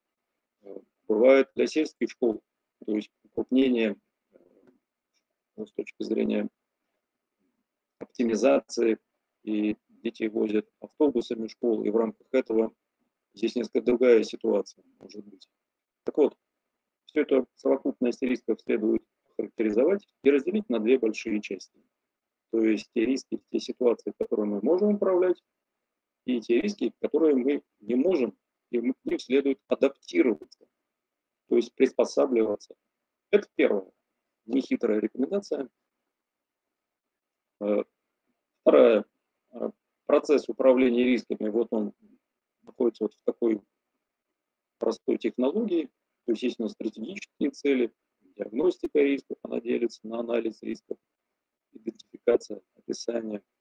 И после этого делается отчет, и после этого происходит мониторинг результатов. Рекомендация вторая. Определить ключевые риски, скажем, достаточно серьезные, которые повлияют на те результаты, те показатели, которые требуют и управления образованием, соответственно, ставят задачи Министерства образования. Так вот, наиболее важно здесь найти простые показатели, то есть индикаторы ключевых рисков объекта. Конечно, достаточно простые вещи. Многие знают, что есть простейшие критерии.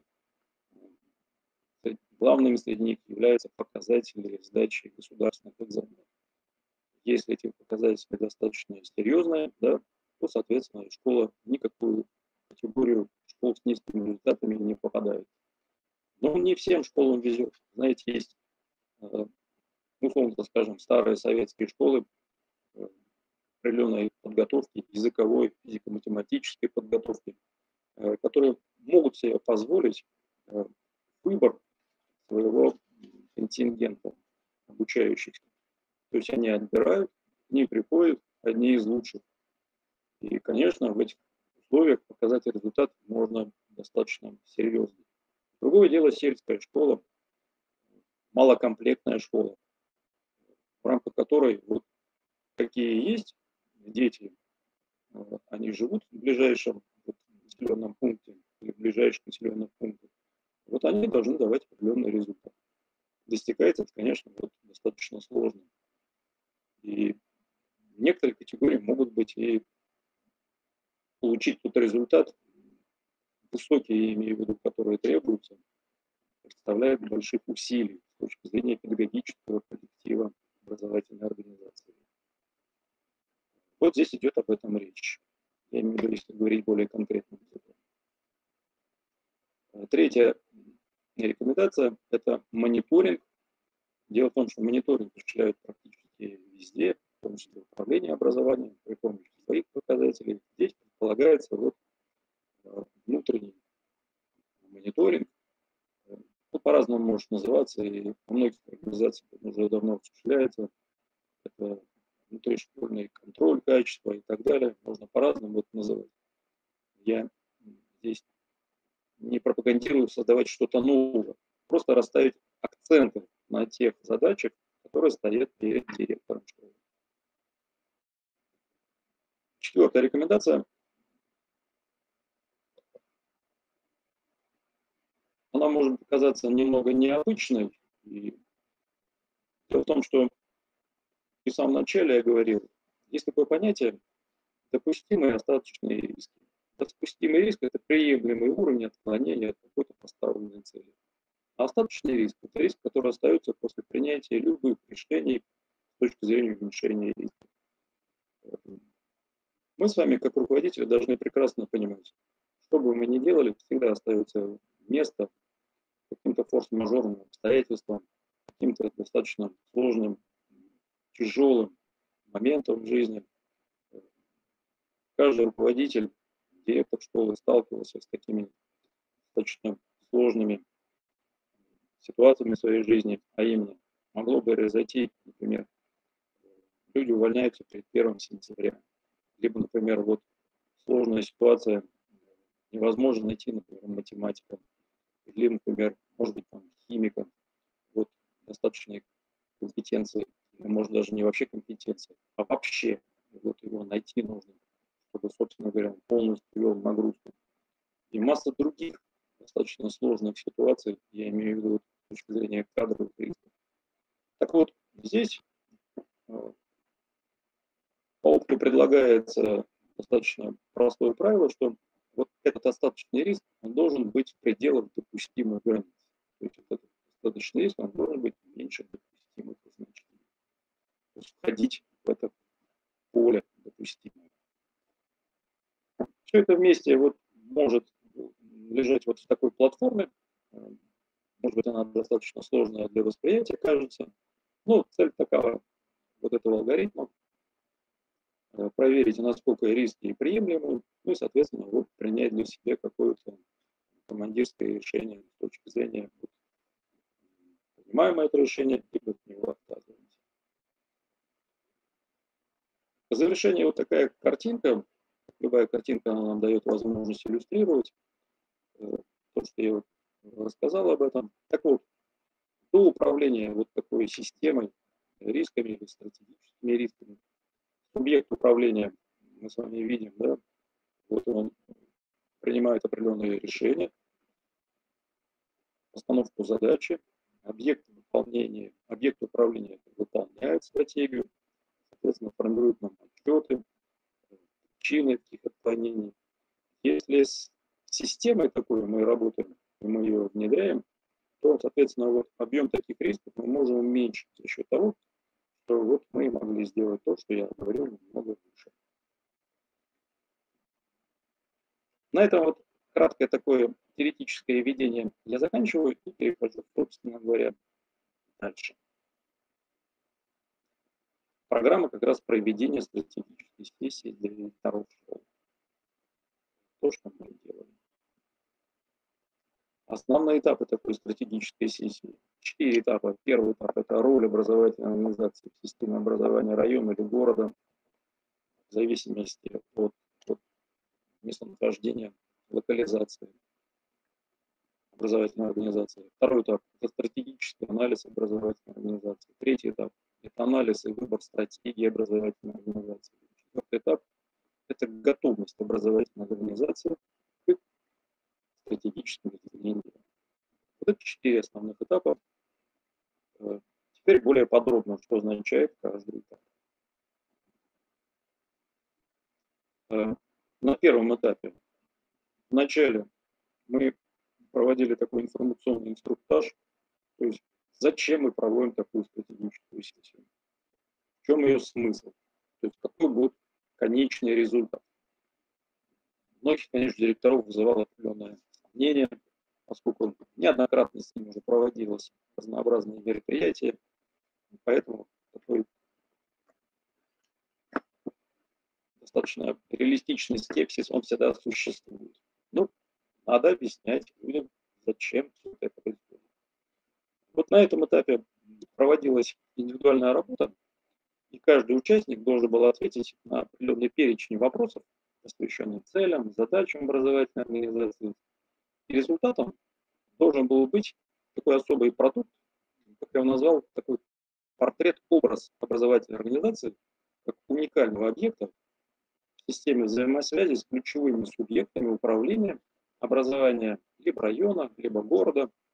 Я здесь объединяю, либо это сельская школа, либо, соответственно, городская, и другими образовательными организациями района или города. Времени у меня достаточно немного, но я в качестве иллюстрации хочу показать, что они делали и что, в принципе, можно делать и у вас.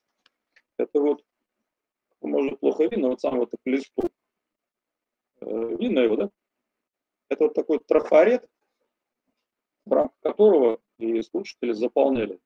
Они отвечали на вопросы, зачем существует организация, в чем смысл, что ждет район, город от организации.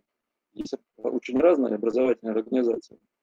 Мы работали в том числе, например, вот с кадетскими школами, в рамках которых у них на очень высоком уровне поставлена патриотическая деятельность, да, и патриотическое воспитание детей. И подразумевается и ставится задача, что определенная часть выпускников пойдет в военное училище или продолжит свое образование. Это не обязательно, но подразумевается, что это все-таки подготовка кадров и вот для такой военной стези. То есть вот это достаточно такой, с одной стороны, и простой документ, но с другой стороны заставляет задуматься директоров, зачем существует его организация, какие перед ними стоят стратегические задачи. Говоря языком стратегического менеджмента, здесь фактически отражается, я думаю, вы слышали, коллеги, и для вас это не является новым, такое понятие называется миссия, миссия организации, в которой мы формируем образ, что же, собственно говоря, ждет общество от образовательной организации, какие перед ней есть стоят задачи. Задачи могут быть очень разные. Малокомплектная школа – это одно. Может быть, школа городская – это может быть второе. Кадетская школа – это может быть третье. Школ достаточно много. И в этом плане, конечно, каждая школа – это уникальная организация. Уникальная, потому что там есть свой педагогический коллектив, есть определенные свои традиции, есть определенный сплав материальной базы учеников, учителей, тех партнеров школы, которые существуют, которые помогают в тех или иных вопросах. Есть районы, так скажем, связанные с каким-то определенным бизнесом, нефтяники, может быть, это лесное хозяйство, может быть, это промышленность. То есть у каждой школы есть определенные свои какие-то преимущества, небольшие, но в чем-то они всегда есть. Есть, конечно, и сложности, проблемы, но и есть определенные точки, в рамках которого можно определенные найти точки роста, забегая чуть-чуть вперед, и мы их так назвали. Так вот, первый этап, он такой достаточно вводный, вызывал достаточно много вопросов, но благополучно он заканчивался. Фактически это была такая самооценка. Каждый директор писал видение своей школы. Для многих это было определенным таким психологическим барьером. Некоторые директора достаточно быстро, мне пишут, пропал звук. Есть звук? Меня слышно?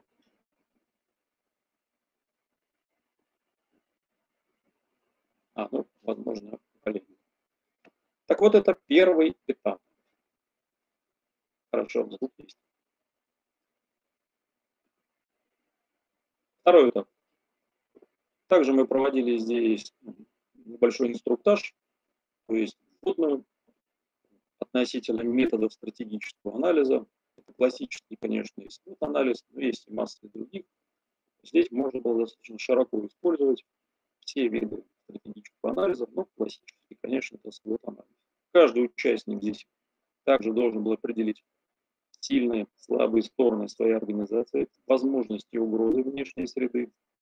И результатом этого была классическая таблица, SWOT-анализ, который включает в себя результаты всего проведенного стратегического анализа. Особенностью данного этапа являлась попытка формализовать все факторы, влияющие на работу данной образовательной организации. Мы использовали вот такой формат. Вот тоже вот такая вот табличная форма.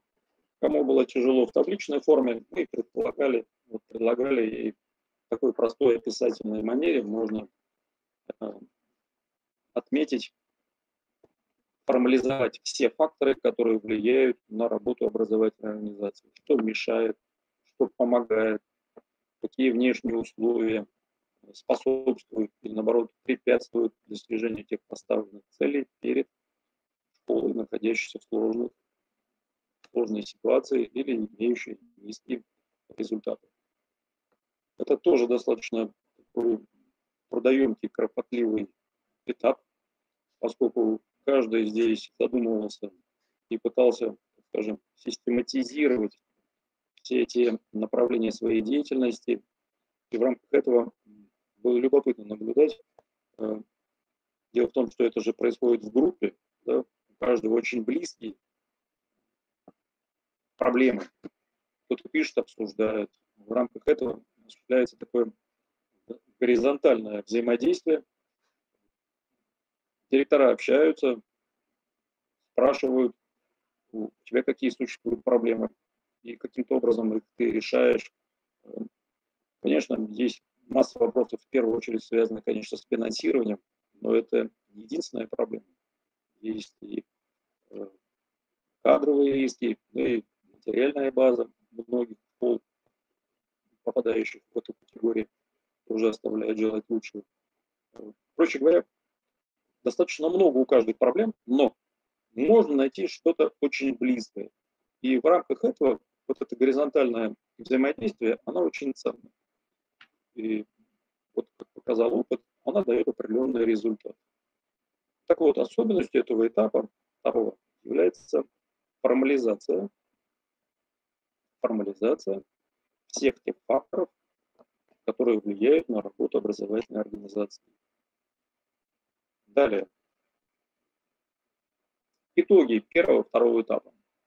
Здесь происходит небольшая групповая работа, в рамках которой обсуждается, сначала объясняется, зачем мы это делаем, потом они представляют полученные результаты группы, находят общее различие полученных аналитических документов. И итогом является расширение профессионального кругозора руководителей в области стратегического менеджмента, ну и в частности стратегического анализа. Не секрет, что многие руководители, так скажем, прекрасно эту работу знают, но иногда доверяют это кому-то сделать. В данном случае ему нет возможности идти с этого корабля, они все плывут в одной лодке стратегической сессии, и поэтому они сами создают, собственно говоря, вот тот продукт, стратегический анализ, который они делают по своей организации. Важным необходимым условием для того, чтобы эта вот работа была хорошо проведена, конечно, нужна подготовительная часть, чтобы вот на столах у директоров лежал достаточно серьезный аналитический материал, посвященный работе своих образовательных организаций. Либо это может быть итоговые документы, может быть еще, чтобы вся эта информация была под рукой, либо в электронной форме, либо вот в бумажных носителях. У нас было на бумажных носителях для того, чтобы люди могли свободно пользоваться. Но многие директора на память все прекрасно помнили, поэтому не обращались за вот этими большими аналитическими материалами, которые были предоставлены. То есть ими можно было пользоваться свободно для того, чтобы получить такой какой-то положительный результат. Это вот такая большая работа, она завершается. Вот в данном случае вот определенный перерыв. Идем дальше. Третий этап, он отличается тем, что это наиболее креативный, творческий этап. Здесь, конечно, нужно ломать голову. Так вот, вначале мы объясняем, проводим такой информационный инструктаж с точки зрения того, что здесь они делают определенный эскиз проекта перехода образовательной организации в режим эффективного функционирования, как стратегическая инициатива. То есть это означает, что нельзя сдвинуть корабль, движущийся с определенной скоростью в течение одного дня. Это нереально. То есть любая система, в том числе образовательная организация, она инерционна. Но изменить организацию можно в течение определенного выполнения определенной стратегии, то есть определенного периода времени. И поэтому в данном случае каждый участник описывает несколько возможных стратегий. Некоторые стараются, используя свои личные устремления, измениться, например, за 1 год. Пишут стратегию годичную, 2-годичную, 3-годичную. Я спокойно к этим вещам отношусь, потому что здесь мы предлагаем определенный алгоритм авторский, как это можно отработать, сравнить все стратегии краткосрочные, среднесрочные, долгосрочные, с учетом ресурсной базы, в которой они делают самооценку.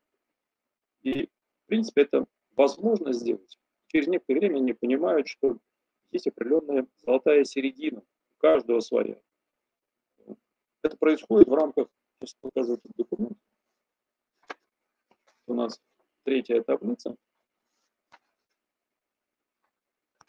Может быть, не совсем видно ее будет, но смысл ее такой. Вот такой вот алгоритм оценки, в рамках которого они могут отработать. Я предлагал 3 стратегии, хотя на самом деле можно сделать достаточно много. 6, 7, 8. Как правило, время ограничено, поэтому я предлагал только 3 стратегии, а потом уже в рамках этого алгоритма мы оценивали те стратегии, которые они отрабатывают, и выбирали наиболее приемлемую. Так вот, результатом индивидуальной работы каждого является выбор стратегического решения из нескольких альтернативных решений.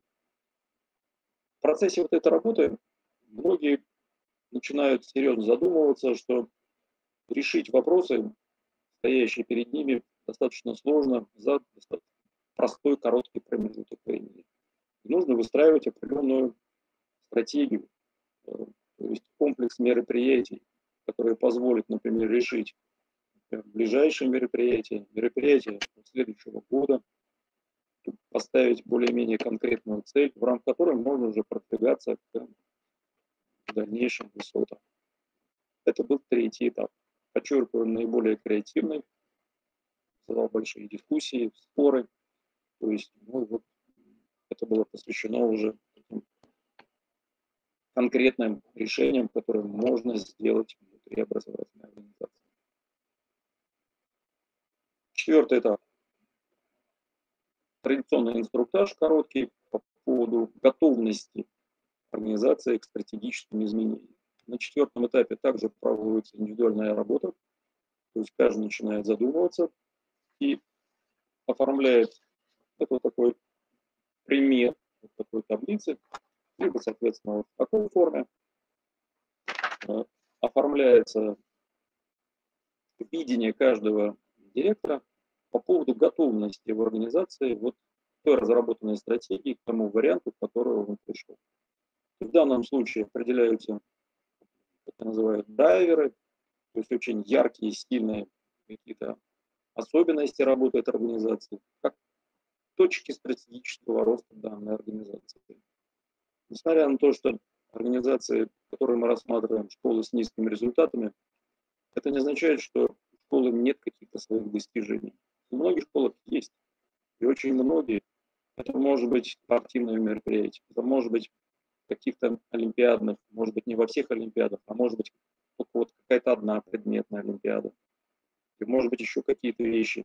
То есть есть в школе любой то, за что можно зацепиться, что может являться на языке вот стратегического менеджмента драйвером развития этой организации. И вот эту сильную сторону ее нужно наращивать и накачивать, давать возможность и усиливать. И внимание директора должно быть приоритетно здесь, чтобы вытягивать все остальное. Не секрет, что в любой организации, в том числе в образовательной организации, действует принцип Парето. Я думаю, все прекрасно знаете его. Более простым языком называется принцип 20/80. Это означает, этот принцип означает, что 20 элементов любой системы, они несут на себе 80% всей функциональной нагрузки. Более простым языком это означает, что есть небольшая команда, как правило, под руководством директора, которая просто вытягивает всю школу. То есть это такие вот люди-пахари, которые просто несут на себе вот этот огромный функционал. С большим трудом каждый год они это выдерживают, ну и потом, соответственно, вот, говорят, директора приходит очередное, допустим, письмо об участии в каком-то конкурсе, либо, соответственно, вот конференции или еще каких-то других мероприятий. Писем, конечно, приходит достаточно много. И, как правило, директор, он всегда вспоминает именно о тех людях, которые до этого в таких конкурсах участвовали, либо в мероприятиях. Почему? Потому что он справлялся и до этого. Значит, справиться с такими же вещами аналогичными. Так вот, готовность организации к стратегическим изменениям – это достаточно важная часть. Почему? Потому что мало просто придумать стратегию. Это только часть задачи. Да? Это как рецепт. Есть рецепт блюда, от него толку мало. Должен кто-то это блюдо подготовить. Так вот, собственно говоря, и здесь же. В данном случае руководитель пытается сформировать, и результатом этого этапа является таблица, которая содержит план мероприятий по обеспечению таких стратегических условий перехода образовательной организации в режим эффективного функционирования. То есть фактически на 4-м этапе происходит вот попытка переложения вот той стратегии, которая была выработана на 3-м этапе, какой-то комплекс мероприятий, способствующих достижению такой цели. Далее. В итоге 3-го и 4-го этапа это групповая работа, рефлексия, наша традиционная, в рамках которой тоже мы объясняем формат нашего обсуждения, зачем мы это делаем. Так вот, по результатам стратегической сессии участники обсуждают вот сам процесс получения разработанных стратегических решений. За достаточно короткий промежуток времени получается несколько важных, скажем, небольших по объему документов, которые структурируют и дают возможность вот директору получить определенные такие кристаллы понимания того, что дальше делать. Не просто вот опять очередной раз его грузят, говорят о том, что им нужно сделать, а получить определенную, достаточно структурированную информацию, каким образом можно выстроить эту работу. Так вот, итогом такой стратегической сессии является, во-первых, развитие стратегического мышления руководителей. То есть одно дело, вот он почитает книгу, либо вот прослушает лекцию. Другое дело, он сам своими руками понимает, что вот он здесь за 2 часа отработал и провел стратегический анализ своей организации. Что ему мешает, что ему помогает. После этого он отработал миссию, то есть он ее уточнил, сравнил с коллегами, что-то аналогичное мероприятие. После этого он в рамках алгоритма определил определенную стратегию, и мы им объясняем, что эта стратегия не является единственной верной. То есть должна быть как одна стратегия базовая, может быть несколько, так скажем, второстепенных стратегий, в которых можно вернуться в случае изменения условий внутренних или внешних, что, собственно говоря, тоже является частью жизни, стратегической жизни организации. Так вот, также проект стратегического решения, который он может прямо забрать его и пойти к себе, соответственно, в образовательную организацию и показать, сделать аналогичные мероприятия, сделать мозговой штурм со своей управленческой командой и вот довести этот продукт уже до последнего реального мероприятия. Что нужно делать в каждой организации конкретно. По отзывам директоров, многие для себя увидели, ну, по крайней мере, сам алгоритм действий, то есть что он может сделать у себя, каким образом может выстроить вот организационно такую работу, и потом уже довести ее до нужной кондиции. Таким образом, вот стратегическая сессия, которую мы проводили, она получила положительные отклики. По крайней мере, тот результат, который они получили, они были достаточно довольны тем, что они, то, что мы с ними сделали, я имею в виду то, что вместе сделали. Я с самого начала говорил, что эту всю работу будете делать вы сами. Наша задача просто организовать сам процесс разработки вот такого стратегического решения. Сам формат такой стратегической сессии, он был также отработан в несколько другой плоскости. Аналогичные мероприятия я проводил и с государственными служащими на муниципальном уровне. И поэтому вот этот формат, он, так скажем, более или менее рабочий. То есть я вижу в нем такой реальный продукт, который дает результат. Конечно, это самонадеянно говорить, что он какой-то выдающийся или что-то еще. Нет, конечно. Но с другой стороны, он рабочий, и он дает возможность директорам немножко вот оторваться от рутины, да, немножко с высоты птичьего полета посмотреть на работу своей организации. Самое главное, вот увидеть на уровне горизонтальных связей друг с другом, как и кто это решает. И на уровне просто вот встречи, привет, привет, как дела, а на уровне вот реальной работы. Локоть к локтю, прям вот они сидят, работают, стараются найти какие-то решения, и эти решения, они вот таким образом, ну, потом уже реализуются в жизни. Я буду завершать, как любое другое действие, его надо завершать правильно, поэтому у меня будет вопрос. Что вы узнали, уважаемые коллеги, что вам показалось интересным? Пожалуйста, в чате я готов услышать ваши реплики. Пожалуйста.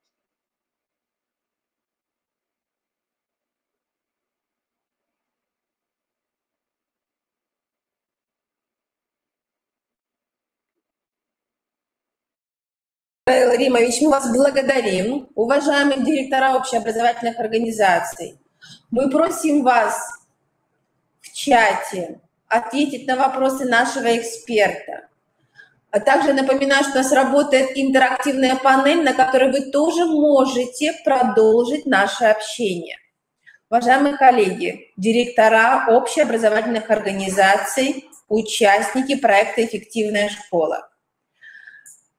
Очень интересная, вот коллеги пишут, информация. Я прошу вас рассмотреть данную технологию для формирования школьной команды, которая будет принимать участие в разработке программы «Эффективная школа». Сегодня мы с вами, уважаемые коллеги, уже говорили. Наша задача – сформировать программы, которые будут направлены на изменение статуса вашей образовательной организации. Поэтому сегодня Раил Римович в рамках первой проектной сессии обозначил, что именно такие стратегические сессии, форсайт-сессии необходимо проводить, и технологию, которая вам предложена, можно использовать именно в процессе подготовки программы перевода школы в эффективный режим функционирования. Как раз было точно обозначено, что, конечно, может сесть директор, завуч и создать данную программу. Нет, коллеги, мы не случайно говорим о том, что должна быть командная работа, и в ней должны участвовать коллеги, педагоги, социальные работники, психологи вашей организации. Родительские комитеты, наверное, тоже могут, Раил Римович, в дальнейшем принять участие в формировании программ перевода школ. Поэтому, уважаемые коллеги, это очень интересная технология, которая может применяться, и необходимо ее применить на уровне образовательной организации. Коллеги, к большому сожалению, наши очные курсы повышения квалификации для директоров мы не можем провести в очном режиме, они были запланированы у нас в апреле, но данный семинар, он дает возможность сегодня осознать, что технологии существуют. В рамках уже сентябрьских курсов мы тоже проработаем данную технологию для решения других задач. Но сегодня мы очень благодарны Раилу Римовичу, который представил вам технологические решения для формирования именно программ повышения вашей эффективности. Поэтому, уважаемые коллеги, да, я вижу, Раил Римович, наши коллеги задают вопросы, вас благодарят. Поэтому мы надеемся, что... Да, вот, да, еще вопросы. Поэтому мы надеемся, коллеги, что данная первая проектная сессия была для вас и информативно, полезно, и профессионально. Вы выстроите данный материал с точки зрения уже решения наших профессиональных задач правильно. Коллеги, был вопрос, да, Раил Римович, вопрос. У нас вопросы, коллеги. Угу. Сессия. Разработки, задания и эффекты. Угу. Раил Римович, можете ответить на вопросы? Можете поделиться разработками, проведения, заданиями? Или здесь, может быть, это на уровне организации определено? Я не совсем понял вопрос. На что я должен ответить? Вот у нас в вопросах, у нас в разделе «Вопросы» на верхней панели. Я вижу. Можно ли... Вот коллеги спрашивают какими-то конкретными, может быть, рекомендации по методическим пособиям, в которых представлены конкретные задания. Мы здесь уже с коллегами общались, это может быть и по свод-анализу, какие-то примеры. Я еще раз говорю, что я понимаю потребности наших директоров, потому что очной сессии у нас не было, курсы проводятся у нас дистанционные, и они начнутся только у нас вот в конце июня, поэтому здесь мы очень благодарны, что вы это представляете. Поэтому, конечно, коллеги, мы тоже представим эту информацию. Есть разработки, поэтому, коллеги, институт тоже подключается и направит вам информацию. Наверное, мы так ответим. И второй вопрос, да. Постараюсь ответить. Да. Я просто доведу свою презентацию уже до конца, здесь немного осталось. Это что вы узнали, потом вот что вы не поняли, если вдруг это... Вот, да, понятно. Какие-то вот непонятные вещи готов ответить. Ну и, соответственно, вот третье было, что хотите еще узнать. Ну, коллеги немного вот опередили меня, поэтому уже и спрашивают. Да, отлично, да. Хорошо. Завершу, но хотел сказать, может быть, мы поступим следующим образом.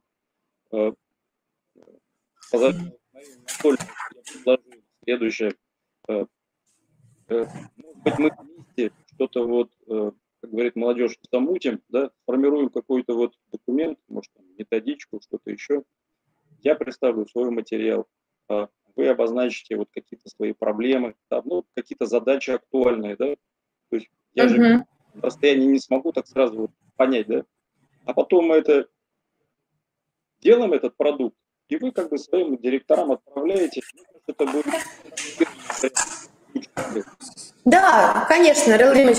Уважаемые коллеги, я хочу напомнить, что в прошлом году Институт развития и образования, а именно Мария Анатольевна, разработала методические рекомендации для директоров.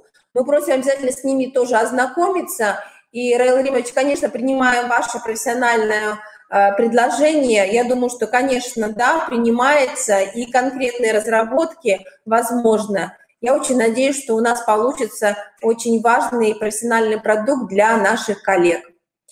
Уважаемые коллеги, мы сегодня завершаем первый день международного методического семинара. Завтра мы начинаем с вами работать в 14:00.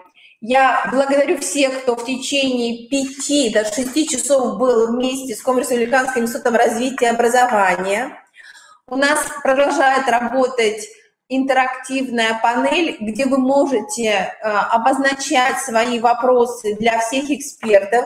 Также мы работаем в рамках и наших будущих площадок. Вы можете уже на опережение задать вопросы экспертам на основании наименования наших площадок. Поэтому, уважаемые коллеги, продолжаем интенсивно работать. Это только начало нашего профессионального погружения. Поэтому наш институт желает вам сегодня доброго вечера и ждем встречи завтра. Спасибо, уважаемые коллеги. До новых встреч.